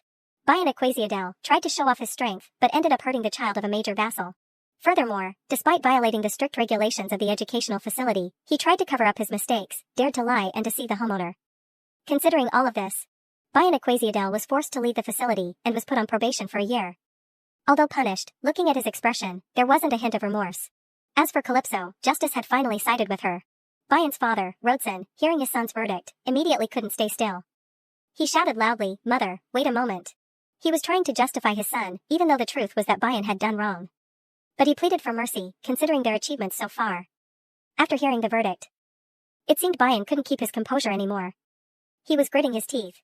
Then she extended her hand towards Calypso and asked for her opinion. At first, when she heard her ask, Calypso was still dazed. Then, she smirked with a wicked smile. Then she gave a bright, adorable smile and replied that she had no objections to her punishment. Then she looked at Lila and continued, "The biggest victims of this incident are Luca and Luba, so we also need the opinion of the Beluga family head." Lila could only say, "We will follow your decision, Calypso and esteemed homeowner." Finally, the verdict was decided, just like that. After everything was settled, Bayan couldn't help but tremble. Since there are no objections from the council, the decision will be implemented. These words were like a heavy stone pressing down on Bayan's last ray of hope. His face turned pale, as if he could faint at any moment. Because in the killer whale community, the age of graduating from intermediate level was extremely important to prove one's abilities. Moreover, during the probation period, it would be difficult to build up one's manpower. Looking at Bayan trembling, Calypso thought to herself that if she were him, during the probation period, she would stop attracting her grandmother's attention. He wasn't someone who achieved that position through his own abilities. On the contrary, the one noticed for his own strength was Sort, her second uncle's son, and Bellis, her father's eldest son. So the range of heirs would change like this. When she defeated Bayan, he had lost his position and become an abandoned pawn. The competition for status would belong to Sort and Bellis, but one thing was certain, whoever participated, it wouldn't involve her. Suddenly, at this moment, Ocula announced one more thing. From this point on, Calypso Aquasiadel is officially recognized as a direct descendant of the killer whale clan. Finally, what she had desired had been achieved. The ultimate goal she had when participating in this family meeting was to be introduced to everyone by her grandmother, but she herself hadn't expected such a grand debut. At this moment, a hand suddenly stroked her head. Pierre gently said, "You've worked hard." Calypso turned her head and smiled gently at him. Then she threw herself into her father's chest and happily told him, "I won." Being the main character is always thrilling, isn't it? With everything resolved, the atmosphere became fresher and more relaxed. Ocula watched the father and daughter's affectionate display before her. She rubbed her chin thoughtfully. Even when directly introduced by the homeowner, one might still feel pressure and fear because of that great responsibility. But contrary to that, it seems she enjoys being noticed. She thought about Calypso's words about high-level strength and natural fighting ability, while she herself couldn't produce a drop of water. The order was messed up. And she knew a genius like this. Then she called Bellis, who was standing beside her, over. Bellis bowed respectfully, awaiting her orders. Looking at the warm father-daughter scene in front of her, she asked Bellis, "What do you think of this situation?" Previously, he was the youngest to be officially recognized. Bellis was recognized as a direct descendant of the killer whales when he was only 6 years old, which astonished everyone who heard about it. Now his younger sister had surpassed his record and been recognized. Even Calypso, who previously didn't care about children, seemed to be protecting her. Moreover, even his rival, Bayan, had been defeated by her. Ocula wanted him to express his viewpoint. Bellis only said in a cold tone, "The punishment you gave is very reasonable. There's no forgiving those who break the law." However, Calypso Aquasiadel also bears responsibility. Despite having enough ability, she still hurt a classmate. In short, his viewpoint was that both his younger sister and Bayan were at fault. Ocula understood his meaning and only praised him for answering skillfully. As for Bellis, he always maintained proper etiquette in front of her. Looking at the two of them talking happily over there, Calypso was a little angry because she had heard everything he said from the beginning. She glared at him with unfriendly eyes. "My sister was beaten, and in the disciplinary hearing, he said both my sister and that guy were at fault. How can that be?" Calypso decided that before leaving this house, she would correct his personality. At this time, Agenor came running over to congratulate her on her victory and being recognized by the homeowner. Then he pointed towards Bayan's family and said, "The meeting hasn't ended yet, but looking at the atmosphere there, I thought it was over." Calypso, being held by Pierre, suddenly remembered something. Looking towards Bayan's family, she received unfriendly glances. Everyone was glaring at them. Among them, a girl in a pink dress caught her attention. After staring at her for a while, the girl suddenly turned her head and left. Calypso stuck out her tongue and teased them, "Go home and be quiet." At this time, Lila came to find her and said to the homeowner, "Before the meeting ends, I have something to say to you." Ocula agreed. She wanted to use the right of choice from the vassals. The Beluga clan, led by me, will continue to follow Princess Calypso Aquasiadel in the future.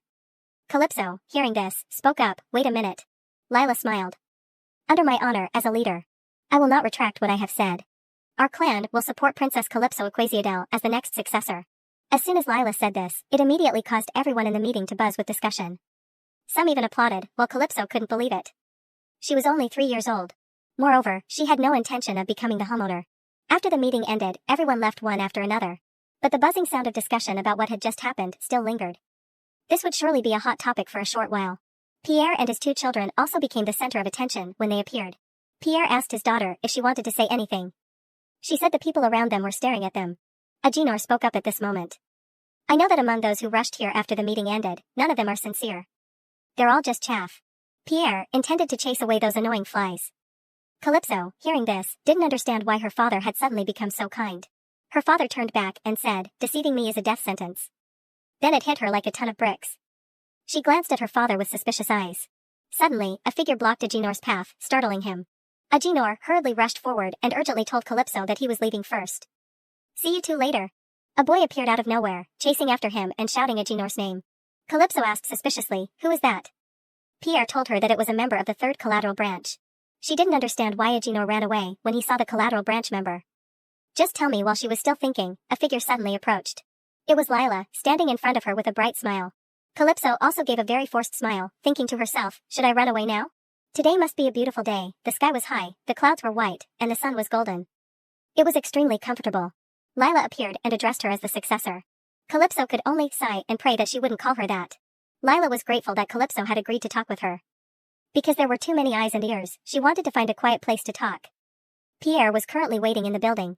Calypso knew she hadn't called her out here for sightseeing or a stroll, so she told her to get straight to the point. If she didn't ask, Calypso would ask first. She wanted to know why she had nominated her. Lila bowed and begged for forgiveness. However, once she had decided to use the vassal's right of choice, she would resolutely support Princess Calypso, which was her. Calypso didn't understand. Besides her, there were many other promising candidates for the position of homeowner. Moreover, this was the first time she had heard of the vassal's right of choice. In her previous life, she became the homeowner thanks to her overwhelming power. Remembering the homeowner's sinister smile, she didn't know what she was thinking. She voiced her question, isn't it that one becomes the homeowner by either inheriting the current position, developing their own power, or receiving the support of those with more authority? Lila replied, that's right, but there's also the choice of the vassals, which holds even greater weight. However, the homeowner had personally used her hydraulic power to seal a curse, so the information she could provide Calypso would be limited.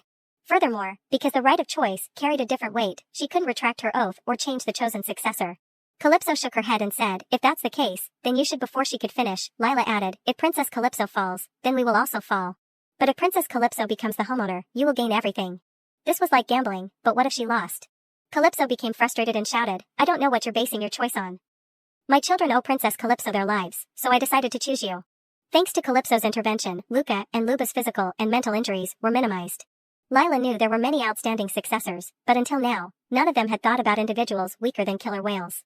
This was the main reason she decided to choose Calypso, who had helped her sons and other non-killer whale individuals. What she was about to say now was about her having publicly supported Princess Calypso with the homeowner. 30 years ago, the homeowner summoned the 8 heads of 8 families. The 8 families chosen by the homeowner for various reasons would be granted a special right of choice.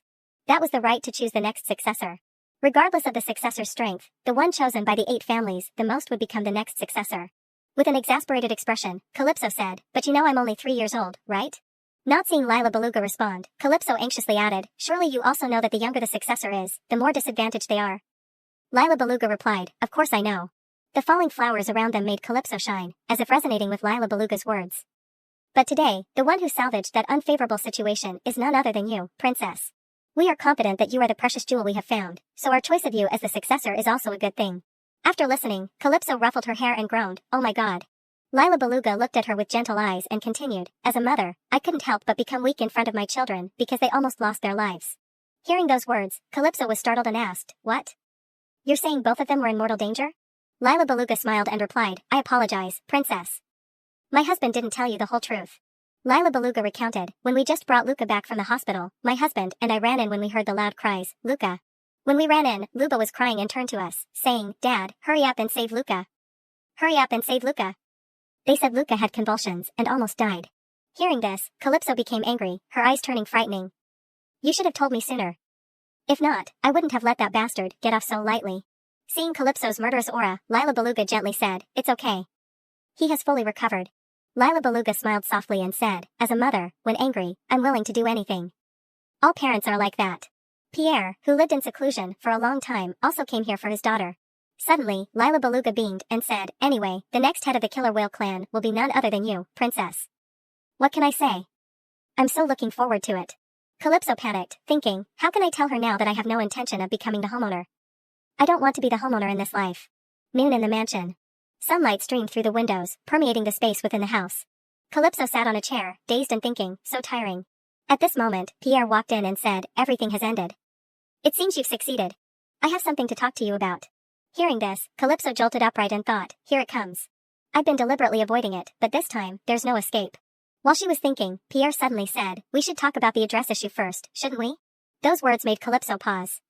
"What do you mean, father?" "I deceived you, right?" Pierre asked. "You know I'm your father, right?" Calypso replied, "Yes, I knew that from the beginning." Pierre asked, "Why?" Calypso turned her face away.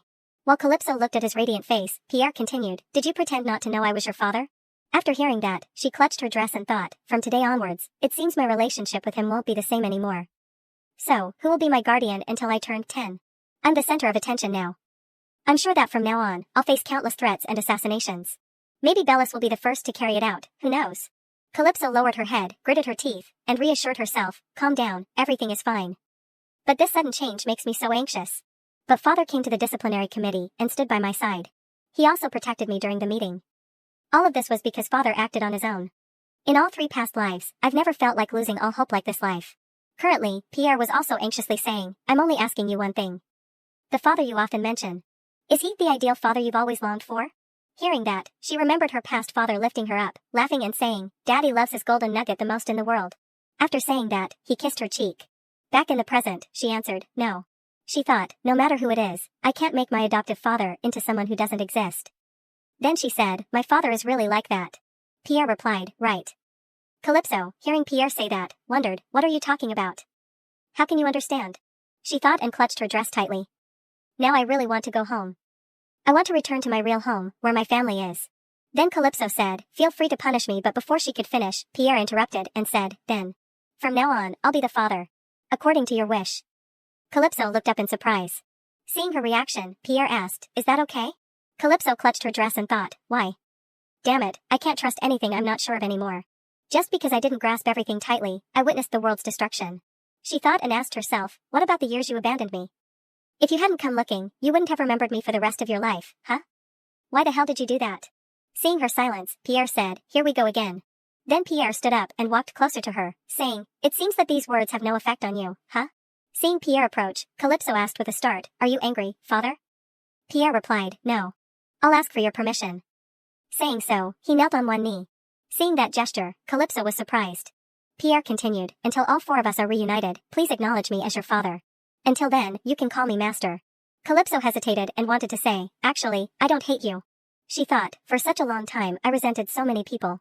That I couldn't even see your face. So how could I dare to resent you? Thank you for making me stronger. However, deep in my heart, there's only one person who is my father. Thinking of this, Calypso remembered her past father. Father always loved his daughter, more than the sky and earth.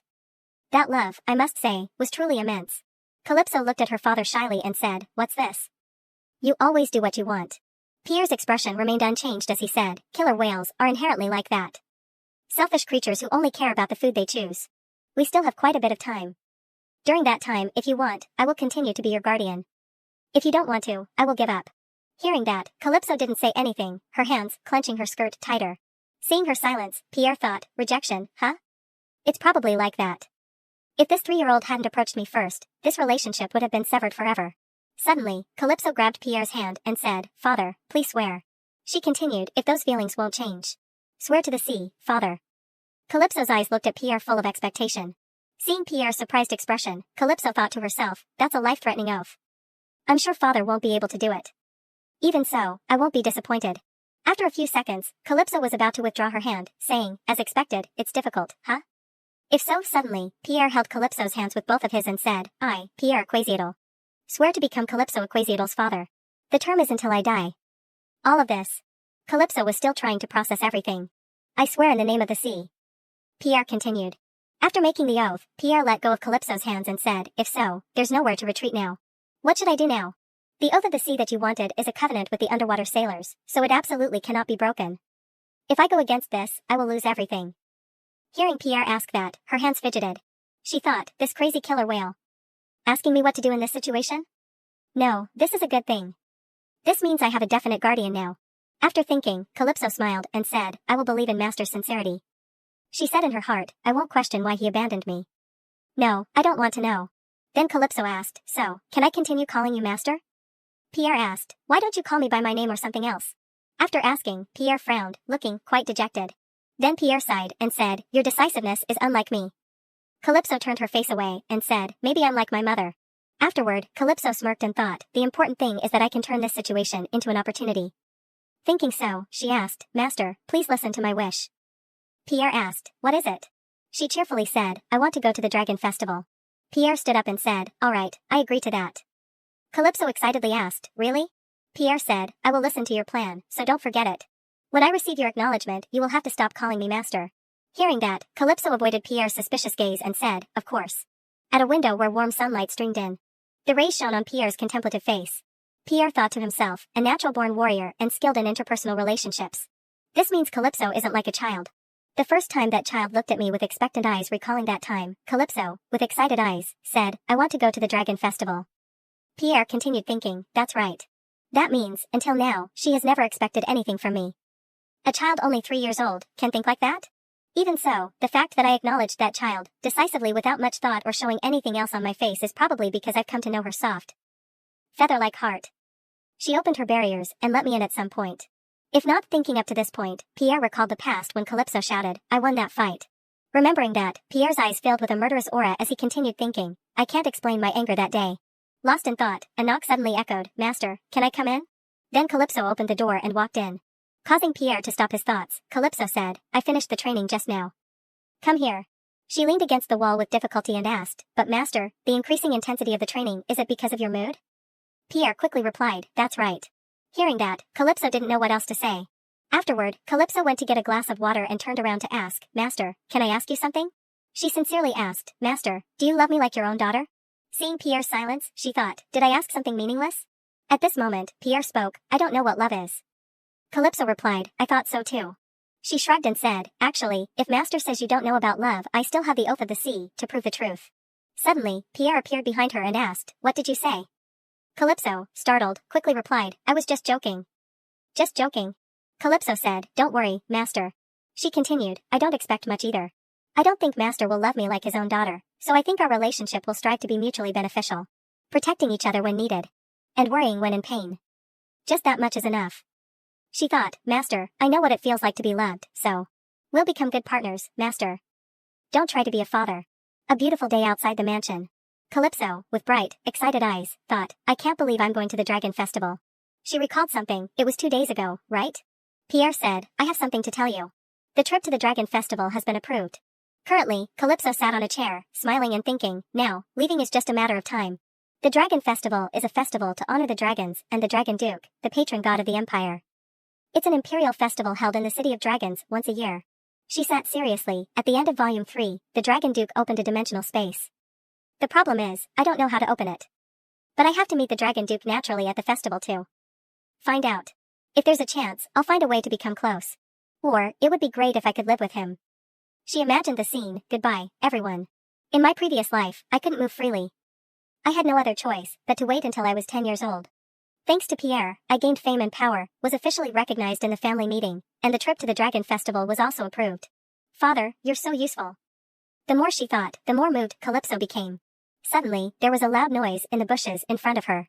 2 people emerged from within, saying, Princess. Princess. Then the 3 of them sat and chatted happily. Nearby, Bellis was hiding behind a wall, observing. He called her name, Calypso Equasiatal. The 2 who appeared called out, Princess. Princess. While the other 2 were laughing, Calypso sat calmly beside them, listening.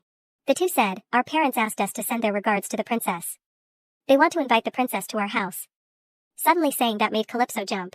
Calypso found the 2 siblings so cute that she let it slide. She patted one of their heads and said, all right, all right. One of them said, Princess, I also want. Seeing that she hadn't given a clear answer, he thought, the princess is still hesitant, huh? Thinking so, he said, Princess. You won't come to our house, right? Your face has already said it. Your face has already said it. Hearing that, Calypso was startled and wondered, how do you know that? Calypso sighed and thought, as expected, white whales are perceptive and intelligent. One of them laughed and said, I'm worried I'll be smitten. Because the princess is a good person. The princess is a good person. Calypso laughed in response, I'm not a good person. She thought to herself, if I were truly kind, then your family would have surely accepted me as the successor. I should be responsible for that position, not planning to run away. Suddenly, she thought of something, wait a minute. If I publicly support Agenor as the successor, then the Beluga family will probably also side with Agenor, right? Seeing Calypso lost in thought, the two siblings stared at her. Then both of them burst into laughter, startling her. The two of them laughed brightly and said, the princess's forehead is wrinkled. My mother is sometimes like that too. Hearing that, Calypso smiled and thought, this is why it would be troublesome if feelings developed. After that, Calypso said, let's go back. Class must have started already. Both siblings said, we completely forgot. Luba is an idiot. The three of them chattered, Princess, hold my hand. Me too, me too. Can't we just keep going like this? At that moment, Bellis called out, Calypso Equasiatal. Calypso was startled upon hearing that. Then Calypso looked around for the two siblings. Seeing her like that, they asked in wonder, Princess? Calypso turned and said, can you go ahead?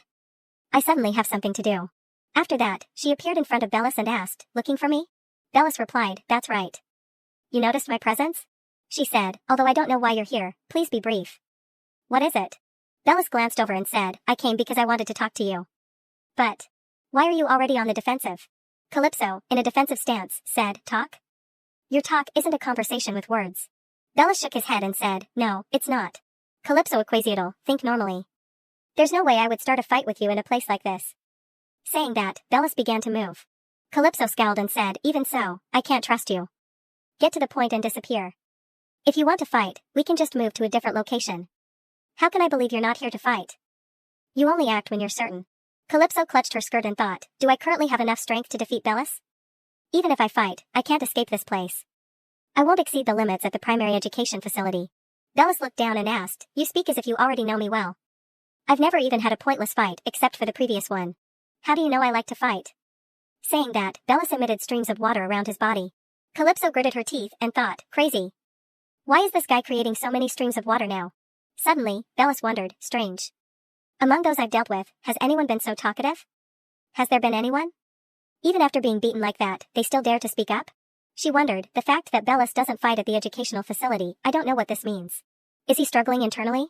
After thinking it over, Bellis said, even Grandma doesn't know I like to fight. There's no reason for me to make a noticeable mistake by fighting here. So I really don't intend to fight you. Look, I've reduced the water pressure, right? She frowned and said, even so, I still can't trust you. Get to the point and leave. Then both of them silently looked at each other. Then Bella smiled and said, Bayon's downfall is a great opportunity for me. Since you're weaker than me, it would be advantageous to eliminate you now. But I genuinely care about you, Calypso Equasiatal. Calypso, wary, thought, how ridiculous. Even if I prove how outstanding I am, from his perspective, I'm still a fish who can't control her own hydraulics. Clearly, the person he cares about isn't me. His target must be Pierre. Having thought it through, she seriously said, I don't need that concern, so please stop. The person you truly care about isn't me, it's father, right? Bellis asked, why do you think that? It's not that I don't care about Pierre Equasiatal, but I don't have a father. Calypso, angered, thought, this guy is truly immoral. Bellis continued, it seems like the topic keeps going in circles, so I'll be blunt. I want to observe you. I want to support you as my successor when the time comes. I was quite impressed with your performance in the family meeting. So that's why I came to see you again. I wondered if this is someone I can support, and regarding what you've done, it could be considered as containing a bit of respect. As he spoke, Bellis pointed at her. Calypso grabbed Bellis's hand and said, I see. Listen carefully, brother. By the way, I have something to tell you. Can you lean your ear closer? Bellis replied, sure. He thought to himself, what kind of power is this? Suddenly, she pulled Bellis close and whispered, don't play stupid, you fish. With cold eyes, Calypso said, if you're innocent, swear to the sea. Bellis chuckled and said, you're sly. You're so shallow. Saying that, he yanked his hand away from hers. Bellis prepared to punch Calypso. But Calypso dodged the blow. She quickly tried to grab his hand again, but it turned into water. As Bellis retracted the water, Calypso flipped her stinging hand and thought, TSK, I was going to grab his wrist and break it this small body. Surrounded by water, Bellis said, well, it's useless for you to do that. Calypso puffed out her cheeks in frustration and thought, Bellis, he really is a child. He immediately resorts to fists with just a little anger. Suddenly Bellis asked, I heard you're going to the Dragon Festival this year?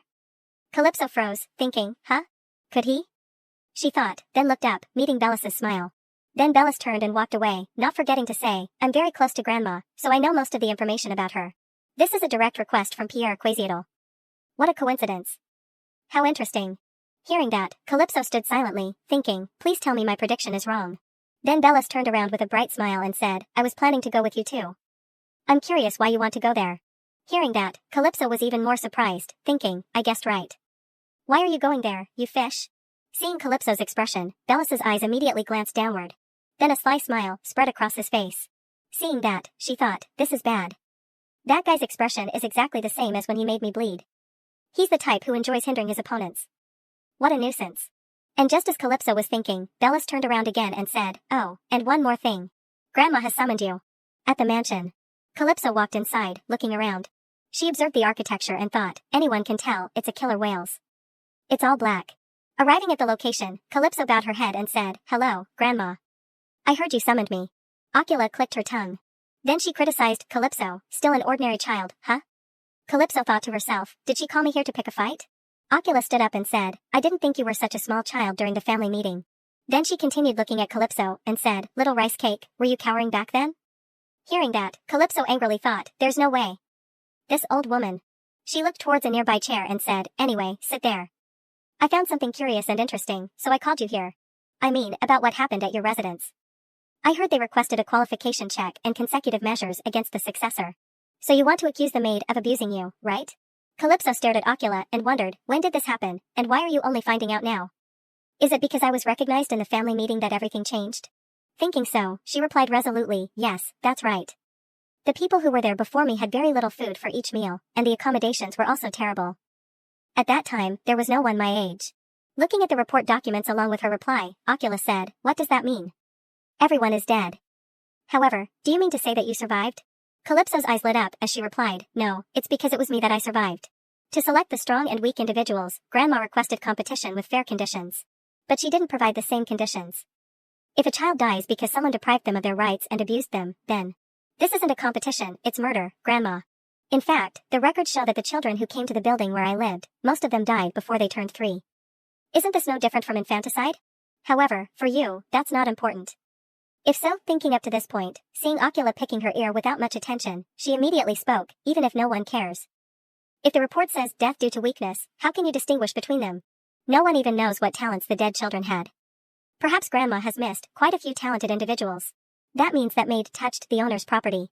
Seeing her expression, Calypso smiled and thought, good, she's reacting. Now, just one more sentence while she was thinking, the door suddenly opened and Pierre burst in, shouting, excuse me, mother. Calypso was startled, then turned to look at Pierre, thinking, father? Why are you here? Ocula stood up, leaning on her hand, and said, barging in like that is rude. Where did you learn such manners? Pierre frankly replied, I learned from you, mother. With a calm gaze, Pierre said, what the young fish see and learn is definitely from their parents. Ocula glared back and said, son, have you lost your mind from staying indoors too long? Calypso sat there thinking, master, you're doing great.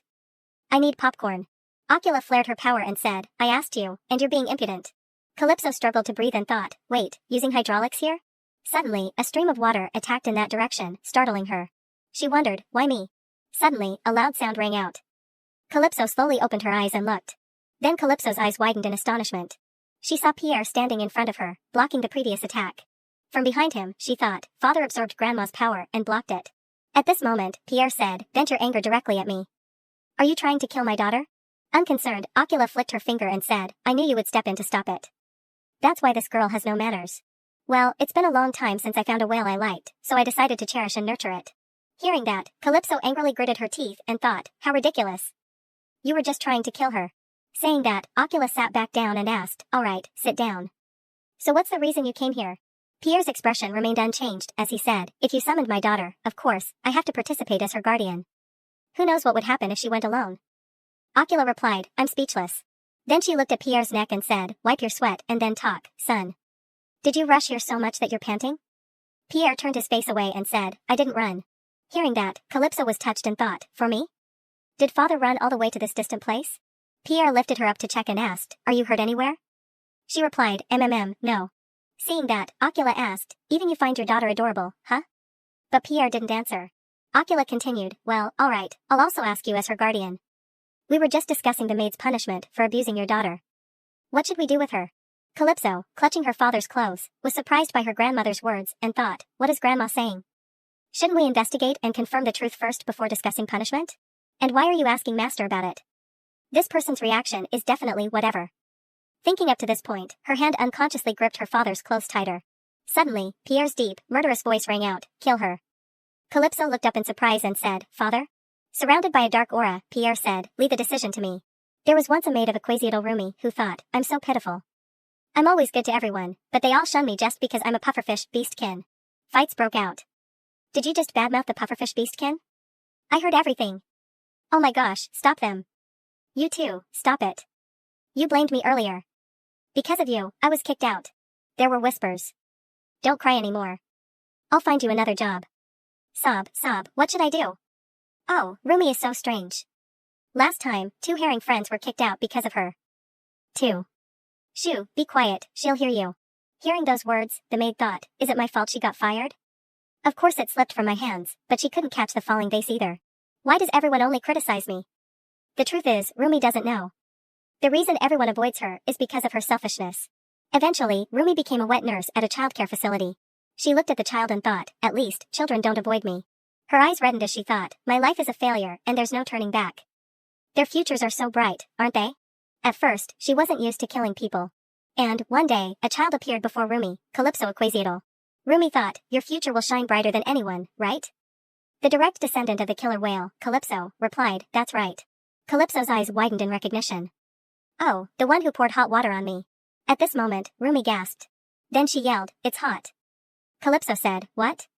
It's just warm water, why are you making such a fuss? This much shouldn't be a problem, right? I'm still alive. At this moment, Rumi realized as Calypso said, Lady Calypso. Calypso replied, yes, it's me. She asked, this is what are you talking about? Calypso smiled and said, it's okay if you don't remember, because I remember everything. It's been 10 years. And even if you don't remember, a very capable person will help you remember. Rumi panicked, not understanding, and asked, what? Wait a minute, Calypso continued. The one who gave me spoiled food, poured hot water on me, and intentionally pushed me down the stairs should also experience everything I've endured. Seeing Calypso turn away, Rumi thought to herself, what the hell is this? 10 years? Is she mocking me? Is she falsely accusing me just because of a little grudge? Suddenly Calypso asked, Rumi, you're blaming someone else, aren't you? Oh my gosh, even if the perpetrator doesn't remember, the victim will remember until the very end. After saying that, Calypso turned and closed the door. Rumi called out, Lady Calypso. Outside, Pierre was already waiting. Pierre asked, have you finished talking? Calypso replied, yes. As they left, Pierre said, that maid will be declared the murderer who killed countless children.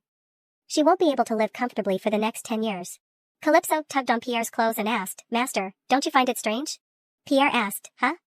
Calypso said, you heard everything I said, right? 10 years, for example. Don't you think I don't sound like a child? She asked as she tightened her grip on his clothes. Pierre looked down. Seeing her anxiously awaiting his answer, Pierre stroked her head and warmly said, even a child can feel pain. That's why those who hurt you must pay the price. I have no intention of asking you to answer anything. I said from now on, I'll be your father, right? Pierre said as he lifted her into his arms. Calypso rested her head on his shoulder and said, if I had known it would be like this, I should have come to Master sooner and clung to you. Pierre replied, that assumption is meaningless now. Hearing that, she breathed a sigh of relief. Then she said, it sounds like something an irresponsible person would say. Next time, I won't gamble. I'll do better, something like that. Pierre asked, I don't know how much my trust in you has decreased. She leaned back and said, it has to be shown through actions, right? If my mother were still alive, Master would have been divorced. Pierre quickly replied, I agree. Be careful not to fall. Calypso's face softened as she looked away and said, it's strange how quickly Master grasped the topic. Pierre looked at Calypso's face and said, sometimes you talk, just like my mother. Calypso joked, that's an insult. Pierre replied, whatever you want. The investigation into Rumi ended after only 3 days. The reason it progressed so quickly was because of Grandmother. Earlier in the study, Grandmother asked, do you want the authority to decide? Then Grandmother narrowed her eyes and said, isn't that obvious? I find it very annoying, so you should handle this matter properly. You have to pay the price for suddenly barging into my office. And the next thing was, hey, little dumpling. Ocula pointed at her. Her expression turned serious as she asked, why are you planning to go to the Dragon Festival? At that time, I gave an answer that Grandmother found very amusing. I replied, according to the maids, only land animals are invited to the Dragon Festival, right? The Dragon Festival is a place to honor the Empire's guardian deity. It's strange that excellent underwater beastkin like us can't go there. So, I have to go there directly and let them know. The greatness of underwater beastkin. Ocula burst into laughter. After laughing, Ocula asked, "Alright, I have no intention of withdrawing my permission. When will you depart?" I replied, "A week later."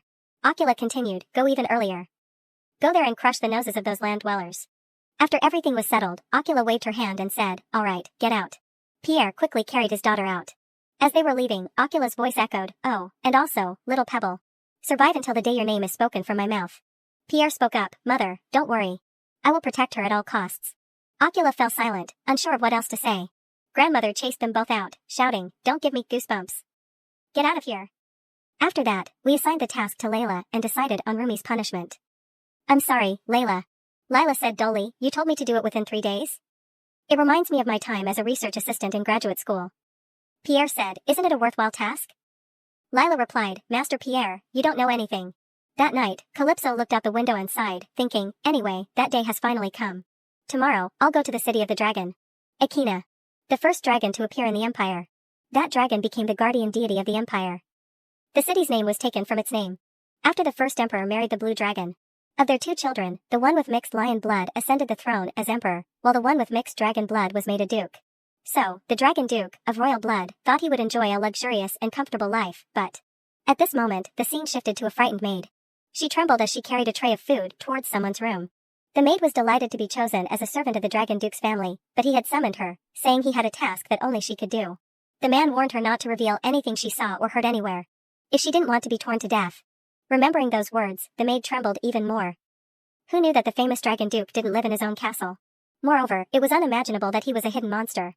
Reaching the door, the maid fearfully said, "The meal is ready." Hearing the door open, she flinched. Dropping the food tray, she frantically apologized, turned, and ran away screaming, "Help me." At this moment, the person inside the room stepped out, slowly picked up a piece of meat that had fallen on the floor, put it in their mouth, and savored every bit of it. Soon, morning arrived. Today was the day of Calypso's departure for the city of the dragon. But before leaving, she went to school to say her final goodbyes. A voice called from behind. Luca and Luba cheerfully asked, "Are you really going to the festival?" "You're going to the dragon festival?" Calypso smiled and said goodbye. Luca invited her to stay for lunch, but Calypso patted his head and declined, saying she had to leave right away. Thinking that this might be the last time she could touch his soft hair, she felt sad.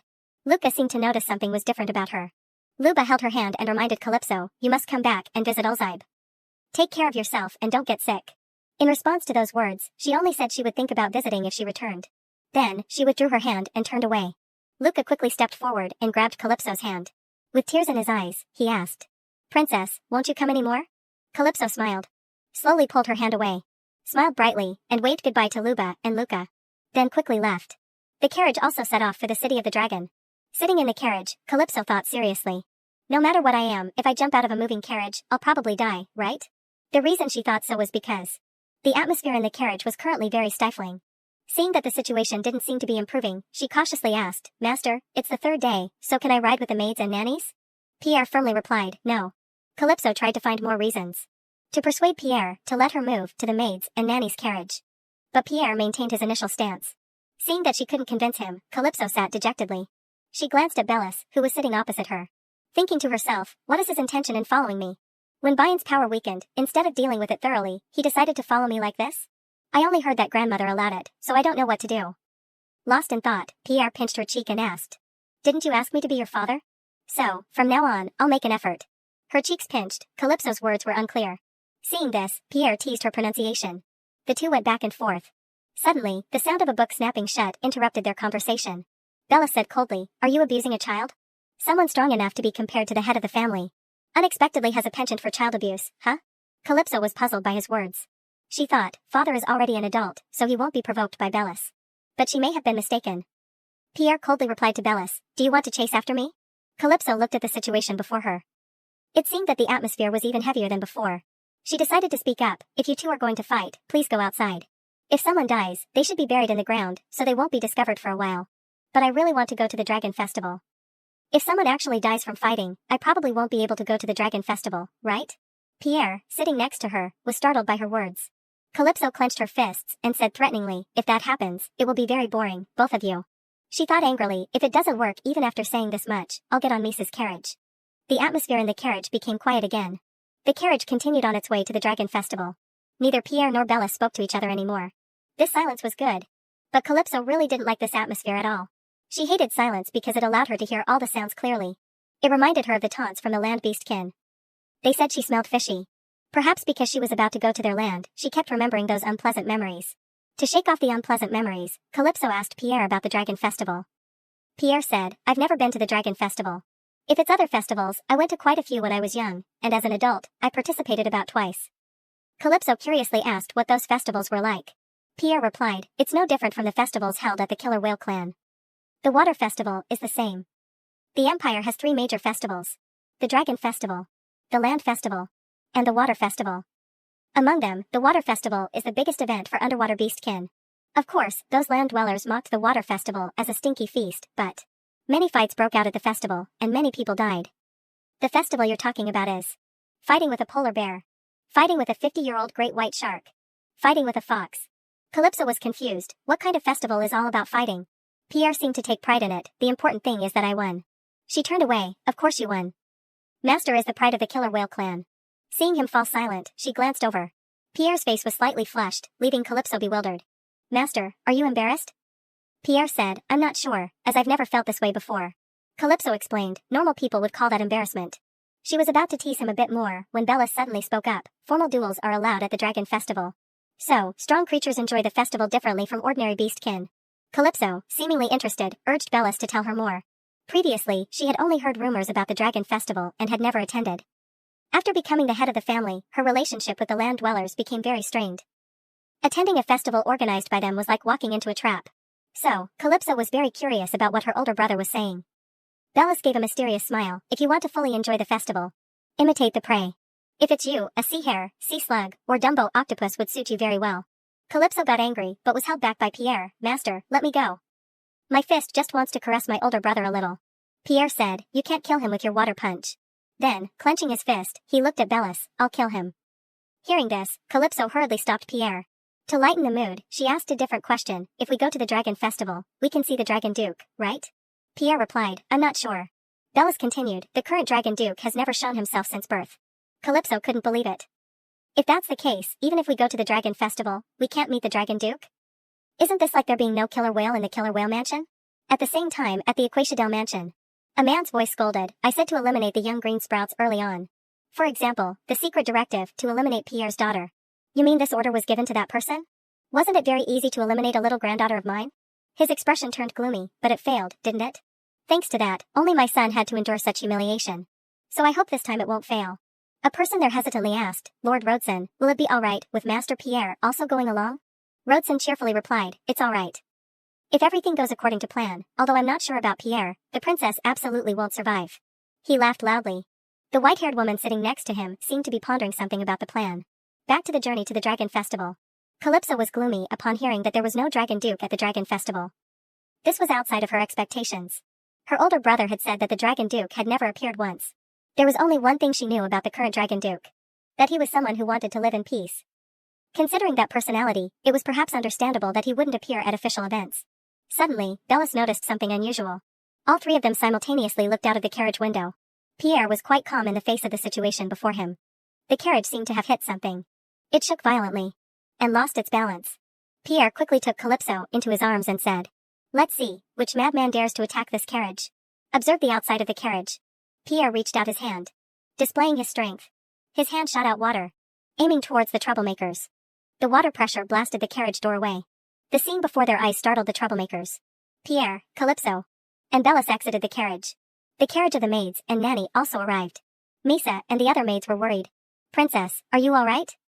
I was so surprised to see the princess's carriage being attacked. Seeing that everyone was safe, Calypso asked her master to put her down. Pierre hesitated, fearing it would be difficult to protect her. Calypso replied, "It's okay, my maids and Nanny can protect me." Pierre put her down. Misa quickly hugged Calypso and cried, "Princess, aren't you scared?" Calypso reassured her, "I'm fine, father is here too." She thought to herself, touched, "Misa looking at me like this makes my heart flutter." She asked if everyone was hurt. Then, with a bright smile, she admired the fight before her eyes. Pierre and Bellis were now surrounded by the bad guys.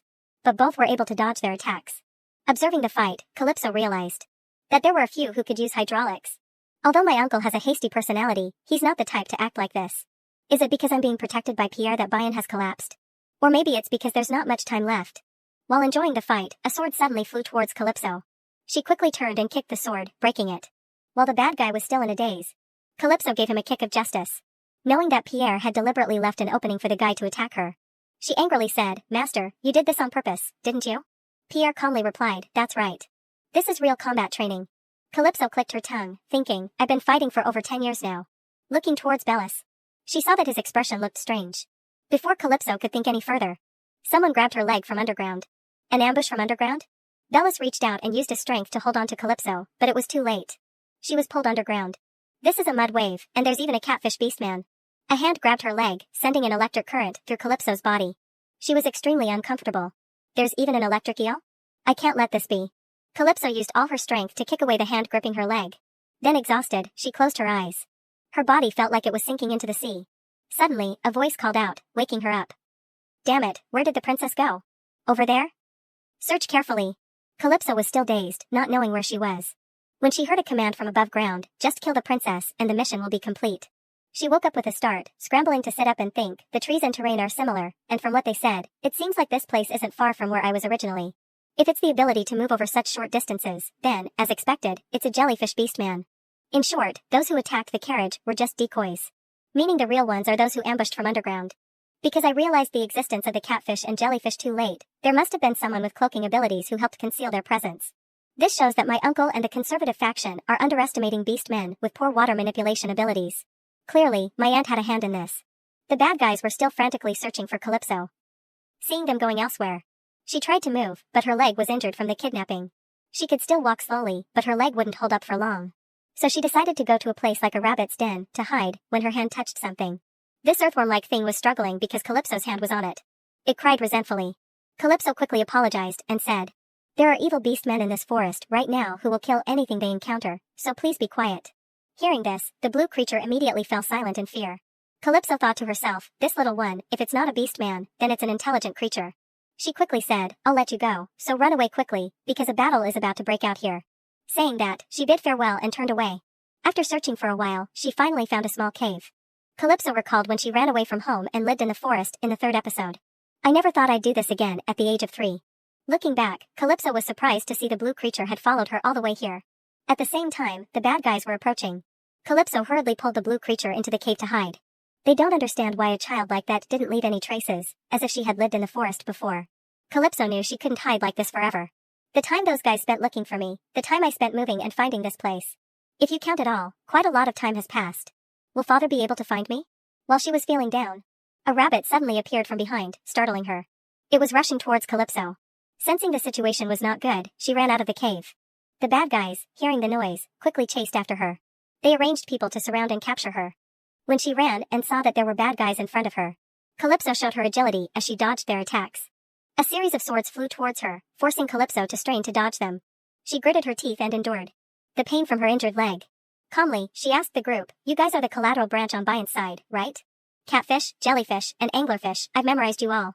The bad guys were startled when they heard Calypso speak. One of them shouted, "What are you doing? Kill her quickly. We don't have time. What if we approach and mistakenly handle it?" They argued, "Are you afraid of a 3-year-old child?" The closest one drew out 2 small swords and threw them towards Calypso. For a moment, she didn't know what to do, when a force suddenly shot out, knocking the swords away. This power made them tremble in fear. Then it knocked down all the bad guys there. Suddenly, someone approached, making Calypso anxious. This person slowly walked towards her. It turned out to be Bellis. Seeing him, Calypso sat down, relieved. "Almost died," she said. "At least there's still someone alive. We need a witness." Bellis replied, "You don't need to worry about that." Then, with a gloomy expression, he stared at Calypso. "Are you going to kill me?" Calypso calmly asked, thinking to herself, "If he wants to kill me, it's now. If I die here, they can say the culprit was a stranger." She smiled, "You'll regret it if you kill me here. You think father won't know you're the culprit?" The two stared at each other in silence. Suddenly, there was a rustling sound. The blue creature struggled out of Calypso's arms. It looked at Bellis with an angry expression. Bellis looked at the blue creature and asked, "Is this an earthworm?" Calypso retorted, "What earthworm?" "Apologize. This is probably a snake." Bellis asked if the little girl intended to eat the snake. The little girl countered, "What will eat snakes?" Hearing their conversation, the blue creature trembled. Observing Bellis's actions, it seemed he had no intention of harming her. Suddenly, from behind, a gloomy aura appeared. Calypso extended her hand to Bellis. Hey, take my hand. Father's approaching. You can feel it too, right? Hurry, take my hand and score some points. He didn't understand why he needed to score points with that person. But Calypso still insisted on holding Bellis's hand. From afar, Pierre was approaching, manipulating his power. Anger was evident on his face. Bellis finally took Calypso's hand. The little girl whispered to Bellis, anyway, thank you for helping me. You could have left me to die. Actually, I don't hate you. I don't know if it's because of Grandma, but let's get along from now on, okay? It's a bit complicated, but I'll explain briefly. It's because I'm not your enemy. After speaking, Pierre's power lifted her, and she flew towards him. Pierre gritted his teeth and said, describe in detail where you were injured. Because from today, these guys won't have those body parts anymore. Calypso hesitantly said, if we leave them alone, I'm sure they'll die soon anyway, father. But Pierre didn't want to give them a comfortable death. With that, he manipulated his power to attack the bad guys. The sound of cracking bones echoed. They writhed in pain, begging for forgiveness. Seeing them being tortured one by one, Calypso asked, Master, shouldn't we leave one alive? We could use him as a witness. But Pierre's face darkened as he said, no need. If we go back and interrogate each one, someone will crack. Calypso was surprised by this answer, thinking, it's great that father is avenging me. Night fell. The maids were preparing dinner for everyone. Observing from behind, Pierre noticed Calypso limping on one leg. He thought to himself, when I asked where she was hurt. She said they were all dead, so what did it matter anymore? But my anger hasn't subsided yet. It's good to see her happy though. Although this trip was troublesome. And we encountered a rather dangerous attack. But it seems everyone is alright. Pierre recalled meeting Calypso. It was a relationship that was wrong from the start, but if it improved little by little, then someday. It could be the relationship we both desire. Bellis approached Pierre and asked, would you like to make a deal with me? I know where those dead assassins attacked Calypso. I can also provide evidence of their identities. Among those assassins, a fool took the family seal. It's something only successors possess, so it will be very useful. Pierre asked what Bellis wanted. Bellis held up 3 fingers, saying, whenever, you just need to answer my questions 3 times. But you must answer truthfully and swear upon the sea. After listening, Pierre touched his finger to the seal. And made the agreement. He asked Bellis when he would ask his questions. Bellis replied, the first question is now. It's not a difficult question. Have you had any strange dreams lately? Pierre calmly replied, I don't know what dream you're talking about, but I haven't had any dreams in over 10 years. Receiving the answer, Bellis simply replied, I have received the answer I wanted. In another corner, Calypso was looking at the blue creature lying listlessly in her hands. She assumed it was hungry. Since it looked like a snake, she thought a mouse would probably be the most suitable food. So, she decided to find food for it. She hadn't taken many steps when a stream of water appeared from behind, surrounding Calypso, and lifting her up towards Pierre. Pierre asked, where are you going? Calypso said she was going to find food for the blue creature. Pierre probed, this is the first time I've seen it. Are you two already that close? Calypso quickly explained, this little one tried to help me, so I don't want to abandon it. Pierre asked if she was going to search for food with an injured leg. Seeing Calypso's confused expression as he noticed her injury, Pierre said, in a situation like this, you said I should say it like this, right? I was very worried about you. As he spoke, he stroked her hair, like this, right? Calypso was bewildered. Pierre's actions reminded her of old memories. She had been cared for like this before. Calypso blushed as she saw her master's good learning ability. Pierre asked if she needed food for the snake, when suddenly another voice rang out, I'm not hungry. Calypso was surprised. She looked down at the blue creature in her hand. Then looked up and asked Pierre if he had just said he wasn't hungry, but he replied that he hadn't said anything. Her eyes widened as she looked down at the creature in her hands. Then, did you say that? The blue creature replied, I'm not hungry. Only those with time-related powers can hear my voice. Seeing Pierre staring intently, she said, it seems only I can hear its voice. If I can hear what it's saying, then it's probably a demi-human. The blue creature trembled and said, water, I need a lot of water. It whispered in Calypso's ear that it needed a lake. Hearing Calypso explain what the creature had said, Pierre replied, due to various complicated reasons, it's not possible to create a large amount of water with a lake right now. Hearing this, the little girl worried, thinking for a moment. Calypso decided to run to Misa. Urgently, she said, Misa, find a water source. It's urgent. Seeing Misa's confusion, Calypso said, Misa, you're a grouper demi-human, right? Recalling her memories from when she was in her adult body, Calypso had heard that. The way Misa and her comrades could survive on land was thanks to someone skilled at finding water sources. And that person was none other than Misa. Although an incomplete demi-human, she was exceptionally good at finding water. Being a hybrid of grouper and shark, a rare combination, she could easily conceal herself. Incomplete demi-humans are a mutation that appears in hybrid creatures. They have no special skills, or conversely, possess exceptionally outstanding talents. Fortunately, Misa is the latter case.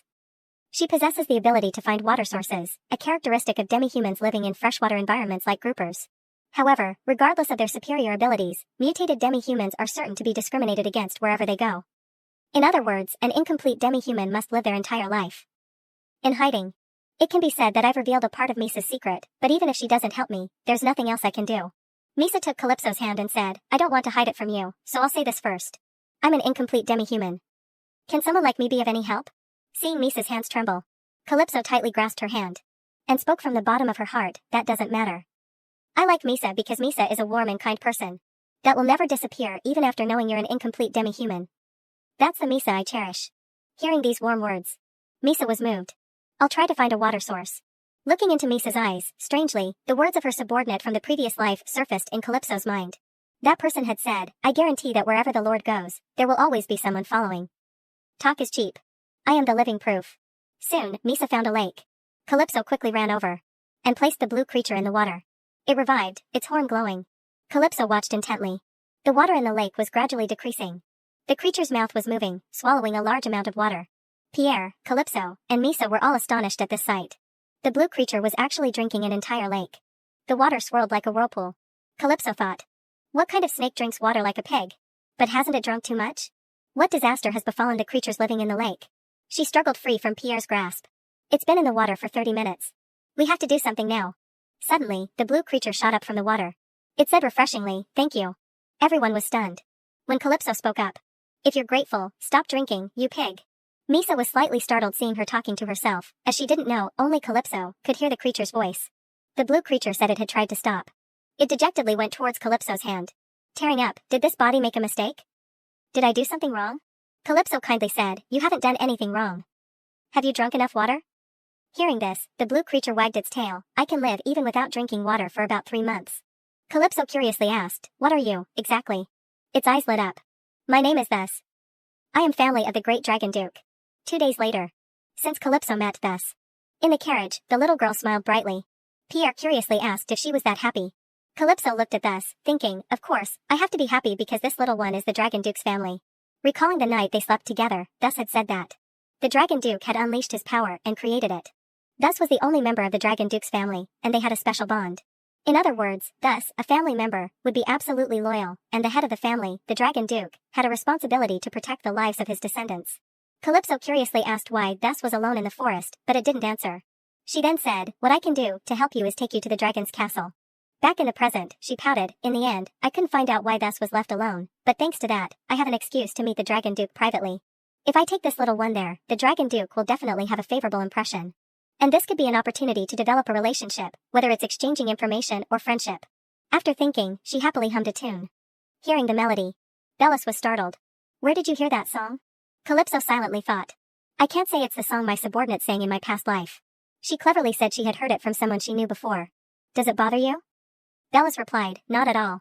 Calypso was puzzled. If not, then why that reaction? Pierre touched her forehead. I forgot to tell you. There's something special about this dragon festival. The royal family will arrive on the last day. Usually, the royal family arrives mid-festival and stays until the end. Since it's not like that this time, the one responsible for reading the festival's opening speech is the Pantheraon Duke's family. Calypso froze upon hearing this information. Pantheraon, the Black Panther Duke's family, was the family that held power second only to the royal family. This was where the main characters in the original story appeared. And this was also the family she was sold to for an engagement in her previous life. Calypso gritted her teeth. No matter how many times I'm reborn, this resentment won't disappear. Pierre saw her displeasure. He looked out the window and said, and I have good news. We've finally arrived at the Dragon City. Thus wagged its tail excitedly. The Duke is approaching. He's calling for Thus. The Duke can't even hold a fork without Thus. It looked out the window, sobbing. Calypso hugged Thus. Whether you want to or not, I will definitely take you to the Dragon Duke. At the Dragon Festival venue, a man who looked like a butler stepped out and said, you must be tired. Many distinguished guests have already arrived. So I don't know if there are any vacant rooms left. Please understand. He bowed, but the smile on his face became distorted. Calypso glanced at him. Showing dominance already, huh? The hostility between land and aquatic demi-humans had been going on for a very long time. No one knew when it began. This reached a climax on the day of the meeting, with anger and disgust becoming the main topics of discussion. This chaos stopped with the appearance of the head of the family, Ocula. She became the head of the family after staining herself with the blood of her brothers and was very belligerent. Because after she used force to break up the meeting, the land beast man became silent. Pierre, on the other hand, lived a very peaceful life compared to his known strength. Could such a person keep calm even in the face of discrimination? When he heard the butler say that there were no rooms left, Pierre asked, do you mean we can't stay here? Having been busy comforting Bess, Calypso only now noticed the shocking situation. She clutched Pierre's shirt and called out, "Father." Looking at him with teary eyes, she asked, "Can't we sleep in the dragon's castle?" Pierre was surprised by her expression. On the other side, the butler thought triumphantly, "Absolutely cannot let them sleep here. How dare they set foot in the noble dragon duke's castle? If they object, I'll just pretend there's no other way and give them a room." Pierre stepped in front of him. Then, with a straight leg, he kicked him away. Looking at the scene before her, Calypso couldn't believe it. Pierre, enraged, glared at him. Seeing Pierre's hydrokinesis, the butler trembled. "I'm done for, I'm really done for." Just as he was about to apologize, the hydrokinesis whizzed past his face, cutting his hair and grazing one of his ears. Out of fear, he revealed his ears and tail. To escape death, he quickly bowed and pleaded, "I apologize. It seems there has been a misunderstanding." Pierre asked, "How do you intend to apologize for that?" He immediately replied, "I will lead you to the best room." Hearing this, Calypso excitedly said, "Please take us to the room closest to the Dragon Duke." Bellis turned and explained to her that the Dragon Duke wasn't in this castle, he lived in his own castle. Pierre still hadn't forgiven the butler. He used his power to lift him high into the air. "Compensation, you haven't done it yet, so I ask you, how do you intend to apologize?" Seeing the situation was getting out of hand, the surrounding guards spoke up, "Please stop. He's the head butler of this castle." Pierre didn't say a word but simply used his power to knock the guards away. He growled at the butler, "What I want now is not an apology, but compensation." Pierre told Calypso to say what she wanted. She was touched. "Did father make things worse because of me?" Then she expressed her wish, "Father, I want to greet the Dragon Duke." The butler stammered, "I apologize, we also have matters we need to ask, so." Pierre glared, "If you value your life, answer carefully tomorrow. Now, take us to our room." Looking at the spacious room, Calypso thought, if I had come alone as the dragon's bride, I definitely wouldn't have gotten a room like this. The dragon's bride is just a title, in reality, it's closer to a sacrifice. Those among them only lived for a few years, or no one survived. What exactly does the dragon's bride go through? The only recorded content is the procedure, the process of deciding the dragon's bride. The story is always the same, the dragon's bride met the Dragon Duke, and that's it. In the original story, the Dragon Duke was someone the female lead deeply respected. What did such a person do to the bride? She began to regret, if I had known it would be like this, I would have paid more attention to the previous volume. There's still not enough information, so when father went out, I tried to ask Thus about the Dragon Duke's location, but the problem is, Bellis had been staring at her this whole time. That guy. Why is he like this? Calypso felt awkward now that her father wasn't here. Pierre said he would make it so she wouldn't have to care about other people's gazes, no matter where she went. The land beast men were just weaklings. She turned and directly asked Bellis, "Say what you want, I'll listen." Bellis replied, "I was just thinking. Even if I hadn't died in the forest that day, could I have handled you?" Calypso said, "Unless you're stronger than father, there's no way out. But I have a question. Why are you following me?" Bellis remembered when Ocula asked him why he wanted to join Calypso's trip. Bellis had said, "Because I want to get closer to my sister." Although he knew his answer didn't sound reasonable at all, he felt it was the most accurate answer. So Bellis said, "Because I want to get closer to my sister." Seeing Bellis standing still without answering her, Calypso was a little annoyed. Suddenly, he spoke. "I'll try to think about the reason from now on, something you can understand." Calypso was puzzled by Bellis's answer. Come to think of it, Orcus emotions basically develop through fighting, enjoying the battle, feeling joy and happiness. When they lose, they experience outrage and resentment. Especially when facing an unbeatable opponent, they learn the feeling of despair and sadness. Moreover, they also realize loyalty and adoration for the strong. The problem is, the relationship between Calypso and Bellis didn't belong to any of the above. She looked directly at Bellis and said, "Don't mind me. You don't have to care about me. When the time is right, I'll disappear." Normally Bellis was very calm and rational, but they were excessively obsessed with the object of their interest. What Bellis should focus on in this life was the position of the powerful head of the family, not a family member like Calypso. Because this time, she would definitely leave this world and return to her own family. Bellis asked what she was talking about. Calypso replied, "When the Dragon Festival is over, I won't be here anymore." Bellis wondered, what about the position of head of the family? She said she wouldn't become the head of the family. Just do your own thing. The two stared at each other in silence. Suddenly, the door opened. Pierre had returned. Seeing this, Bellis quickly left the room and slammed the door shut. Calypso watched the scene, thinking, is he angry because he can't do as he pleases? That guy is the most promising candidate for the head of the family.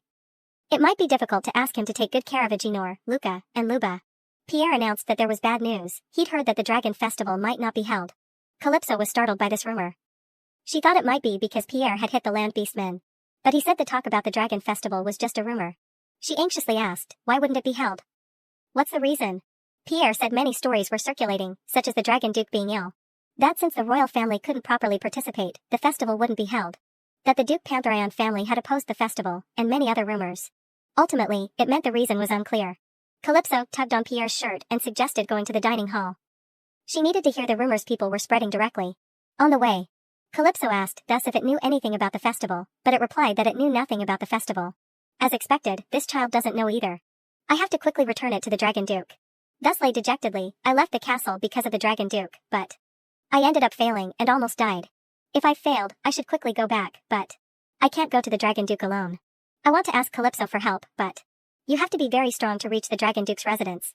At this time, in a certain room, there was a blue-haired boy who looked like he was sick. He clutched his chest in pain and called thus name. The scene shifted to the dining hall, where the land beastmen were gathered. Calypso and Pierre went there directly to hear the unfavorable rumors about the Dragon Festival. But a servant loudly announced our arrival unnecessarily. And of course, the scorn flew in without missing a beat. Without a word, both Pierre and Calypso took action, teaching them a lesson. Calypso crossed her arms and watched them one by one. Then she went to the fox beastman, smiling brightly in a friendly manner, and then stomped hard on his hand. If you don't want to lose a finger, tell me clearly. There's a rumor that the Dragon Festival won't be held. Do you know anything?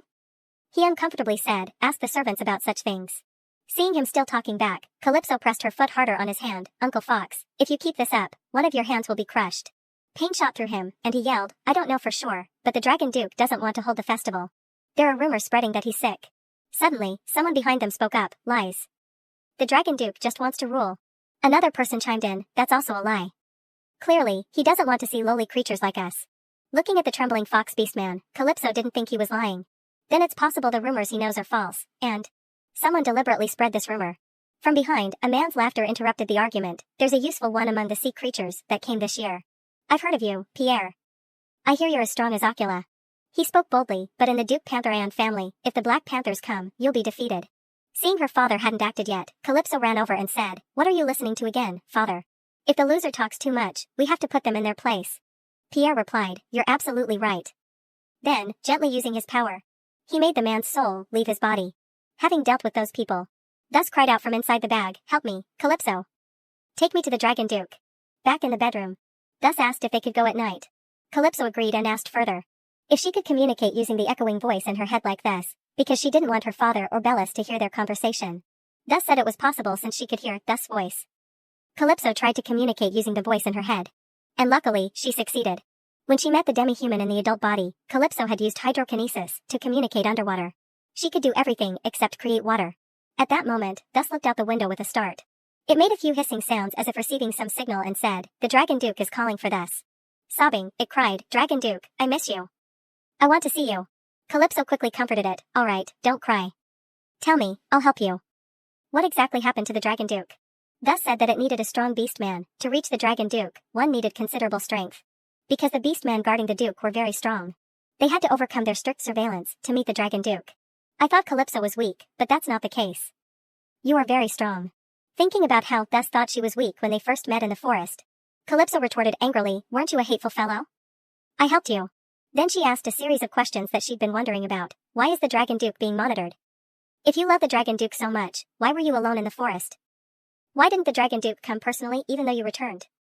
Why didn't you ask the people in this castle for help from the beginning? Thus, feeling dizzy, said, I can't say more here. Hearing this, Calypso didn't ask any further questions. She thought, as expected, what Thus says and what those guys know are very different.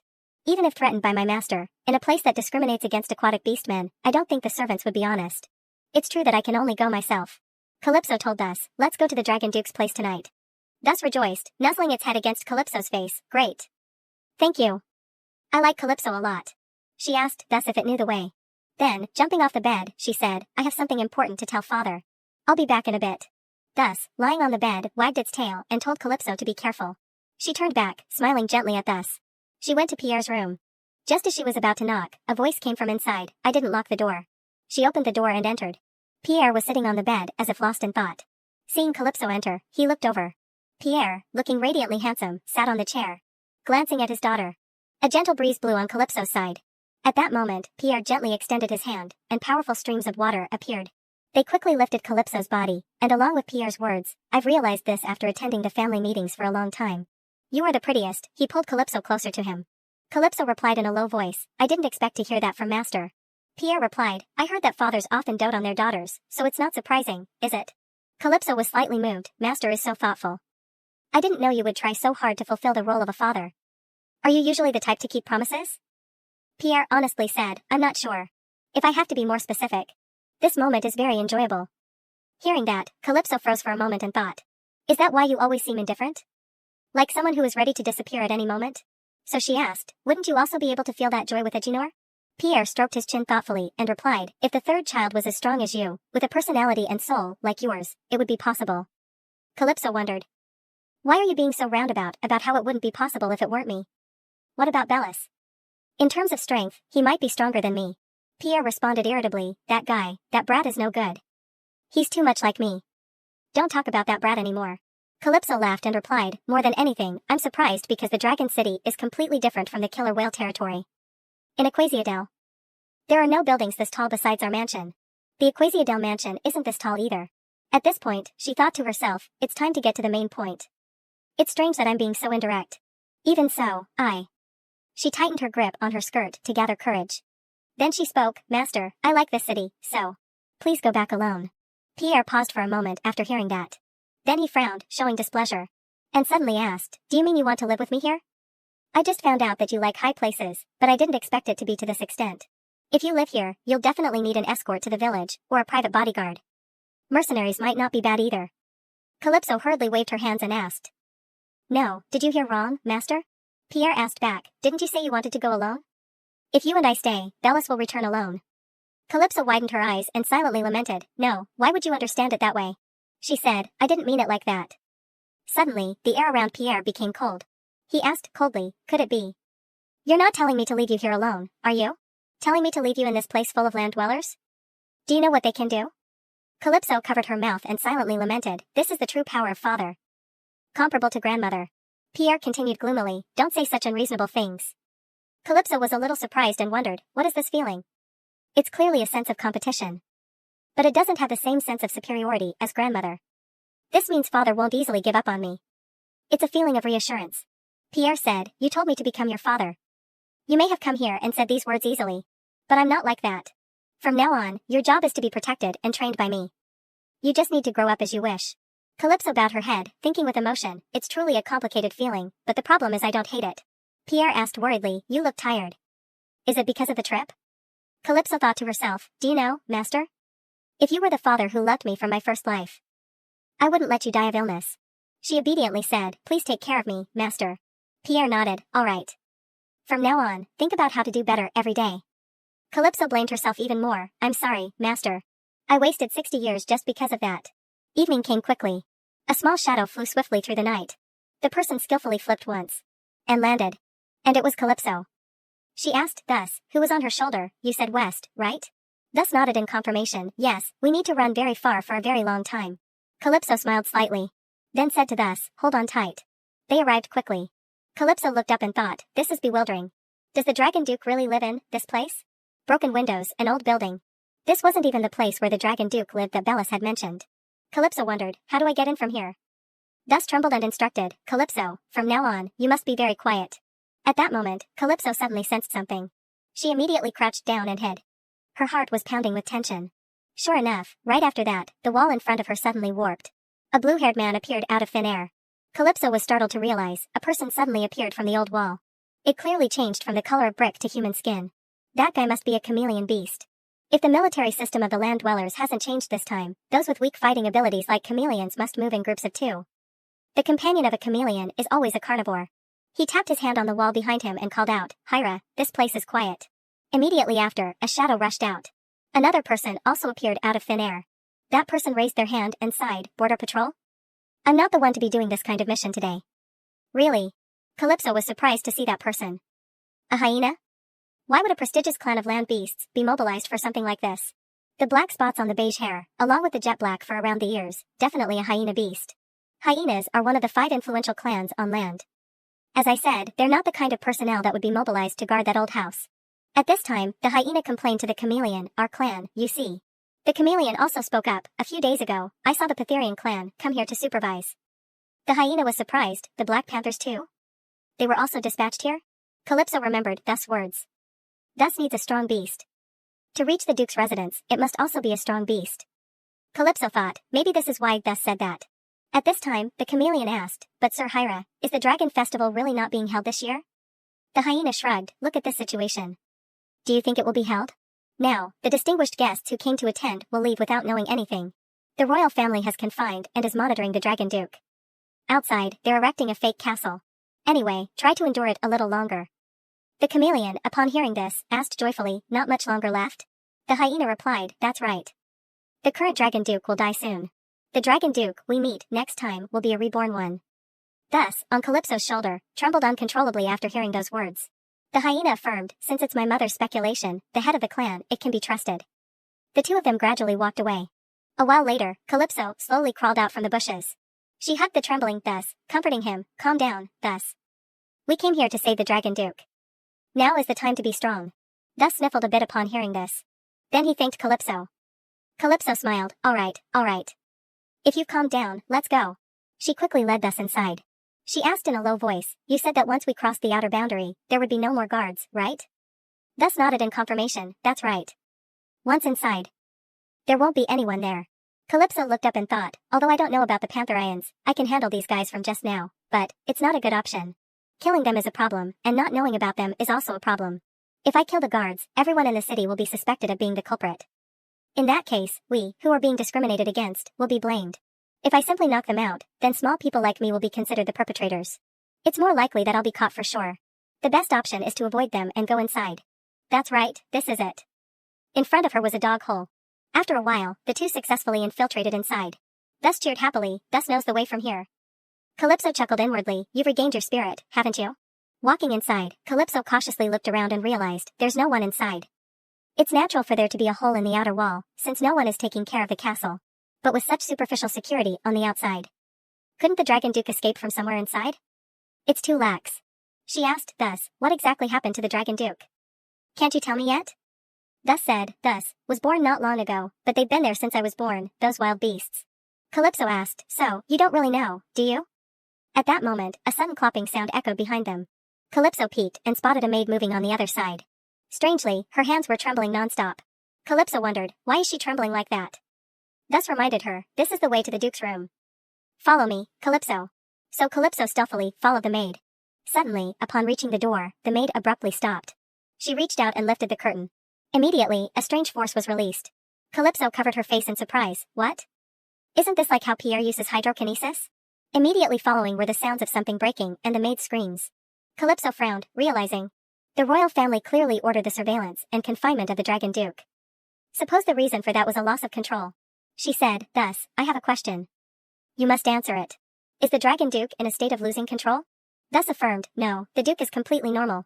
The door in Calypso's hand suddenly opened. She was immediately startled. Looking at the enormous shadow that appeared before her, she thought, if the shadow is this big, how large must the actual body be? However, when she saw the boy in front of her, she realized, he's not that big, is he? Is he angry because his food was spilled? Since he's young, it's possible. The Dragon Duke looked down. Calypso immediately ran over.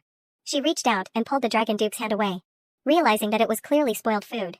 Even though it's dark and I can't see clearly, I can still tell, because I ate them when I was sold to the Black Panther clan.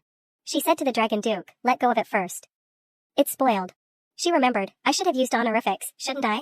The Dragon Duke looked up at her with innocent eyes. Calypso silently assessed, although it's not the age I know, his face is almost the same. But this situation is far from what I expected. A shabby residence, compared to the rumors. The confinement and surveillance by the royal family. Even spoiled food, as if given on purpose. Could it be? She remembered the hyena's words, the current Dragon Duke will die soon. Calypso gritted her teeth, lost in thought. The Dragon Duke, in this place, is slowly being killed? Why? Thinking so, Calypso shook her head, calming herself, no, first, let's calm down. I haven't really figured anything out yet. She asked the boy in front of her, Dragon Duke, right? I'm not an enemy. I want to talk to you for a bit. She was met with an eerie silence. Seeing this, Calypso appealed to the one on her shoulder, thus, stop crying. Do something. Hearing that name, the Dragon Duke said quizzically, thus? Calypso said joyfully, yes, I brought your family. Let's talk for a bit. The Dragon Duke asked in confusion, talk? Calypso nodded, yes, talk. Get up quickly. Goodness, I told you to throw this rotten tomato away. If you keep sitting on the floor like that, you'll get all dirty. Stay still and let me brush you off. After brushing the dirt off the Dragon Duke, Calypso took his hand and said, anyway, I don't know who might come. So let's go inside and talk. Inside the room, sniffling sounds continued. Calypso silently scolded thus, "How long are you going to keep crying, you damn snake?" Thus sobbed, "Duke, I'm sorry." Calypso looked up at the person in front of her, slightly surprised. Really no reaction at all? Calypso finally spoke up, Duke, never mind. I just want to talk comfortably. Wipe the tears of your family member quickly. He cried a lot, because he missed you." The Dragon Duke continued to stare blankly, without any reaction. Calypso sighed inwardly, this character wasn't like this in the original story. At this rate, it's impossible to even talk. Explain quickly, thus. After a while, Calypso hesitantly asked, "So, are you saying the Dragon Duke is an idiot now?"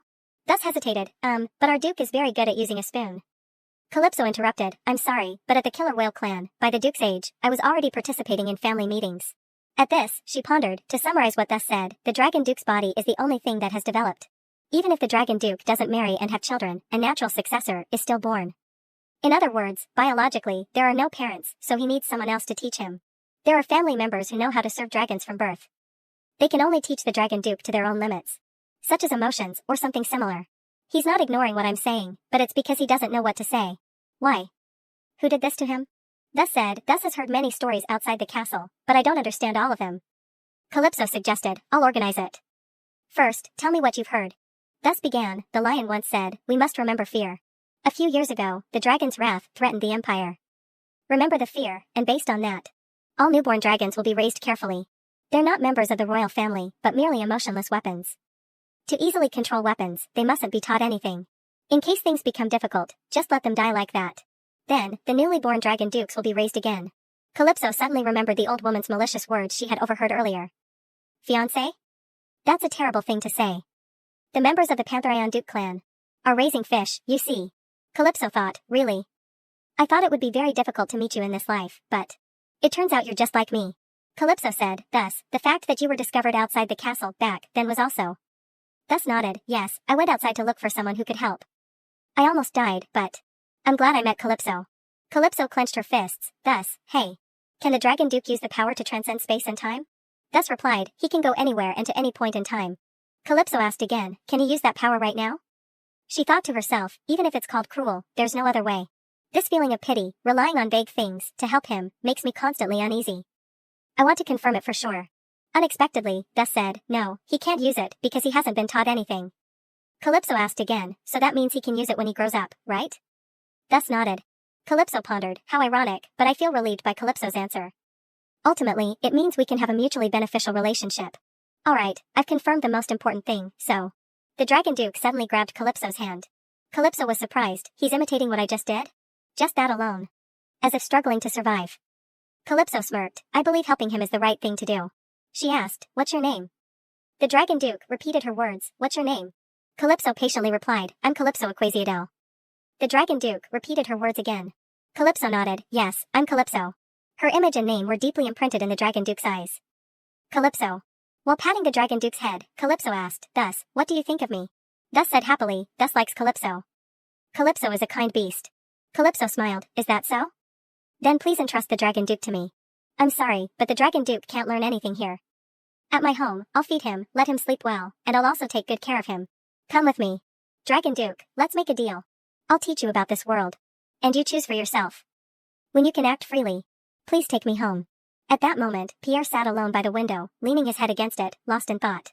He looked out at the distant forest, through the window. On this side, Calypso held the Dragon Duke's hand tightly. She smiled warmly and said, alright, we'll go to Equasiadel together. At this, Calypso thought, but right now, it'll be very difficult to do this alone. Even if I'm lucky and can take the Dragon Duke back myself, if I run into Father and that Bellis, I won't be able to justify it. Then, she asked, if I talk to you with my mind near this building, will you hear it? Thus replied, because this is dragon territory, Thus can sense Calypso's presence. Calypso cheerfully replied, good, then I'll come back tomorrow. I'll be ready to take the Duke with me then. Thus replied with a twinkle, yes, Thus will wait. Calypso stroked Thus' head and thought, if it's a strong ally, then surely, it can only be that person. Very quickly, morning arrived. Calypso's voice echoed in the room, Master. I want to return to Equasiadel, along with the Dragon Duke. Looking at Pierre's indifferent expression, she wondered, did I choose the wrong time? Finally, Pierre spoke, I was wondering where you went last night. It turns out you went to see the Dragon Duke. There's no way my feeling could be wrong. Calypso, unexpectedly discovered by her father, stammered, that's right, but please listen carefully, Master, about where I met the Dragon Duke last night. Just like that, Calypso recounted everything that happened last night. The Dragon Duke is imprisoned in a dilapidated castle, controlled by the royal family, because the current Dragon Duke is considered a failed weapon, and is being slowly killed.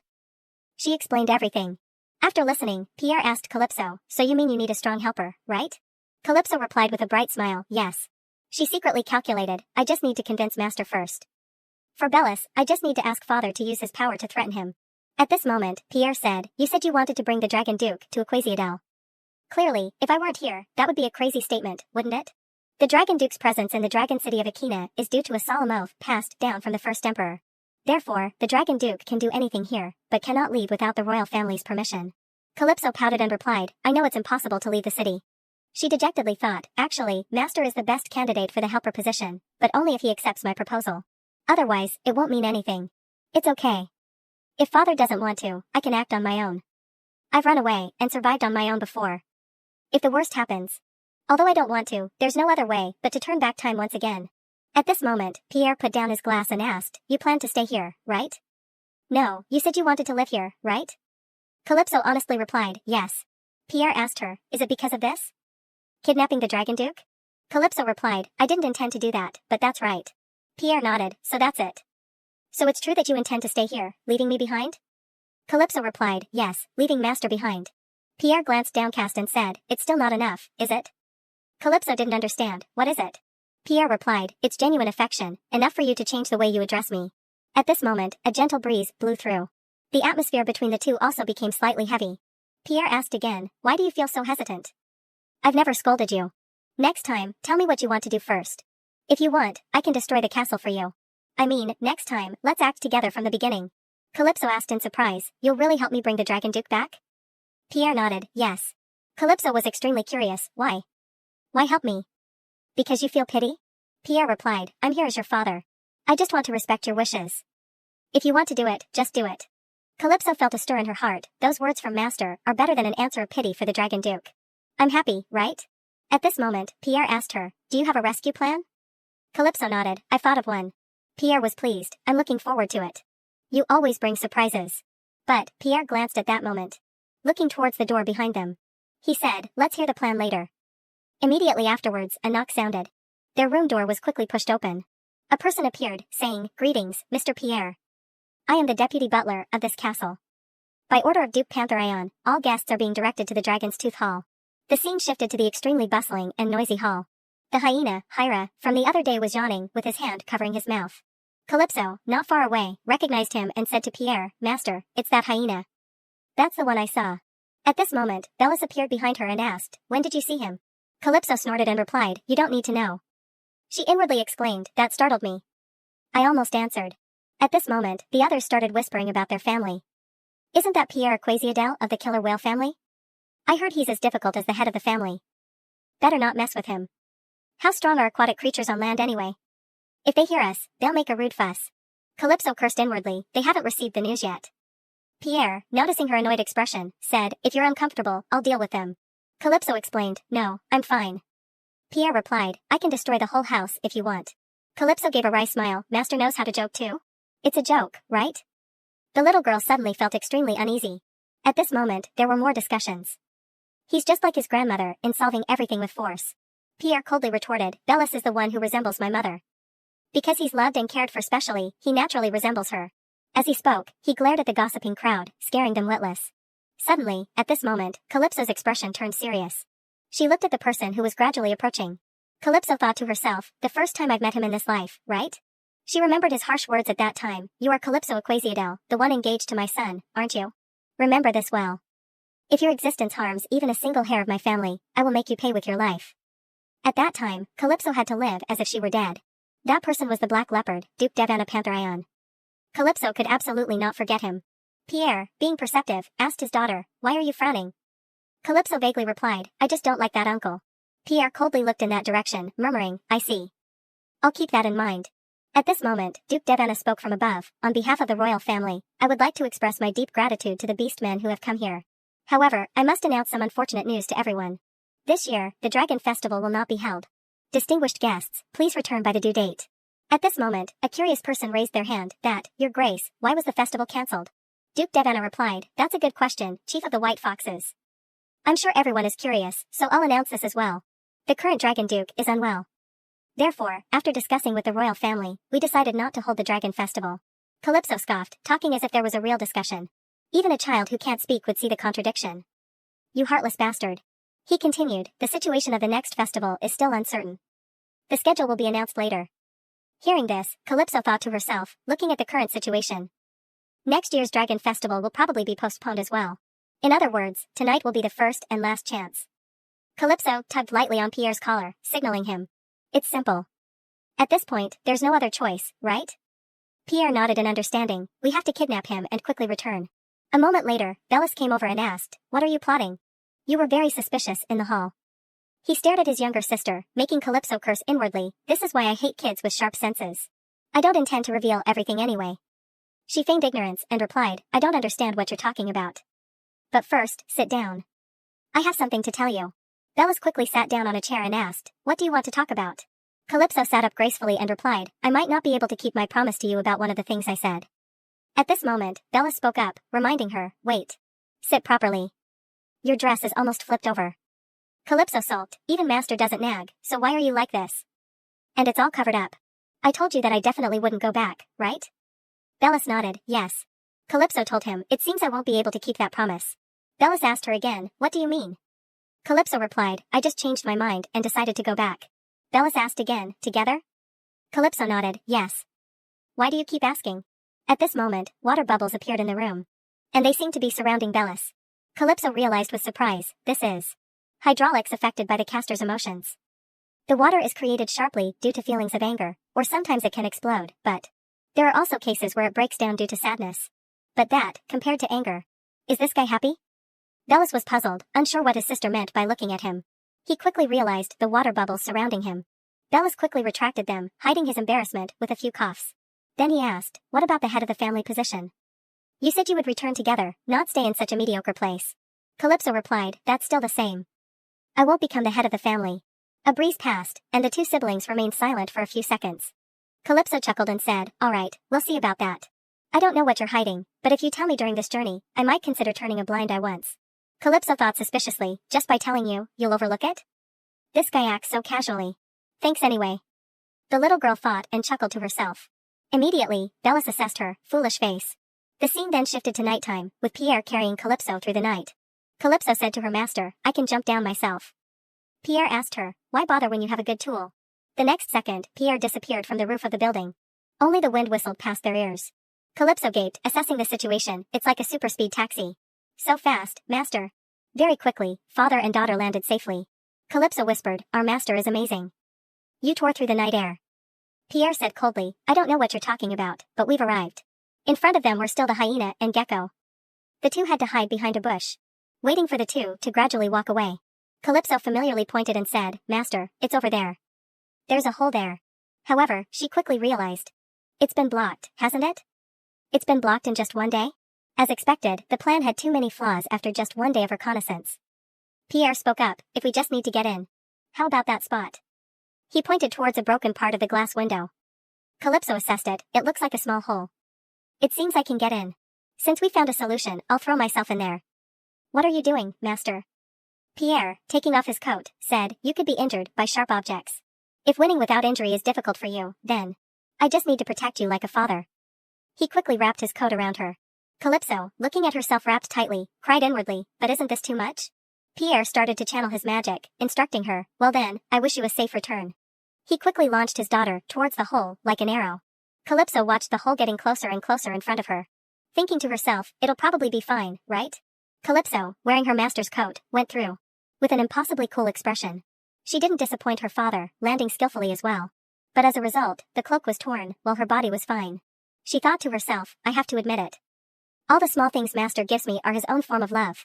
As she thought, she carefully rolled up the coat. If I didn't accomplish my goal and return home, I could have treated master as my father and lived happily. This isn't something I should be thinking about right now. Calypso pursed her lips and composed herself. She sent a signal. Calling Thus' name. I'll be there right now. Thus also recognized the signal, it's Calypso. Calypso stealthily opened the door to a room. Seeing the dragon duke sitting on the floor and eating. She inwardly sighed, is this the kind of situation where Thus needs to be present for him to eat? It's worse than I thought. I can't teach a dragon how to cool down food. Suddenly, the spoon fell to the floor. Calypso was startled to see Thus quickly climb onto her hand. The Dragon Duke came over, took her hand, and called, Calypsoya. Calypso quickly corrected him, not Calypsoya, just Calypso. The Dragon Duke obediently repeated, Calypso. Calypso let go of his hand and said, Duke, wait a moment. She put Pierre's coat on him, softly saying, This is too big for me. Please wear it instead of me, Duke. At this time, Thus also crawled over to report, Calypso, I've taken care of everything. The Duke's belongings. First, the bag. Calypso praised him in surprise, You even know how to pack luggage?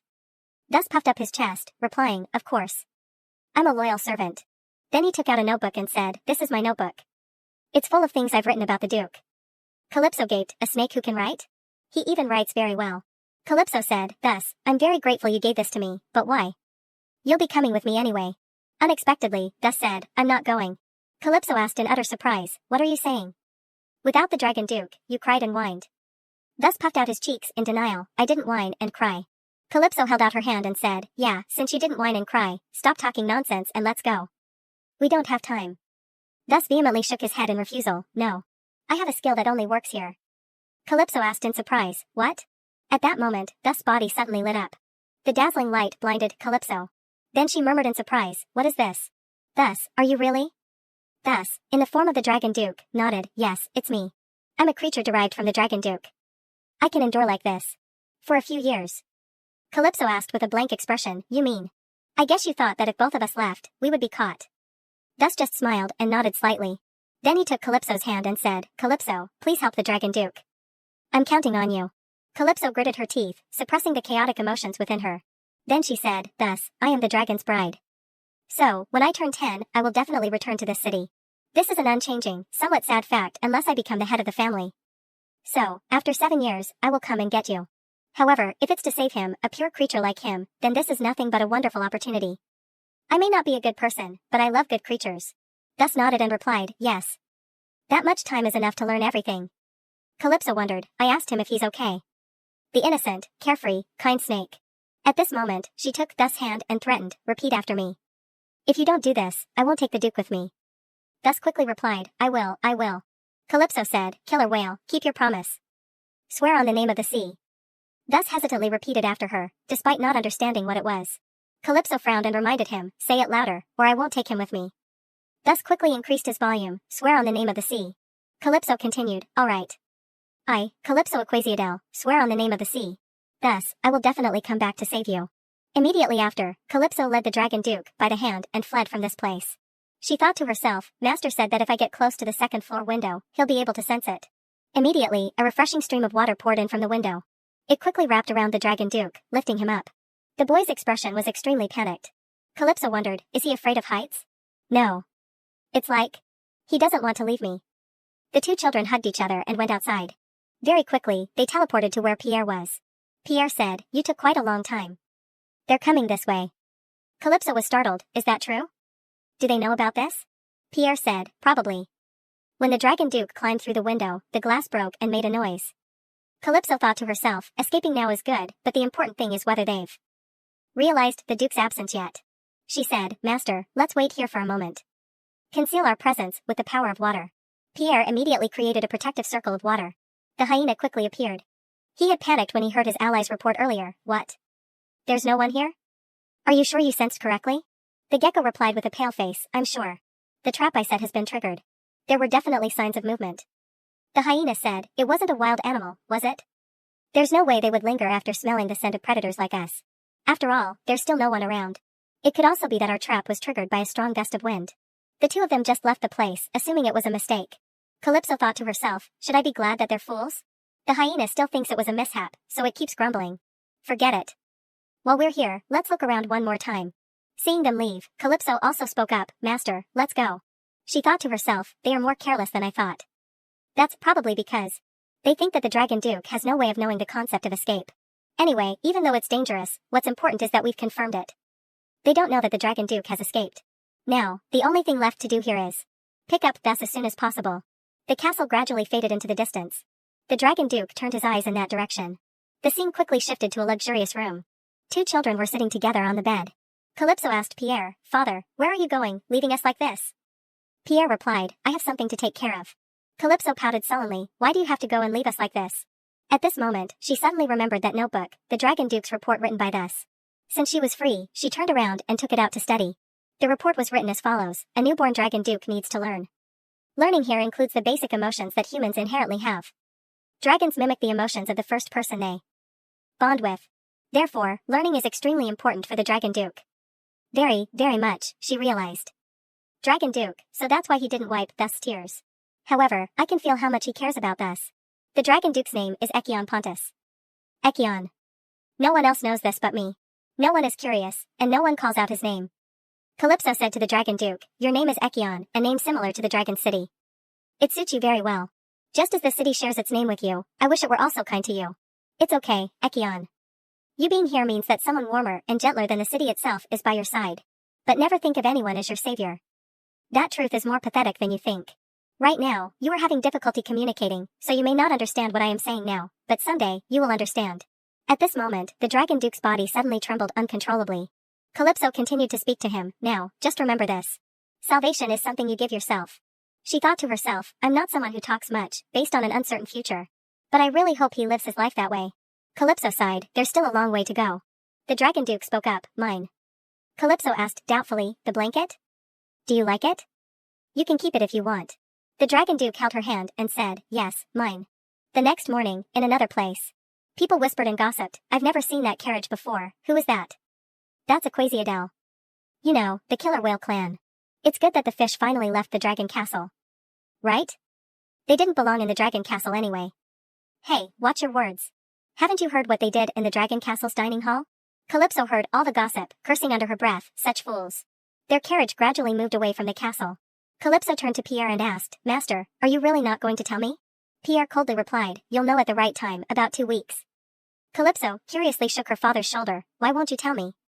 I've been asking for days. Can't you tell me a little bit about what you did? Pierre replied, if I tell you, won't I have to tell you everything?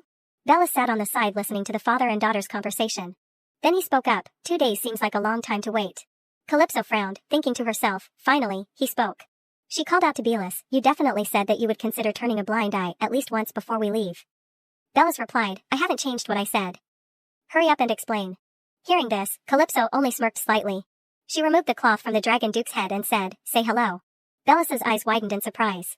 This is the dragon duke, Echion Pontus. His face turned pale as he turned to Calypso and scolded, are you crazy? Calypso cheerfully replied, I usually only play big. So, Belus, do you think you can keep your word? Bella's eyes widened, at this time, when you're being so unreasonable. Suddenly, an unexpected pain flared up within Belus. He looked incredulously towards Pierre, no way. Is he threatening my life? He's going this far with his threats to Calypso? What the hell happened? At this time, Calypso's innocent voice called out again, Belus. If you cooperate a little, I think we can have a better relationship. If you pretend not to know about Echion's existence, Belus, I will make you the head of the clan. How about it? Good deal, right? And thanks to me, you will have the support of my master. Pierre spoke up sarcastically, things get interesting quickly when titles are mentioned, don't they? Calypso spoke up, Master, please be quiet. She patted her chest and continued, anyway, I'm a talented person. Whether you want it or not, it means I can make you the head of the clan. I know you like power. Bella spoke up, I'm sorry, but that's not what I want to hear right now. I want to know why the Duke is here. After you explain, I will make a decision. Don't you need my cooperation? Then tell me everything from the beginning. Calypso sternly replied, I'm sorry, but I have no reason to tell you. You have to cooperate or pay the price. Bellas asked back, what about making the oath of the sea? I promised not to reveal this information. So now, what do you think? Calypso cursed under her breath, it really can be said that he's very talented. So he's going to play it this way? After Belus made the oath of the sea, Calypso told him about Echion. The story wasn't long because she summarized it as concisely as possible. But contrary to what she expected, Belus had no particular reaction. However, the answer he gave was more or less predictable. Wouldn't it be better to be honest with her and ask for her help? The oath of the sea that Belus just made with Calypso has a loophole. Loophole, she thought he knew it too. The loophole in this agreement is, although he cannot tell her about the royal family's plot, he can reveal the existence of the Dragon Duke. And the Dragon Duke's position is very special, a shape-shifting divine creature, not a therianthrope or cetathrope. If a living legend is captured by the royal family, then everyone knows what will happen to the individuals who have been accused. The royal family's plot to turn the Dragon Duke into a weapon is a clear threat to the Aquacidal clan. Belus's decision to inform Ocula and receive her cooperation is reasonable. Calypso frankly said, I don't trust the clan leader. How much do you think she would believe what I say? I'm sorry, but the only people I trust are Echion and Master here. Bella slowly replied, I understand. Then, as you wish, I will not reveal the Dragon Duke's existence. Do you agree? Calypso was suspicious. He'll cooperate that easily? Bella spoke again. If you want, I can also make another oath of the sea. Calypso couldn't help but ask, what are you plotting? Bellis chuckled and replied, in times like these, just accept it. At this time, Pierre reminded, whatever you decide, it's better to do it quickly. We might be busy elsewhere soon. Calypso urged, hurry up. Bellis muttered, I was going to tease you a little more. At this moment, Calypso cheerfully opened the curtain and looked out the window. Such a dedicated welcome. At this time, Pierre instructed, stay in the carriage. If you just leave him like that, any arrow that flies past your nose will hit him. Calypso thought to herself, I can't deny that. Pierre opened the carriage door and said, I'll be right back. The two rolled up their sleeves, ready to go out. The crowd outside immediately trembled. Pierre's eyes flashed with a dangerous glint. Then he stretched out a hand, and water immediately appeared. Immediately afterward, only the screams of the crowd could be heard. One person stealthily approached the carriage, and was immediately pushed away by water from thin air. Bella sneered, this time, I won't be careless. Inside the carriage, Calypso, chill girl, opened the notebook and thought, I should look through the notebook while they're cleaning up outside. The Dragon Duke has the ability to use the power of time and space.